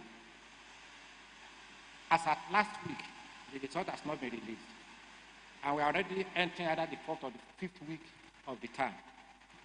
What actually caused the delay? That is question number one. Question number two. At the back of your paper, ma'am, the paper you submitted to us, you presented the amount payable, fees payable by private schools, and for establishment and even for upgrading. I want to ask now whether the number of approved private schools in the state and the number of schools that are yet to be approved. And if we still have those that are yet to be approved, what is the ministry doing? Because we'll be losing income if we allow them to keep on operating without getting the appropriate approval. Thank you. Leader of the House, Honorable Tolide. Right Honorable Speaker. Thank you, my dear colleagues. I'm Honorable Tolopege. Right Honorable Speaker. Ma'am, I want to ask you questions on revenue. If you look at your document, page 5, that's counting from bottom, 1, 2, 3, 4. You can just mention the code. That's review for publishers. No, as in code. Code 12020526. 0522 or 23? 0526. 26. Okay, renewal fee for publishers. Review fees for publishers. Review, okay, sorry. You have the proposed 2024 budget for 1 million. That's your projection. But as of January to August, you have 3,256,000. Is it not revenue? Yes, revenue, yeah. So my question is this. Last year, you proposed 6 million, 2023. Why did you come down to 1 million? Okay. The proposal was 6 million last year. So why do you now have it as 1 million this year? For this year. Because it's showing now in your actual revenue that you can conveniently do more than that 1 million. So why are we having 1 million? Then if you go to the next page, page 6, the first item, placement, GSS2 and SS2 unified examination. Though the figure is not correlating with us, because what we have here is 10.5, not 25. That's a 12020533. It's 25 now. What we have is 10.5. Huh? It's 10.5 that we have. I don't get you. 5 million.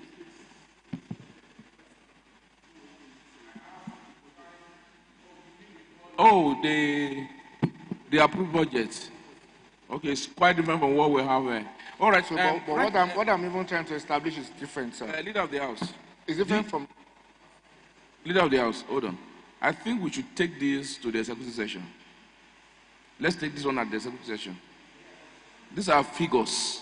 Let's take it at the executive session. Thank you. We'll handle that at the executive session. Honorable Adegbite. Right, Honorable Speaker, my distinguished colleagues. Thank you, Honorable Commissioner, for your submission. I want to go back to page 21 on the second chance education. You are meant to have started last month. I want to know how many you've been able to enroll, and then what is your strategy for reaching out to these dropouts? Do you have a list of dropouts from schools? What do you do to get to them? Thank you.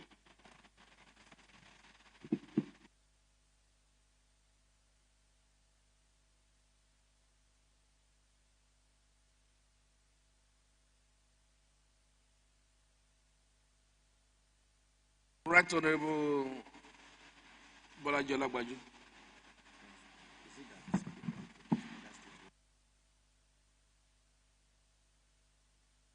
The Right Honorable Speaker, sir, distinguished members of this Honorable House, my name is Bolaji Olagbaju, representing the great people of Ado Ekiti Constituency 2. I just wanted to buttress on the question that my honorable colleague asked about the focus and concentration on girl child.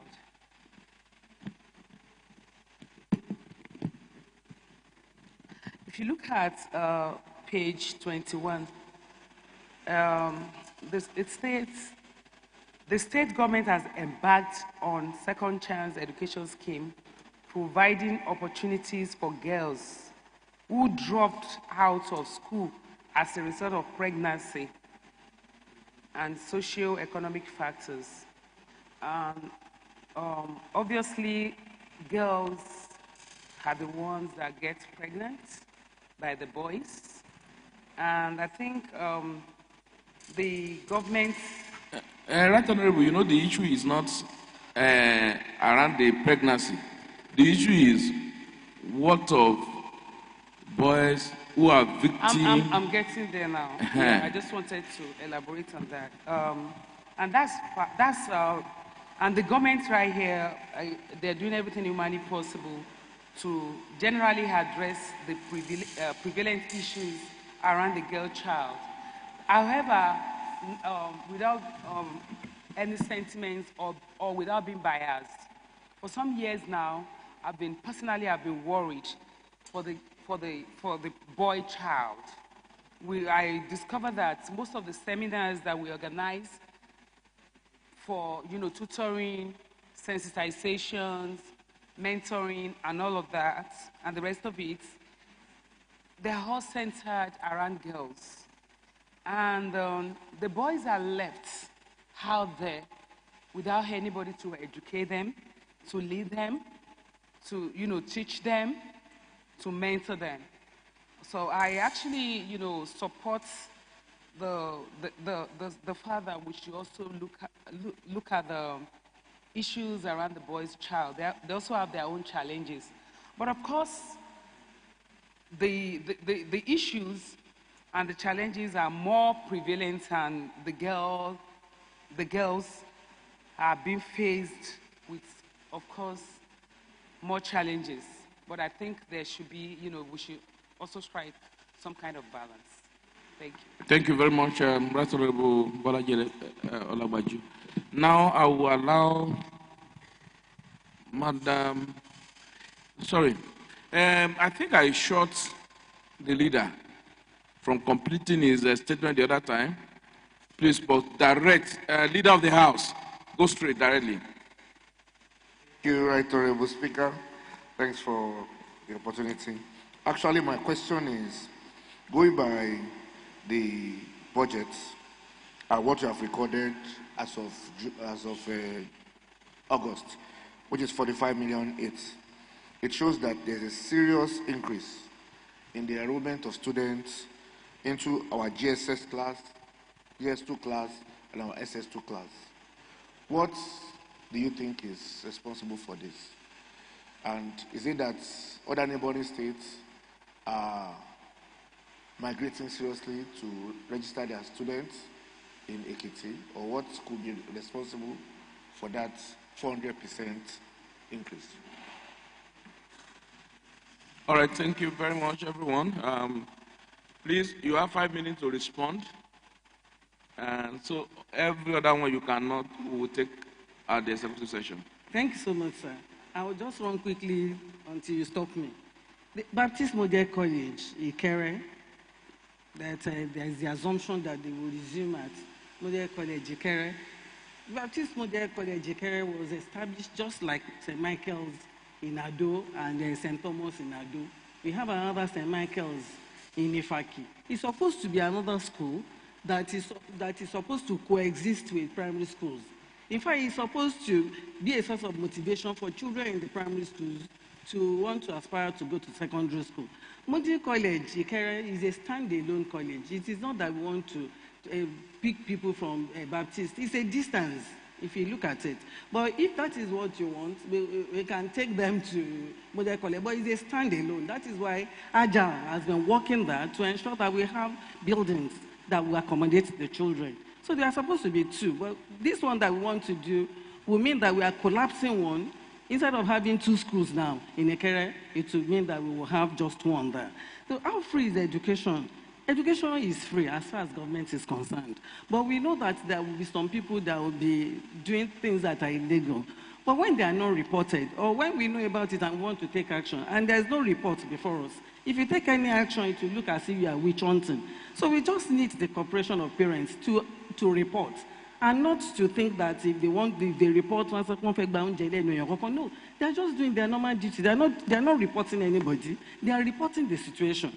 So if they cooperate with government, so that we will take appropriate action.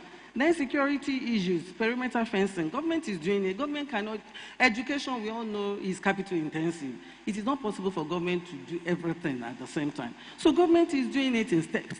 And the unfortunate part of it is that this Agile Assisted Program, it is the school that will determine its own priority. We were told that it is wrong for government to sit in Ado and decide what will happen, that no one size fits all. So there is this SBMC for each school, 17 members for each school.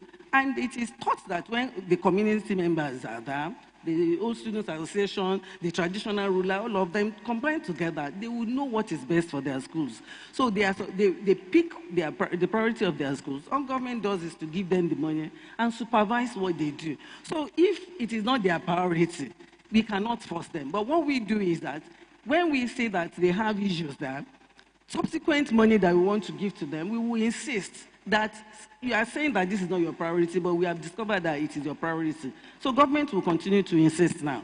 But what government does, in addition to that, because as of today, even the Commissioner of Police called me, sent a letter to me that the Inspector General of Police decided to make Ekiti State the meeting point for this month, where we are going to discuss issues of security generally in schools.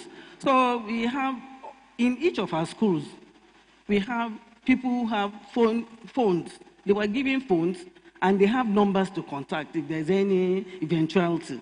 And the SA security, we partner with him, we partner with the chief security officer, who ensures that there is patrol, adequate patrol. And we're giving them the number to get in touch with.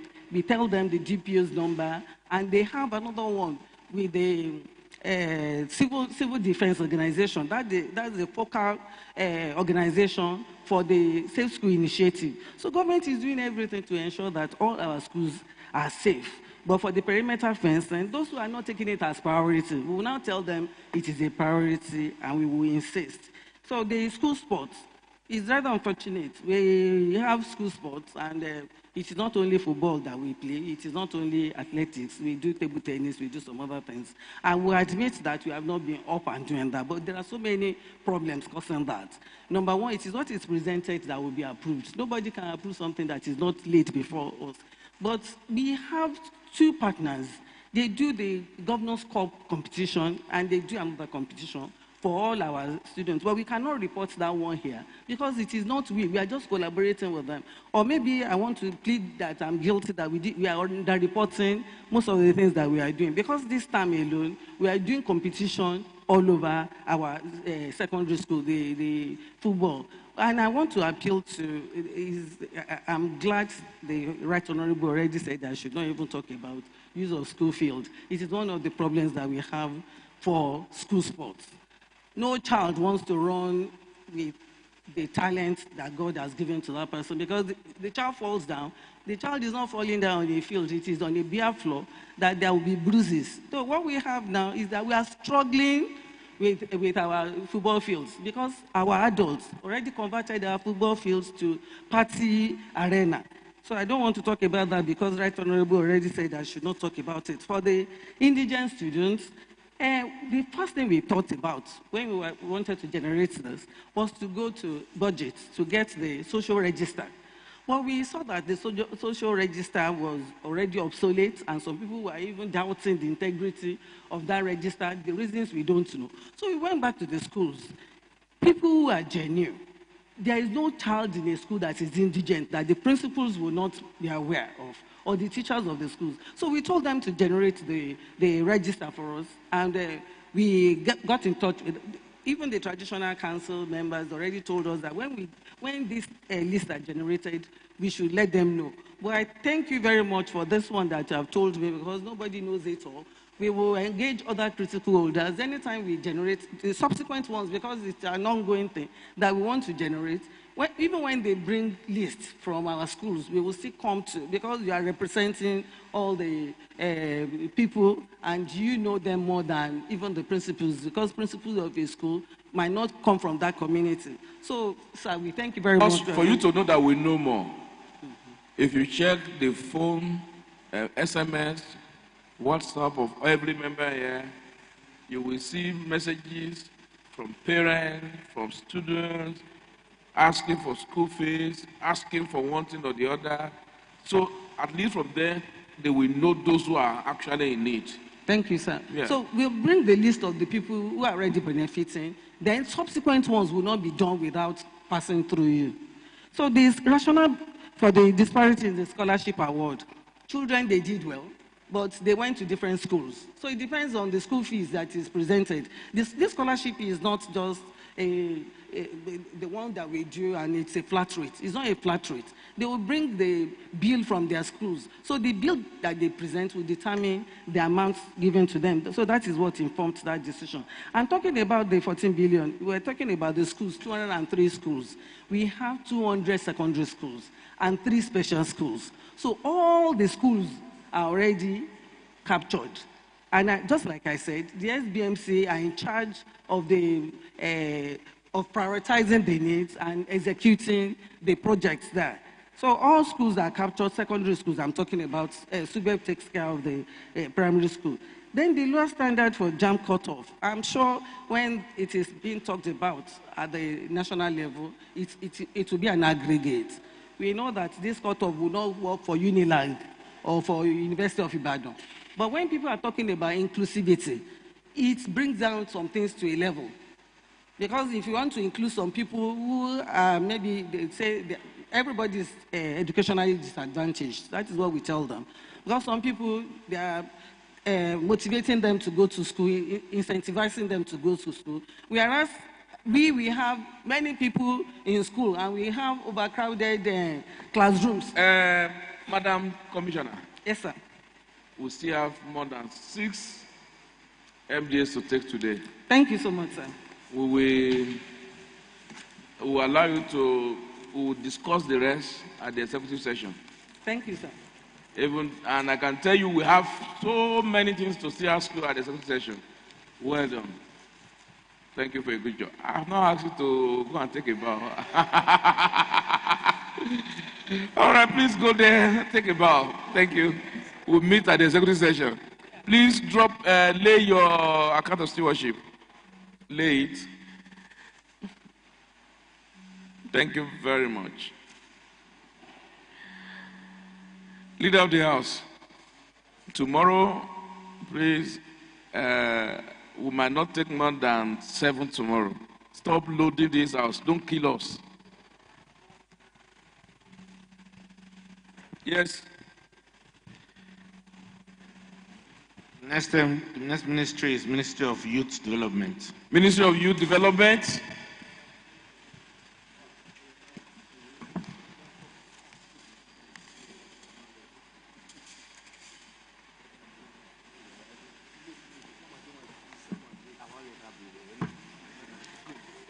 Ministry of Youth Development.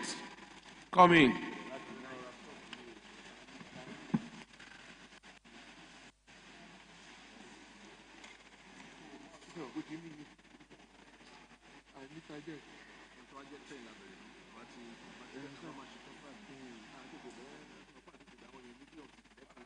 Honorable Tunde Dowu.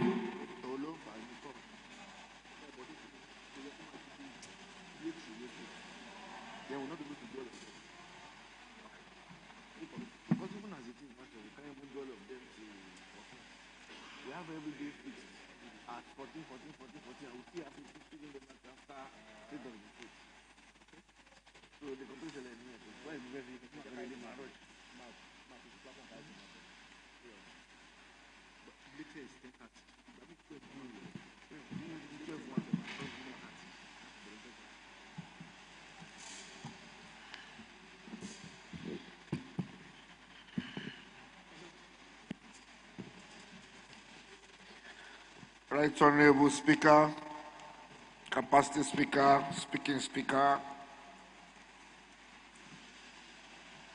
and my dear colleagues, we have before us the Honorable Commissioner Youth Development. With Mr. Speaker's permission, maybe. Yes, can we meet you? And this is your cap that is pointing to Iledumori. Can we meet you? Mr. Speaker, Right Honorable Aribasoye, the Deputy Speaker, Leader of the House, distinguished members of Ekiti House of Assembly. My name is Adesola Gold Adedayo. I am, by the grace of God, the Commissioner for Youth Development, Ekiti State. I have with me here today my Permanent Secretary, Mrs. Adelui, the Director of Finance and Administration, the Director of DAS, the Acting Director also in the Ministry, and of course, senior staff in the Ministry of Youth Development. Thank you, Mr. Speaker.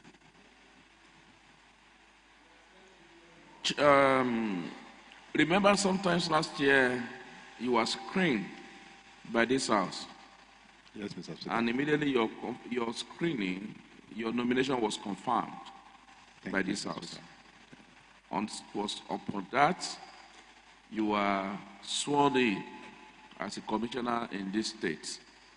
Thank you, Mr. And we know that since then you've been working as a commissioner in the Ministry of Youth Development. Now, at this stage, this house deemed it fit to call you back to justify your screening and eventual confirmation by this house. And that is why we would want to know what you've been able to do in the last 1 year. Also, don't forget, or may I also inform you, I don't know whether you know, so I won't say don't forget. Let me inform you that this session is being live on all our social media platforms. Just like you are watching it and looking at yourself right there. Same way people are watching you all over the world, not just Ekiti State alone. I've received calls from friends from UK, Canada, US, Singapore to say we are watching you live. So you are live. So please tell them. And you should know that Ekiti youth, now that they know that you are even coming today, a lot of them will be on that platform. They want to know what you have done for them. Please, just go straight. And we are only interested in what you have done. Don't tell us what you have not done. Don't tell us what you are thinking. Don't tell us your plan, but what you have done. Thank you. If there's any need for us to ask you about your plan, we will ask you. Please go straight. Thank you. Thank you, Mr. Speaker. May I begin by thanking you first and foremost for my screening and subsequent confirmation the last time I appeared before you, Mr. Speaker. Thank you, distinguished members of the House. I also like to mention that all that I will be reading or saying here today are those activities of my ministry. Of course, we know that... Hold on. The clerk has informed me that as the Commissioner for Youth, you are also interested in bringing in your media. However, by the order of this House, Order 17, Rule 122, no person shall be admitted to the lobby or the floor of the House while in session, except the following, and only by consent of the House. I will just ask for the consent of this House, if granted, to allow the Honorable Commissioner, his media aides, to come in to take this session. However, consent of the House. And on that, I put the question that if you are in support, that the Commissioner be allowed, allow to bring in his media aides to cover this event. Say aye. If you are against, say nay. The ayes have it. Thank so you, you can allow the media to come in. However, I don't even know why you need it. If you go to our YouTube, it's clear. The audio is even better than what you are going to have. You can just pick it from there. Mr. Speaker, we have a lot of youth channels. Of course, you know that 70% of... Hey, Mr. Man, go and drop your bag. What's the meaning of that? Is that your media aid? Yes, Mr. Speaker. I don't think this one can come in. What's inside your... Is it a bomb or what do you carry? Go outside. Go ahead, please. Okay, I was going to say that it's just for us to be able to share on our platforms to be able to carry Ekiti youth along. Bearing in mind that we're quite a number, like I said, about 70% of the population of Ekiti State. As I was saying earlier, that the Ministry of Youth Development, all that I'll be saying here today is basically our activities in the ministry. But of course, we have sister ministries with initiatives and programs that borders around youth activities, youth development, and youth engagement, youth empowerment. For instance, youth in agriculture, a lot is going on in the Ministry of Agriculture, which I won't be talking about. Of course, I know you know that Mr. Governor is doing a lot to enhance our capacity as in youth capacity in agribusiness. Also, in innovation, in wealth creation, even in the Ministry of Education, in Women Affairs, and so I won't be talking on those. It's important for me to mention this so that people watching us live will not think all that is happening in Ekiti, as far as youth are concerned, is just all that I will be speaking to today. So my paper here today is just for our own direct engagement and activities with the youth from the Ministry of Youth Development in Ekiti State. I also like to mention that I'm the Pioneer Commissioner for Youth Development. My ministry used to be Youth and Sport.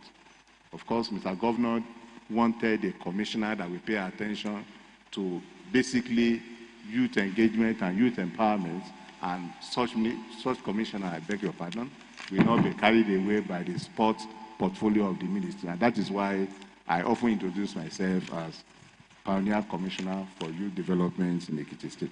So upon assumption of office, of course, after your screening and confirmation of my appointment, we started by trying to engage with the youth. So in emulation of Mr. Governor, I also try to throw my door open for our youth to be able to engage and interact with me. At that point, sometimes in October last year, the agitation around and among the youth is that they want to have a direct engagement with Mr. Governor. So we started by organizing... Hold on, please. Dear colleagues, I seek for 1 minute stand down. Thank you.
Commissioner, you just have 3 minutes.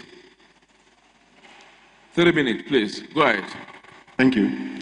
Like I said earlier, that we started with Youth Let's Talk program with BAO. This platform is an opportunity for Mr. Governor and, of course, our youth to relate directly, to engage with Mr. Governor on all issues that borders around their development and, of course, their empowerment. From that one, we moved to establishment of the Youth Resource Center in the Ministry of Youth. What page is that on your account of stewardship? Oh, I'm actually reading from the summary page because of time. I have read through. I have not seen that in your account of stewardship presented. Okay, because I extracted this one differently from the. If you go through But this it's not document, there. everything Not, is inside. you They are are, all what inside, you sir. presented to us, what you are saying is not in the account of stewardship. The document before us.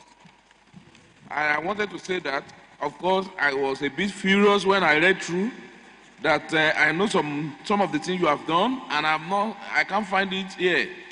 Or please, can you refer me to which page? I have it in. Okay. If you can refer me to the page. Somewhere in the middle of the document. It is not page, Mr. Speaker. Well, this one is page. It has Nigerian Youth Parliament as the first item on that page.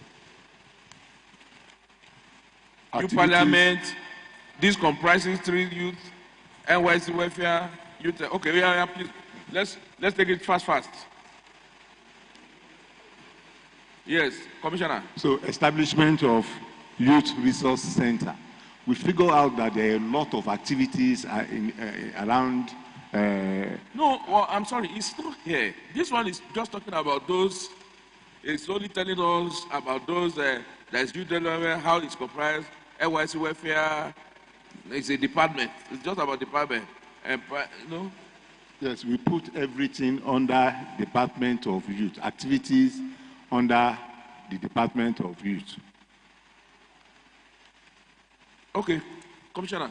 Okay, we'll still take 2 minutes, oh yeah? All right. Thank you, Mr. Speaker. Like I said, establishment of the Youth Resource Job Center to help our youth to key into all the opportunities that are available in our nation today. Next to that one is the review of Ekiti Youth Policy. This policy document speaks to rules, regulations that guides youth and student engagement. Has that been reviewed already? Yes, we're almost What done. are the novel things in this review? At least I'm very much aware abreast of the youth policy. Yeah. I work on it at a stage together with some people. So what are the novel issues in the new one? First, I want to inform you, sir, that it was laid before Ekiti Youth Parliament in this Allo chamber. Then thereafter, we went to the ministry to put together 17-man committee to be chaired by a professor who also worked on the documents before this administration. And of course, we have the Deputy Speaker of Ekiti Youth Parliament as the chairperson of that committee. Mr. Speaker, you remember you nominated a member of this House to be part of that committee during the presentation. Like I said, that you nominated a member of this House to be a member of that committee. So we have a member of the Ekiti House of Assembly as a member of the 17-man committee who is saddled with the responsibility of reviewing the policy. And right now, we are done with the review. We are trying to compare what we have in Ekiti State with that of the federal government. And in another week... Let's go to something else, sir. Okay. Subvention to youth and student organization. We approached Mr. Governor, and Mr. Governor kindly approved, graciously approved the sum of 10 million to be shared among the youth and student organization for them to be able to run their organizations. Then regularly, we have been supporting the Nigerian youth NYSC with a meal subsidy. Altogether now, we have done like about 15 million, 5 million in each tranches to subsidize, to support the NYSC orientation camp in Ekiti State. Construction of toilet facility in our orientation camp. Of course, you remember the ugly incident that happened about 3-4 months ago when a toilet caved in at the back of female hostel. Upon our inspection, and of course the committee of NYSC in Ekiti State paid a walking visit to orientation camp. We approached Mr. Governor, and Mr. Governor expressly approved construction of 90 altogether, 90 toilets and bathroom to support the orientation camp. Then we'll go to Constitution Campus Store. My SSA, the senior student, the special assistant to Mr. Governor on Student Affairs, just concluded a campus talk to see issues within our institutions. We have 7 of them in Ekiti State. What is going on with them? What do they need from government? The report is ready, and we have submitted that to Mr. Governor.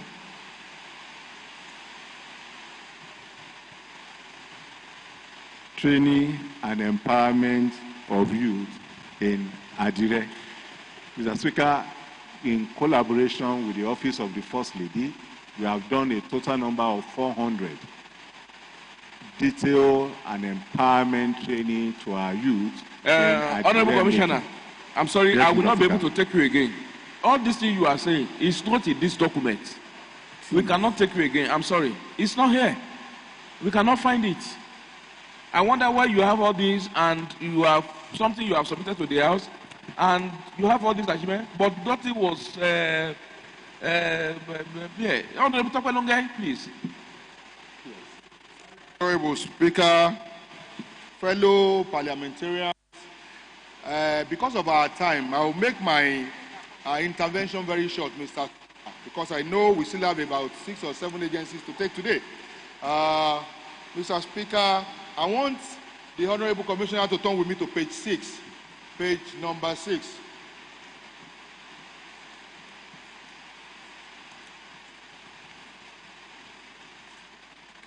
Yes, sir. Achievements so far. Achievements so far.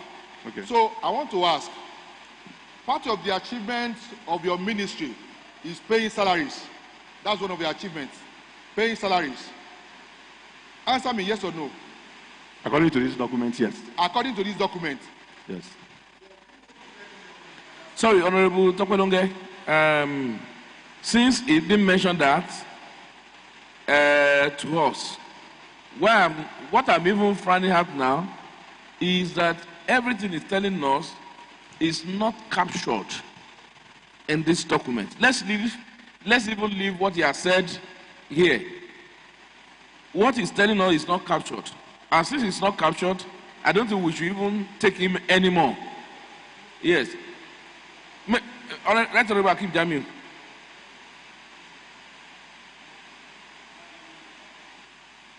Right, Honorable Speaker. In as much as this commissioner is the accounting officer of his ministry, I think we should, in case he's coming back to the executive session, he should find time to sit down with his staff and check documents very well. When you are talking of achievements, all these things you listed there, they are more or less routine practices in ministries. National Council of Youth Development is routine. Right, Honorable, I still don't want us to. It's routine. I don't want us to go into please, that. I just want to advise him, when you are coming back to the executive session, please make sure that this document is well prepared. Please, thank you very much. Yes, I think at this juncture I'm constrained to ask, who prepared these documents? I need to know. You cannot be the one that prepared this document. The two were prepared for me. Commissioner, please answer me. Who prepared these documents? The ministry, my permanent secretary. Please, permanent secretary, can you stand up? Permanent secretary, why will you present this type of document to this house? We asked you, account of stewardship, payment of salary, as account as your achievement so far. These are the things. And listening, I deliberately allow him to talk. So he asked, are you not aware of those things he's mentioning? You are not aware. The Right Honorable Speaker, sir. I'm aware of this document. So why is it not part of this account of stewardship? Yes, let me quickly explain, sir. I don't need explanation. Answer. Right. Just tell me why it's not here. This is what we originally prepared. I don't get you. We originally prepared the account of stewardship in line with what the Honorable Commissioner was actually presenting earlier. But along the line, we just felt we should expand it. Why? To have a full information of our ministry. I don't understand. I don't understand. Why will you expunge what is even important, the most important? Do you know that to err on the side of surplusage is better? So why will you expunge it? And now he's talking to us, all of us. You don't understand. We don't take that. And we will never take that. Madam, you have not done well on this. Sir. You have not done well at all. And whoever must have assisted you to prepare it, or whoever must have advised you to expunge it, why? And you know, okay, you expunge, let's talk with Bao that you are doing, you expunge subvention to the youth that you have those payments you have made, you are now putting payment of salary. I really want us to talk around it before now, as if, how would that be your achievement? These are like that's what Hakim Jami was saying, and Tokolonge. How would preparation of annual appropriation be an achievement? These are routine. What I want you to showcase to the world, to the people of Ekiti State, is that this is the commissioner. I'm sorry, this is happening because I believe that you didn't advise the commissioner well as the permanent secretary and every other. The youth in the state, they want to see what he has done differently. They want to know what are his initiatives. These are the things they want to know. And that is what we want them to tell us. After that, whatever you have done as your achievement, then we can now go to the executive session to now begin to look at what the details. They are not here. And we cannot take what is not before us. No, we won't take it. I'm sorry, this is, Honorable Commissioner, this is, I'm sorry, this is just below average. Of course, it's even nothing at all. And this document has become a useless document. Worthless document. Honorable Madam PS, please, next time when you are coming to this house, be serious. And you are telling us that you are a sponge that you need to move some things from your ministry. When you are coming to the house, do you remember that this house appropriated a fund that any fund you have to spend, this house appropriated it without the approval? Can you even spend any money in this state? We appropriated. So why are you not hiding from us? Is that not what you are telling us, that you want to hide? Your ministry want to hide what you have done. What you're supposed to be, people should be celebrating. What people should be happy about that you have done. Now you cannot even talk about it. I think their colleagues, we should just allow the commissioner to just leave. Let him come and meet us at the executive session. I think that is just what we need. Please, you can take a bow. Honorable Commissioner, please, I'm sorry. Go and take a bow and meet us at the executive session. This is what the bureaucracy has also helped you, what they've done. We are not happy, and that is to say the least. Thank you.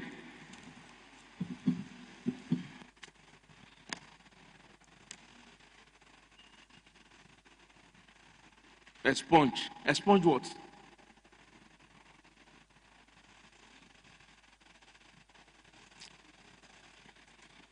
We meet at the executive session.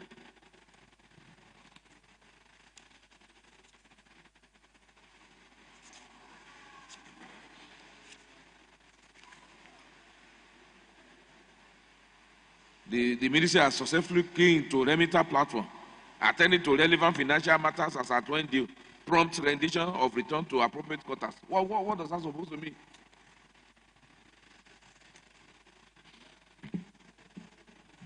Leader of the House, please, can you just bring in the next ministry?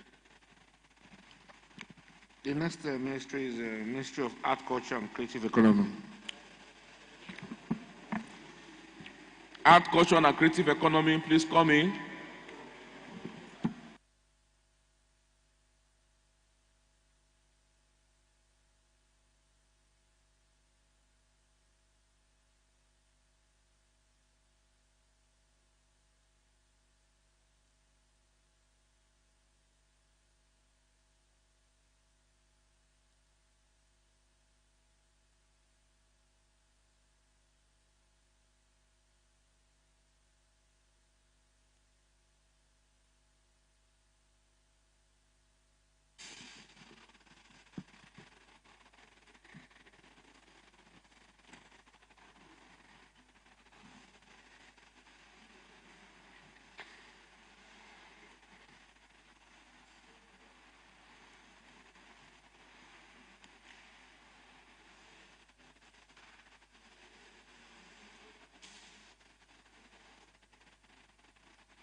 Yes, Leader of the House. Honorable Speaker and my colleagues, Honorable Speaker, we have before us the Commissioner, Ministry of Art, Culture, and Creative Economy. With your leave, can he introduce himself? Please kindly introduce yourself to the House, sir. Thank you, Right Honorable Speaker, the Right Honorable Deputy Speaker, and members of the State House of Assembly.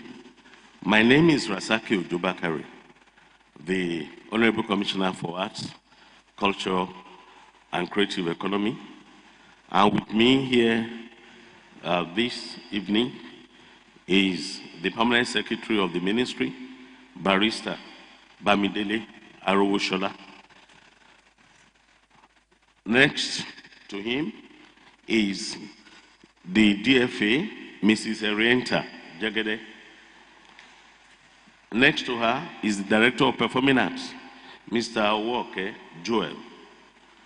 And next to him is the DAS, Mr. Sami Ogurinde. And last but not the least, Mr. Banji Adelusi, Director of Culture. Thank you, Right Honorable Speaker. Very much. Really, the day is fast spent.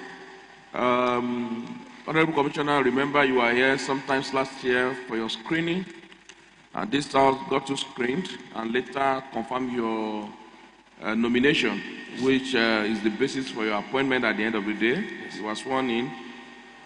And please, you are not on your. Please sit down first. Sit down. Probably, what's going on? Yes, Honorable Commissioner, as I was saying, the basis for your appointment was that confirmation done by this house.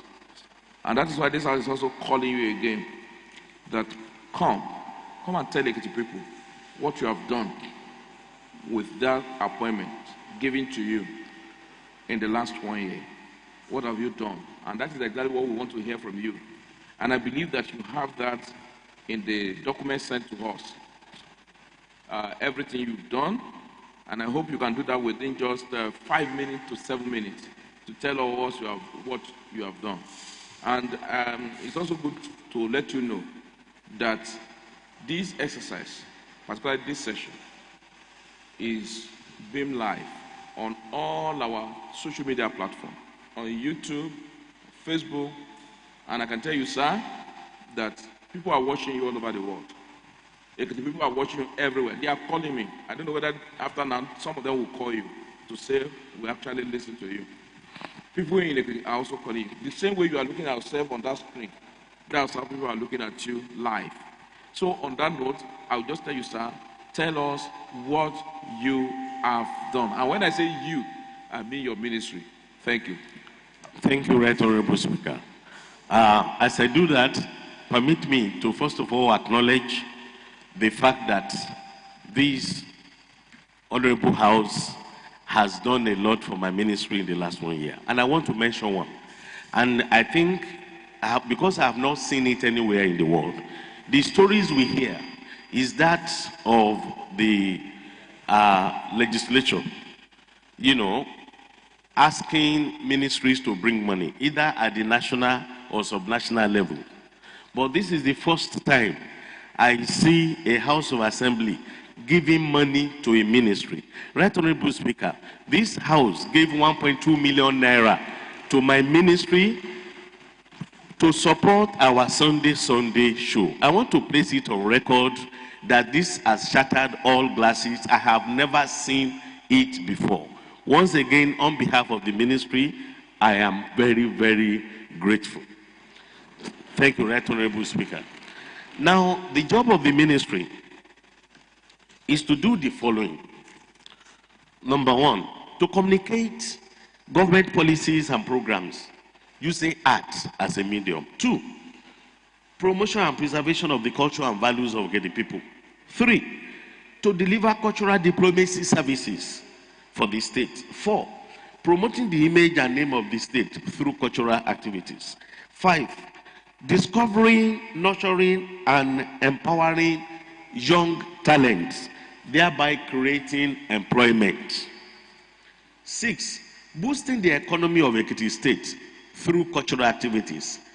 And 7, offering edifying entertainment to the inhabitants of Ekiti State for holistic wellness.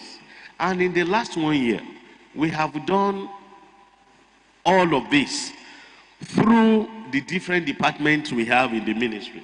We have the Office of the Honorable Commissioner, Office of the Permanent Secretary, Department of Administration and Supplies, Department of Finance and Accounts, Department of Culture, Department of Performing Arts, Department of Creative Economy and Public Events, and the Department of Visual Arts. Now, we've delivered on these mandates in the last 1 year by sustaining our popular Sunday show, which is tagged Talent on the Loose. And when you say sustaining, are you saying that it has been a system before you, or you initiated it, then you are now? Yes. Because it's yes. important to understand. Yes, sir. It was initiated in my first time as commissioner. Oh, okay. In the last 2 years of JKF. I get you. That was when we started it, and we've sustained it in the new era. I get you on that. Secondly, Ekiti Value Resuscitation Advocacy. The ministry, through the integrated advocacy strategy, revitalized the Ekiti State Value Resuscitation Campaign through the reenactment of unforgettable Ekiti stories. One of such is the heroic story of Adekunle Fajoyi, which we did in Lagos and in some other states of the Federation. 1 minute again, sorry. I also need to call the attention of my members that there is an addendum to the document earlier presented to this House. So I think the Commissioner is reading from that addendum. Yes. Please note that. And it's still on page 1 of that same addendum. Yes. Thank you, sir. Under item 2, if I'm correct. Yes, sir. Please take note of that. Please go ahead. Thank you, sir. Then, strengthening the Ekiti creative sector through Ekiti State Arts Endowment Fund. Right Honorable Speaker, sir. In 1989, the government of General Babangida signed to law the National Arts Endowment Fund, which is a grant that's supposed to be given to creative artists for them to create jobs, for them to be able to produce their movies, their music, and all that. It's a way of creating employment. But since 1989, no state, not even the nation itself, has implemented it. Ekiti State made the name of being the #1 state in this country to implement the Arts Endowment Fund. And in recognition of that, yesterday, our governor has been announced to have won the T.Y. Buratai Prize for Cultural Leadership. T.Y. Buratai is the former, the retired former Chief of Army Staff, who is currently the Nigerian ambassador to Brazil. You know, he has a foundation that rewards leaders that have done excellently well in the area of cultural leadership. And this year, our governor won it because of this Arts Endowment Program. But it's the first time in the history of this country that a state is implementing it. Not even the nation has implemented it. Our governor gave 20 million naira to over 40 creative artists and about 4 associations, and it is impacting their businesses, and it is impacting growth in the sector. You have the list of these practitioners. Yes, sir. The beneficiaries. Yes, sir. So we can, when you ask for it, we can get it. Thank you, sir. Yes, sir. We can get it. We do. We All do. right. Thank Yes, you. sir. We will do that. Our Premium Trust Bank is running the project with us. All right. So we have the Please. document. Item 4. Yes, sir.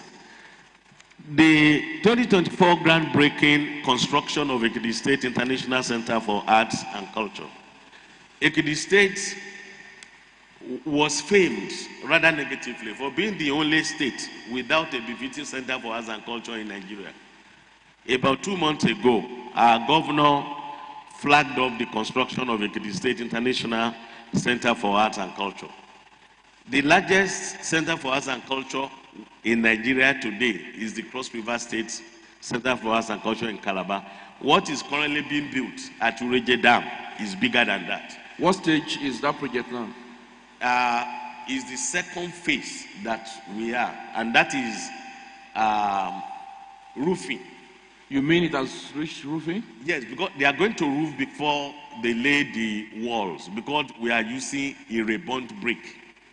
We are using a reborn brick. So with that technology, they have to do the roofing before they start raising. And I think you told Mr. Governor that that project will be completed in March. In March, by the grace of God. Okay. We are on it. It will be commissioned. I was there, remember. Thank you, sir. Okay. Thank the you, sir. Committee on Art and Culture should also visit that project to see the progress. So Committee on Art and Culture, please ensure you visit that project at Ureje to see the level of progress already made. Please go ahead, sir. Thank you, sir. This year we had our Festival of Arts and Culture, EkiFest, and all the local governments in the state and LCDAs, all of them participated. Overall, we had over 200,000 people participating in that event this year. Number 6, the reinvigoration of... Sir, I'm coming, sir. Yes, sir. Did I hear you say 200,000 people? Yes, sir. Is it okay? Not just in a day. No, not just in a day. Cumulatively, the statistics. Because I'm looking at the statistics we had. I'm looking at facility that can accommodate 200,000 people in Ekiti. The statistics we had at the end of the day, over 200 cumulatively. Okay. Had participated in it. All right, sir. It was a 6-day affair. Now, number 6. The reinvigoration of the state band through recruitment of some key professional artists and purchase of band equipment. 7, commencement and sustenance of Ekiti State Talent Development Project. We began Ekiti State Talent Development Project this year, and that's where we go out to harvest young talent and bring experts in the different areas of performing and visual arts to train them and then give them grants for them to start their own businesses. And this is also going to be sustained as a yearly project of the ministry. Number 8, community festival development. Beyond our own state flagship festival, EkiFest, we are now working with our local communities because we are now going beyond the spiritual consequences or aspects of the community festivals. We want to develop our community festivals to become tourism products. Something that interests me, but I missed it out, which is item 7 that you've mentioned, because it's important that getting our young ones and mentoring them, training them. You say you have 100 already. Sir? You say you have 100 of them that you are training. No, they're even over 100. Now. They're over 100, yes. Okay, and maybe when we meet at the same session, I can engage you more on that. Okay, sir. Because your process of selection and this, can we?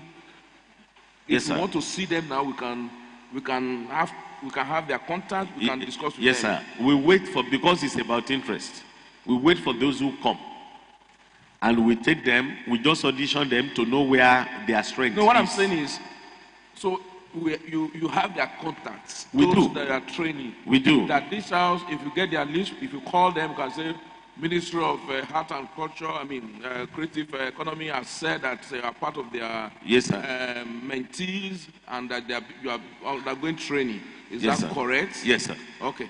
Yes, sir. And Right Honorable Speaker, sir, you and members of the House saw them when you came for the Sunday show. You actually saw some of them on stage. No problem. That day. Well Thank done, you, sir. sir. Well done. So, community festival development. We are now working with selected community festivals. We are using about 3 of them, one from each zone, as pilot project first. We are already working with Udiroko. Whoever went to Udiroko last year and this year will see that the seating arrangement has changed. The use of the space has changed, and some other things have changed. It's part of the work we are doing with them. And next year, we are invigorating the content so that there will be more activities. Because the idea is that the content determines the touristic value. So we want something that tourists can come and stay 2 weeks in Ekiti. I was about asking that question. Yes, the rationale. Which Yes, you sir. have mentioned. That's the Please go to rationale. another one, sir. Thank you, sir. Successful facilitation of heritage pilgrimage activities. Our heritage pilgrimage project brings followers of Yoruba traditional religions from other parts of the world to Ekiti. We have a lot of them in Venezuela, Brazil, Mexico, and places across Europe and the Americas. They follow the Ifa religion and other religions that are of Yoruba ancestry. Sorry, sir, is this a proposal? It's not a proposal, sir. We've brought them here, over 200, over 2,000. Over 2,000 of them came here this year. They were in Ekiti for 9 days. Sir, if each of them only spent $100 in Ekiti, because they stayed in hotel facilities, they ate, they drank, transportation and all that. I get the idea. I just want you to emphasize it. Yes. Yeah. Yes, sir. The idea is that what our people go to Israel to do, what our people go to Mecca to do, there are people who are also willing to come to Ekiti and do it here. That's our own selling point. Our own selling point. Yes, sir. Yes, sir. 10. Thank you, sir. And this year, over 800 million naira enter Ekiti economy at the end of 9 days from those 2,000 people that came here. Thank you, sir. Number 10, maintenance and sustenance of industrial harmony within the state creative sector through regular interventions. We have our critical stakeholders like the Theatre and Film Production Association of Nigeria, TAMPAN. We have ENTP. We have PMAN. In PMAN, for instance, you have 2 PMAN in Ekiti for a long time because they have cases in court over who becomes chairman and state governor and all that. But we have been able to maintain the peace in the industry because we meet with our critical stakeholders every 15 days. We meet with them. And this has enabled us to maintain and sustain peace in the industry. Please go to 14. Okay, sir. 14. We've attracted 200 million naira grant. 200 million naira grant to Ekiti State for Ekiti International Theatre Arts Festival. That festival is holding in August next year. We attracted that fund in March this year. In fact, the foundation is meeting Mr. Governor this week. We are waiting for Mr. Governor to come back and give them the date to come. He has approved. They are coming. That festival is holding, International Theatre Arts Festival, is holding next year. It's a 10-day program. Each local government and LCDA will be giving 2 million naira to produce performances and bring. And there will be different Ekiti talents who are also going to submit proposals, and they will have grants to produce works and bring to that festival. It's coming in August next year. Thank you, sir. Thank you, sir. Mr. Davidson, please go to the mic. I need to ask you just one question.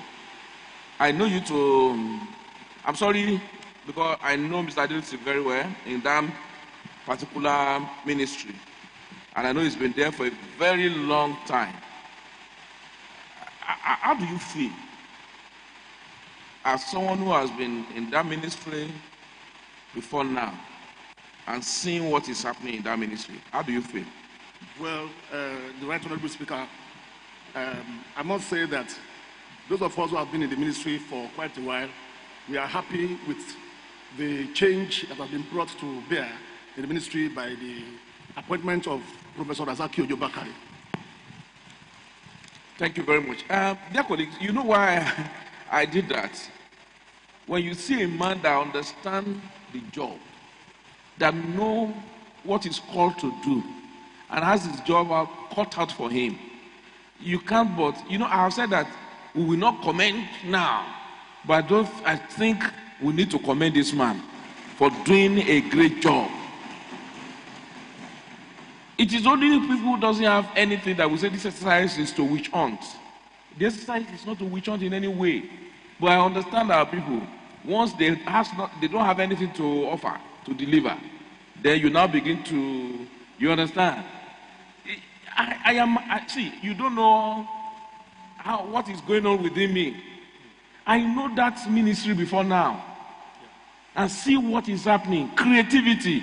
When you are given an assignment to do, is about creativity. Some people will come here and say, money was not released, this. But see, even the government will be happy to release funds because of this creativity.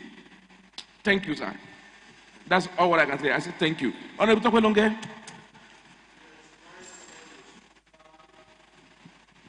Distinguished parliamentarians, Mr. Speaker, it is not debatable that Professor Ojobakari is a round peg in a round hole. Even while you have admonished us that we don't need to commend people here, I can say to you for a fact that Professor Ojobakari has resuscitated dead bones, dry bones.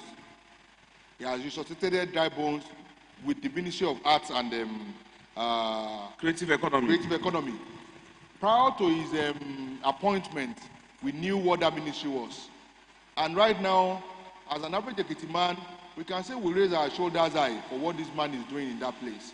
And I want to join you, Mr. Speaker, to say that, of course, our elderly people will say, take Gweniba Jori, Oriama Yani. This man has changed the face of that ministry. And we must also commend him, Mr. Speaker.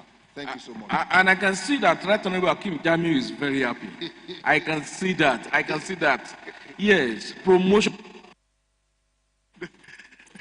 Thank you, Right Honorable Speaker. Well, I didn't want to say anything before, but since you saw me that I was so happy. Yes, I am so happy for his achievements because let me announce to you for the opting time that we sat together in primary school. We are classmates in primary school. So, and we have been friends ever since. So I'm very happy that he's doing very well in his ministry. He's making me proud. He's making all of us proud. Like, so I can see that only you like Gary Jebu. Yes, right. You are right, right, Memsika. And we have done so many things together, both good and bad. Thank you, right. Well, I am interested in that bad aspect of what you have done together. Yes, Honorable Tunde Oke. Thank you, Right Honorable Speaker. I'm Honorable Babatunde Oke, representing Kere Constituency 1. A lot has been said about the Commissioner. Thank you very much for the work that you are doing in Ekiti State. My question has to do with that community festival development. You only mentioned Idiroko. Of course, Ado. What about other senatorial? Yes, I also want you to also have interest in Olosuta Festival in Ikere. Thank you. So. Well, that's good. It's good, and promotion of our culture, very, very important. Thank you. I know you will answer that. Just what are you doing about? But you know, I don't even want to ask questions from this one. You made Ekiti proud. People who are watching us, they will be happy. They will be happy. And Mr. Governor, by the time he watches this, I know he too will be very happy. Not that he doesn't know, but again, listen again to what you are doing. Me, I am very happy. And again, talent hunts, all of these, and support given to all those practitioners. Sir, these are to me, as a person, these are the things that make me happy. I love to associate myself with people like you. That it is just not just to fill a space. A lot of people, you see, will take up position to just fill that space without functioning. And they are the set of people that will come back, that will begin to see people who are not happy with the governor. They are the people that will come and say what they are doing here is to shunt the governor. They will not go back to the governor to say that we have not done anything because we have nothing to show. You understand? They are the people. I know you will not go back to the governor and say this exercise is to shunt you. You will not go back to the governor and say, Mr. Governor, this House of Assembly, they are targeting you. You will not be one of them. Thank you, sir. Dear colleague, I think we should just allow Honorable Bakare to go. However, we will still meet at the executive session. You know, we didn't delve into this. Yes. We will now consider this at the executive session. Thank you for doing us proud. Thank God you, bless you. Speaker. Please go and take a bow and go. Thank I'm you grateful. very much. And I'm to your grateful team, to you, sir. because I know you have not done this alone. I appreciate all of you, and I will encourage you kindly continue to work with the commissioner. Please. And if there is any area you think is not doing right, call him. Tell him. And if you think he will not listen, come and call us. We are his boss here. Yes. Here, this House of Assembly, we are bosses in, we are the boss. I'm sorry. I am sorry because I cannot come and render my account of stewardship to you. But you can come and render your account of stewardship. But I can render my account of stewardship to my people at home, those who have elected me. But everybody, anyone in this state holding one position of authority, responsibility in this state, will have to give account before this house. And that makes us, but we will not even be that boss. That I want to boss it, I'm just saying that on a lighter mood. But thank you for doing a great job. I appreciate you all. Thank you. Please go and take a bow and go. And please don't forget to lay your account of stewardship before the house.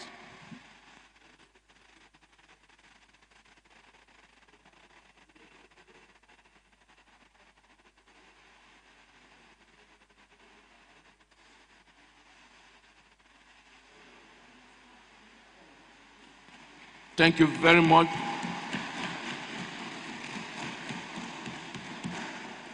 And please, the report must reflect everything we have said here today.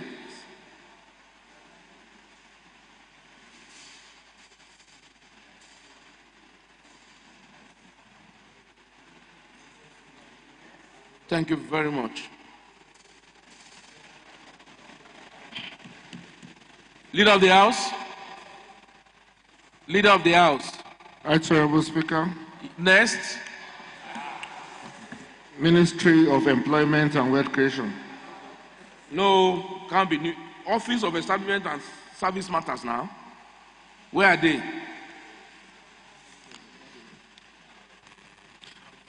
Office of Establishment and Service Matters. Well, they are not here. House of members, no communication to the House. And they are not here. Who is the head of that particular office? I think a PS. There's a PS. Am I correct? Okay. Yes. Leader of the House, move a motion on that. In respect of that, move a motion, move a motion.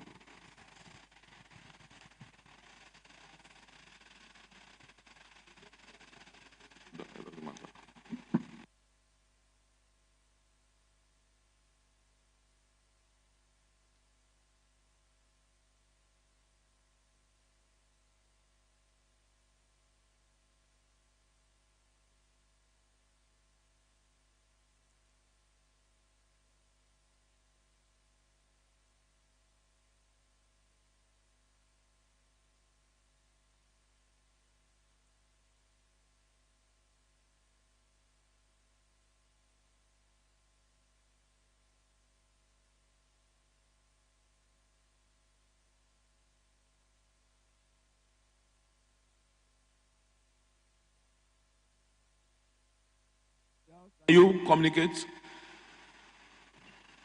Right, Honorable Speaker.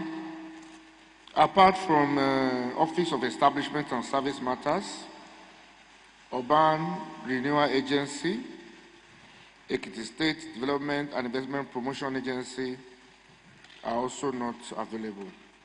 I would like to move. Are you sure that they are not here? Let's call them first to be sure. So, Urban Renewal Agency, are they here?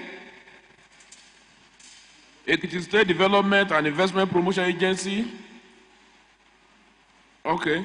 Leader of the House, can you just quickly move your motion? I'm aware that Sport Commission, because I did mention Sport Commission earlier, sent a message. They just came back from this national event, and so that was why they could not come today. And those ones are excused. Please, your motion. Right, Honorable Speaker. Honorable, please go back to your seats. This is not allowed. Honorable Speaker, dear colleagues, in view of this abysmal... Honorable Debumi,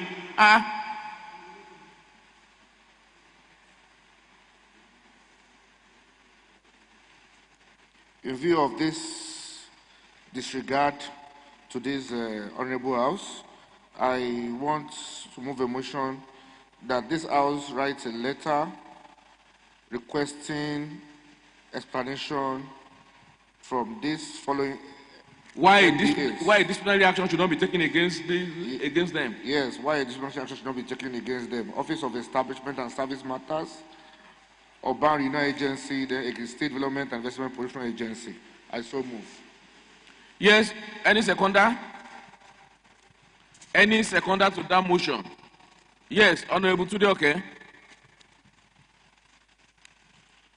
Thank you, Right Honorable Speaker. Dear colleagues, I'm Honorable Babatude Oke, representing Ikere Constituency 1. I rise to second the motion as moved by the Majority Leader of the House that the House should ask the MDAs that are not present for the account of stewardship to write a letter to the House explaining why they are absent. I so second. Thank you very much, and I put the motion, therefore, that the following agencies and department, that is Office of Establishment and Service Matters, Urban Renewal Agency, and also Ekiti State Development and Investment Promotion, that be, if you are in support, that those aforementioned office and agencies be reprimanded for not appearing before the House. That is, that they should write to this House why a disciplinary action should not be taken against them. Say aye. If you're against, say nay. The ayes have it. Madam Clerk, please ensure you communicate the decision of this House to these agencies, and that they must communicate, that their response must reach this House before the close of work tomorrow, the 8th day of October 2024. They need to tell this House why they were not here to appear before the House and without any official communication, and why this action should not be taken against them. Thank you. Leader of the House. Mr. Speaker, the next agency thereof is Ministry of Employment and Wealth Creation. Wealth Creation. He has just 3 minutes to present. Thank you. Minister of Wealth Creation. Thank you.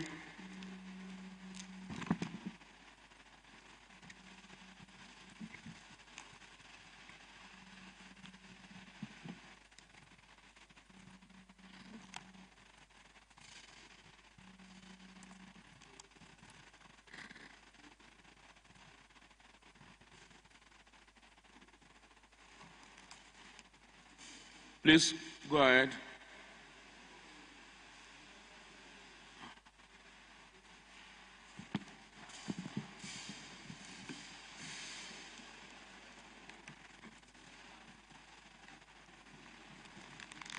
Yes, Mr. Commissioner, as your people are also going back to their seat, can we meet you? My right honorable, I'm a member of the Ekiti State Assembly. My names are Otumba Kayode Fashai. All right. Well, we might not be able to take your member. Just sit down, please. because we don't have the time again. Honorable Commissioner, go straight to 3 things your ministry has done. And after that, come and lay your account of stewardship. We'll meet at the executive session. Well, my right honorable speaker, the ministry, as we're all aware, is a new ministry. And after the ministry was established last year, the ministry embarked on a journey to Lagos State to understand what they do there. And after that, we're able to set the ministry properly. And the first thing we did when we started our work last year was to see that in Ekiti State as of today, yes, people lay claims to having data to work with. But if we look at it, we see that most of the data presented, they will just say is assumed figures. And so the first thing we did was to seek Mr. Governor's approval to have the data of all the unemployed youth in the state and all the artisans. And this we have started, and it is this exercise continues. Because as some people are getting to the age of 55, others will be coming to 18. So it's a continuous exercise. And after that, the ministry, like I said, we went to Lagos Minister of Wealth Creation in Lagos State, and what we noticed there was that there is a need for Ekiti State to have what we call employment trust fund. And we have Mr. Governor's approval to establish employment trust fund for the state. And I'm sure that in the next couple of days, the bill will come to the House for the House of Assembly's ratification. Then again, we noticed that the world is becoming a global village. And what I might try to say is that all our citizens, they have the opportunity of applying for jobs online. And so for us to be able to get this done, we seek Mr. Governor's approval to create what we call labor market information system. And this platform it gives opportunity to all our unemployed youth to interact with all the employers of labor across the world.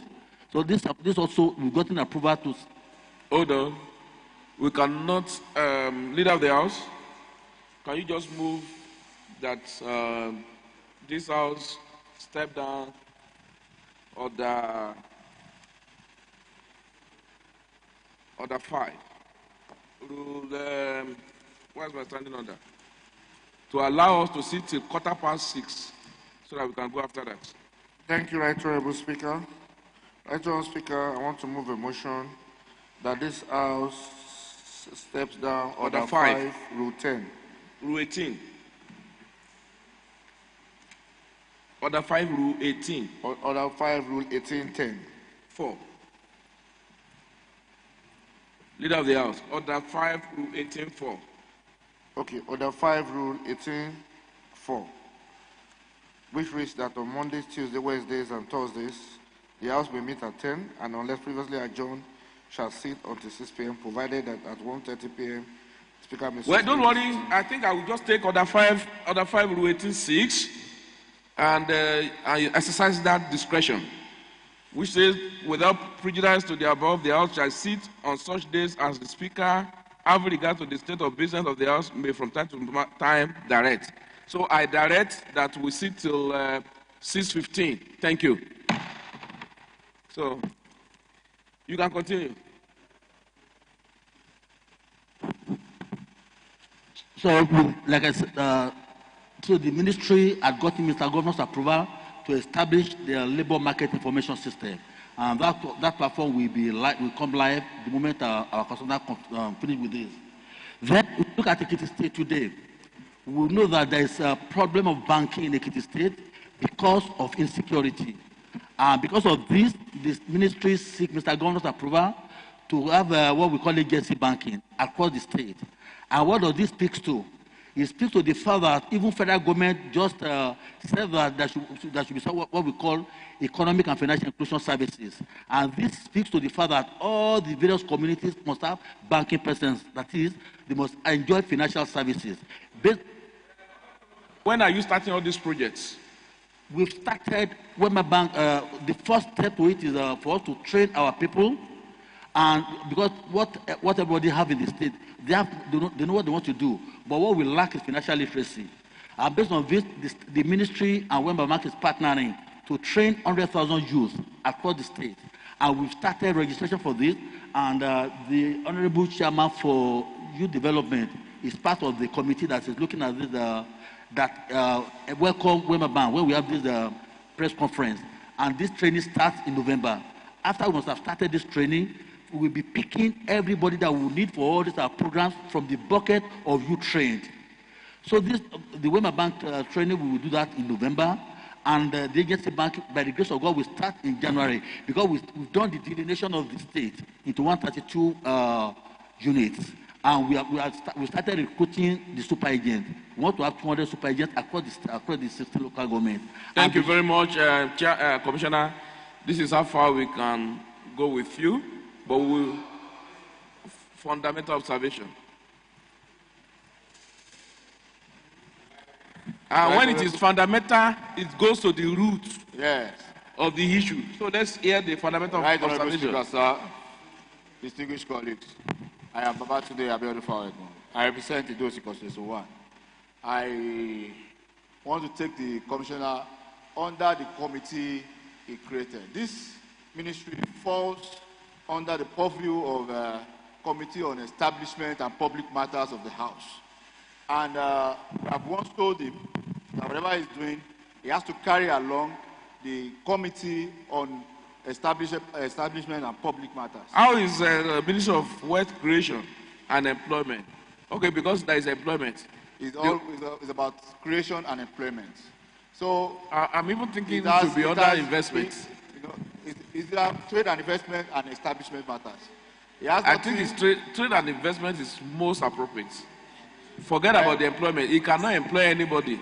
So it's not a service matter. It can never be a service matter. But at the same time, it deals with employment. You know, sir, hold on. Please, let me also elaborate on that. It has nothing to do with employment. Okay. The word employment here is just to empower the people. Wealth creation.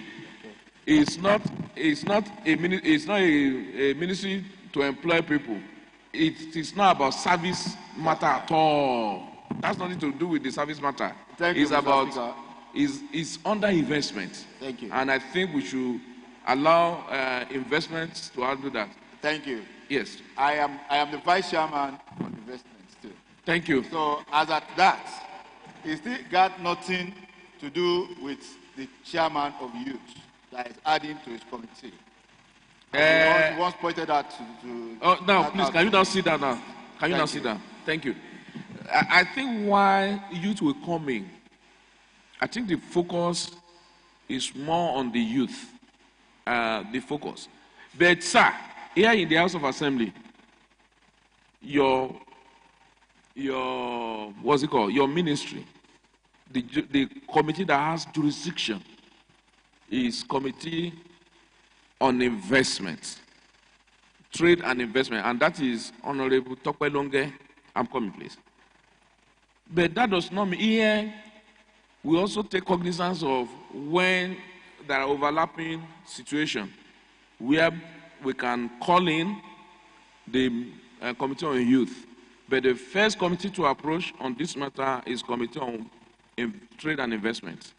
Youth can come in. Of course, we have that synergy in the House. The chairman, House Committee on Trade and Investment, can even bring in youth, but not for you to, please don't interfere in our activities in this House. Honorable Commissioner, I will not allow you to speak on that. We have given a directive. Don't speak on that. Just know that relate with trade and investment. The chairman is Honorable Tokwe Longe, a member of his committee. If there is any need for youth, they will call the youth. That's all about that. Now, briefly 1 minute, introduce your members. After that, go and lay your, we will meet you at the executive session for the rest. I have with me Mr. Femi Adedepe, the permanent secretary for the ministry. Next to him is Mrs. Adulojo, the director of skill development. Then I have Mrs. Abedola, the director of admin and supply. Next to her is Mr. Lekon Ajidara, director of program. And on the far left is Mr. Ari Bisala, the director of finance and accounts. Thank you, sir. All right, thank you. Please go and lay your account of stewardship before the House. Take a bow, go and come back to the executive session at a date that will be communicated to you. But that time, we will look at your books, we will look at your figures, we will look at your claims that time. Thank you very much. Everybody, please, can you just go and follow suit? You're welcome.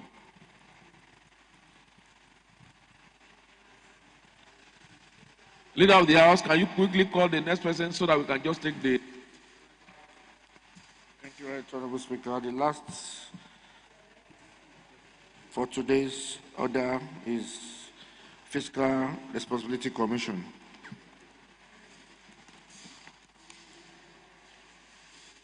Yes, Fiscal Responsibility Commission.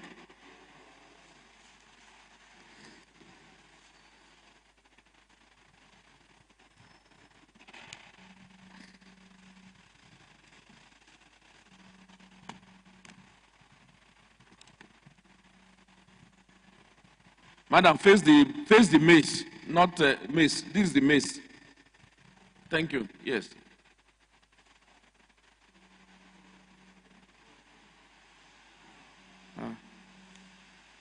Wait.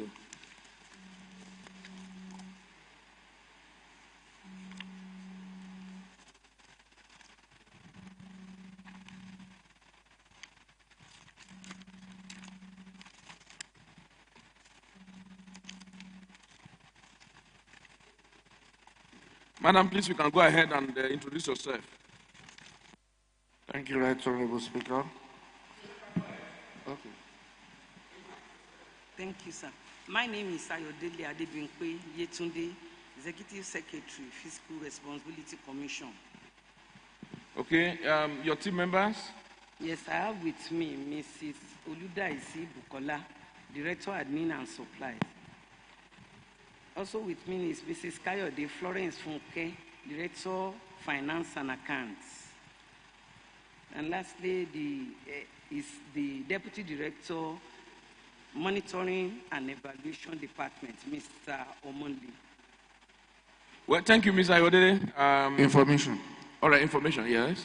Yeah, thank you, Right Honorable Speaker. I just want to remind you and colleagues that she wrote a letter that we read in the morning, and that's from Fiscal Commission. Yes, I know. And we have read the letter in the morning, and we have acknowledged the letter, and we have granted the request. And that was why we asked her to come. And the House understand what she said, particularly on standing down of our plenary session or standing down of our exercise. It was just the session that was stood down for us to reconvene within 15 minutes. We understood that you misinterpreted that to mean that the exercise for the day had been stood down. So we have seen that, but because of time, just tell us what you do in your commission and what you have done, if there is any, and immediately after that, come and lay your account of stewardship. The rest will meet you at the executive session. Thank you.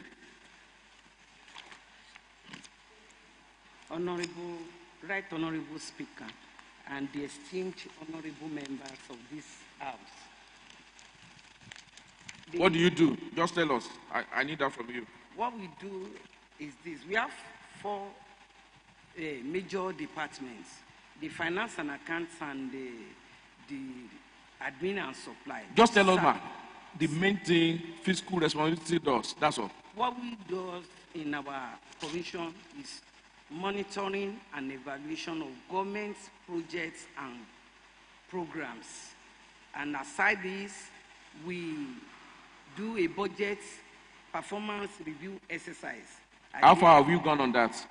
We have, on those two you mentioned? Yes, sir. I have on monthly basis from June now, we have a slated register for the monitoring exercise of both the government projects at the 5 state institutions, tertiary institutions in the state, the ministry, departments, and agencies of about 100 plus. And aside this, we monitor government projects at the local governments, LCDA, and some other areas. Thank you very much, Mr. Ajayi. I know you very well to be a very dedicated and committed civil servant, and I know what you can do. And I know that we will call you to the assembly session to come and present what you have done right there. Okay, it's on that note that we ask you to go and take a bow and go. Thank you very much. Thank you, sir. Dear colleagues, we will meet her at the assembly session. Thank you very much.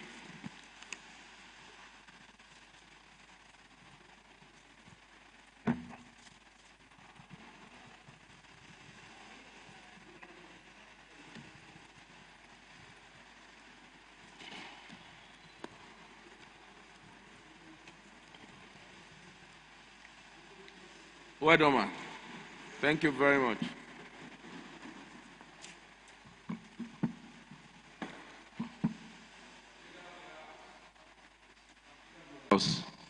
Thank you, Right Honorable Speaker. The last item for today, which is adjournment. Having exhausted all the order on today's paper, I would like to move a motion that this House adjourns until Tuesday, 8 October 2024. I so move. Any seconder? Honorable Oladele Olaoye Ogunshakin. Honorable Speaker, I rise to second the motion moved by the majority leader of the House that the House to adjourn to tomorrow, 8th of October 2024. I so second. Thank you. I therefore put the question that if you are in support that this House adjourn till Tuesday, the 8th day of October 2024. Honorable Ayadebite, before I ask people to say hi. Yes. This is a fundamental and critical observation.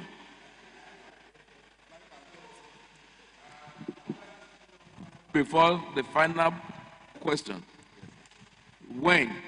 Where? Don't talk about what I'm asking. When and where? Wednesday. Okay, Wednesday. Don't worry, we'll leave the rest till Wednesday. On that note, I put the question, if you're in support that this House adjourn to Tuesday, the 8th day of October 2024, say hi. If you're against, say nay. The ayes have it. I rise.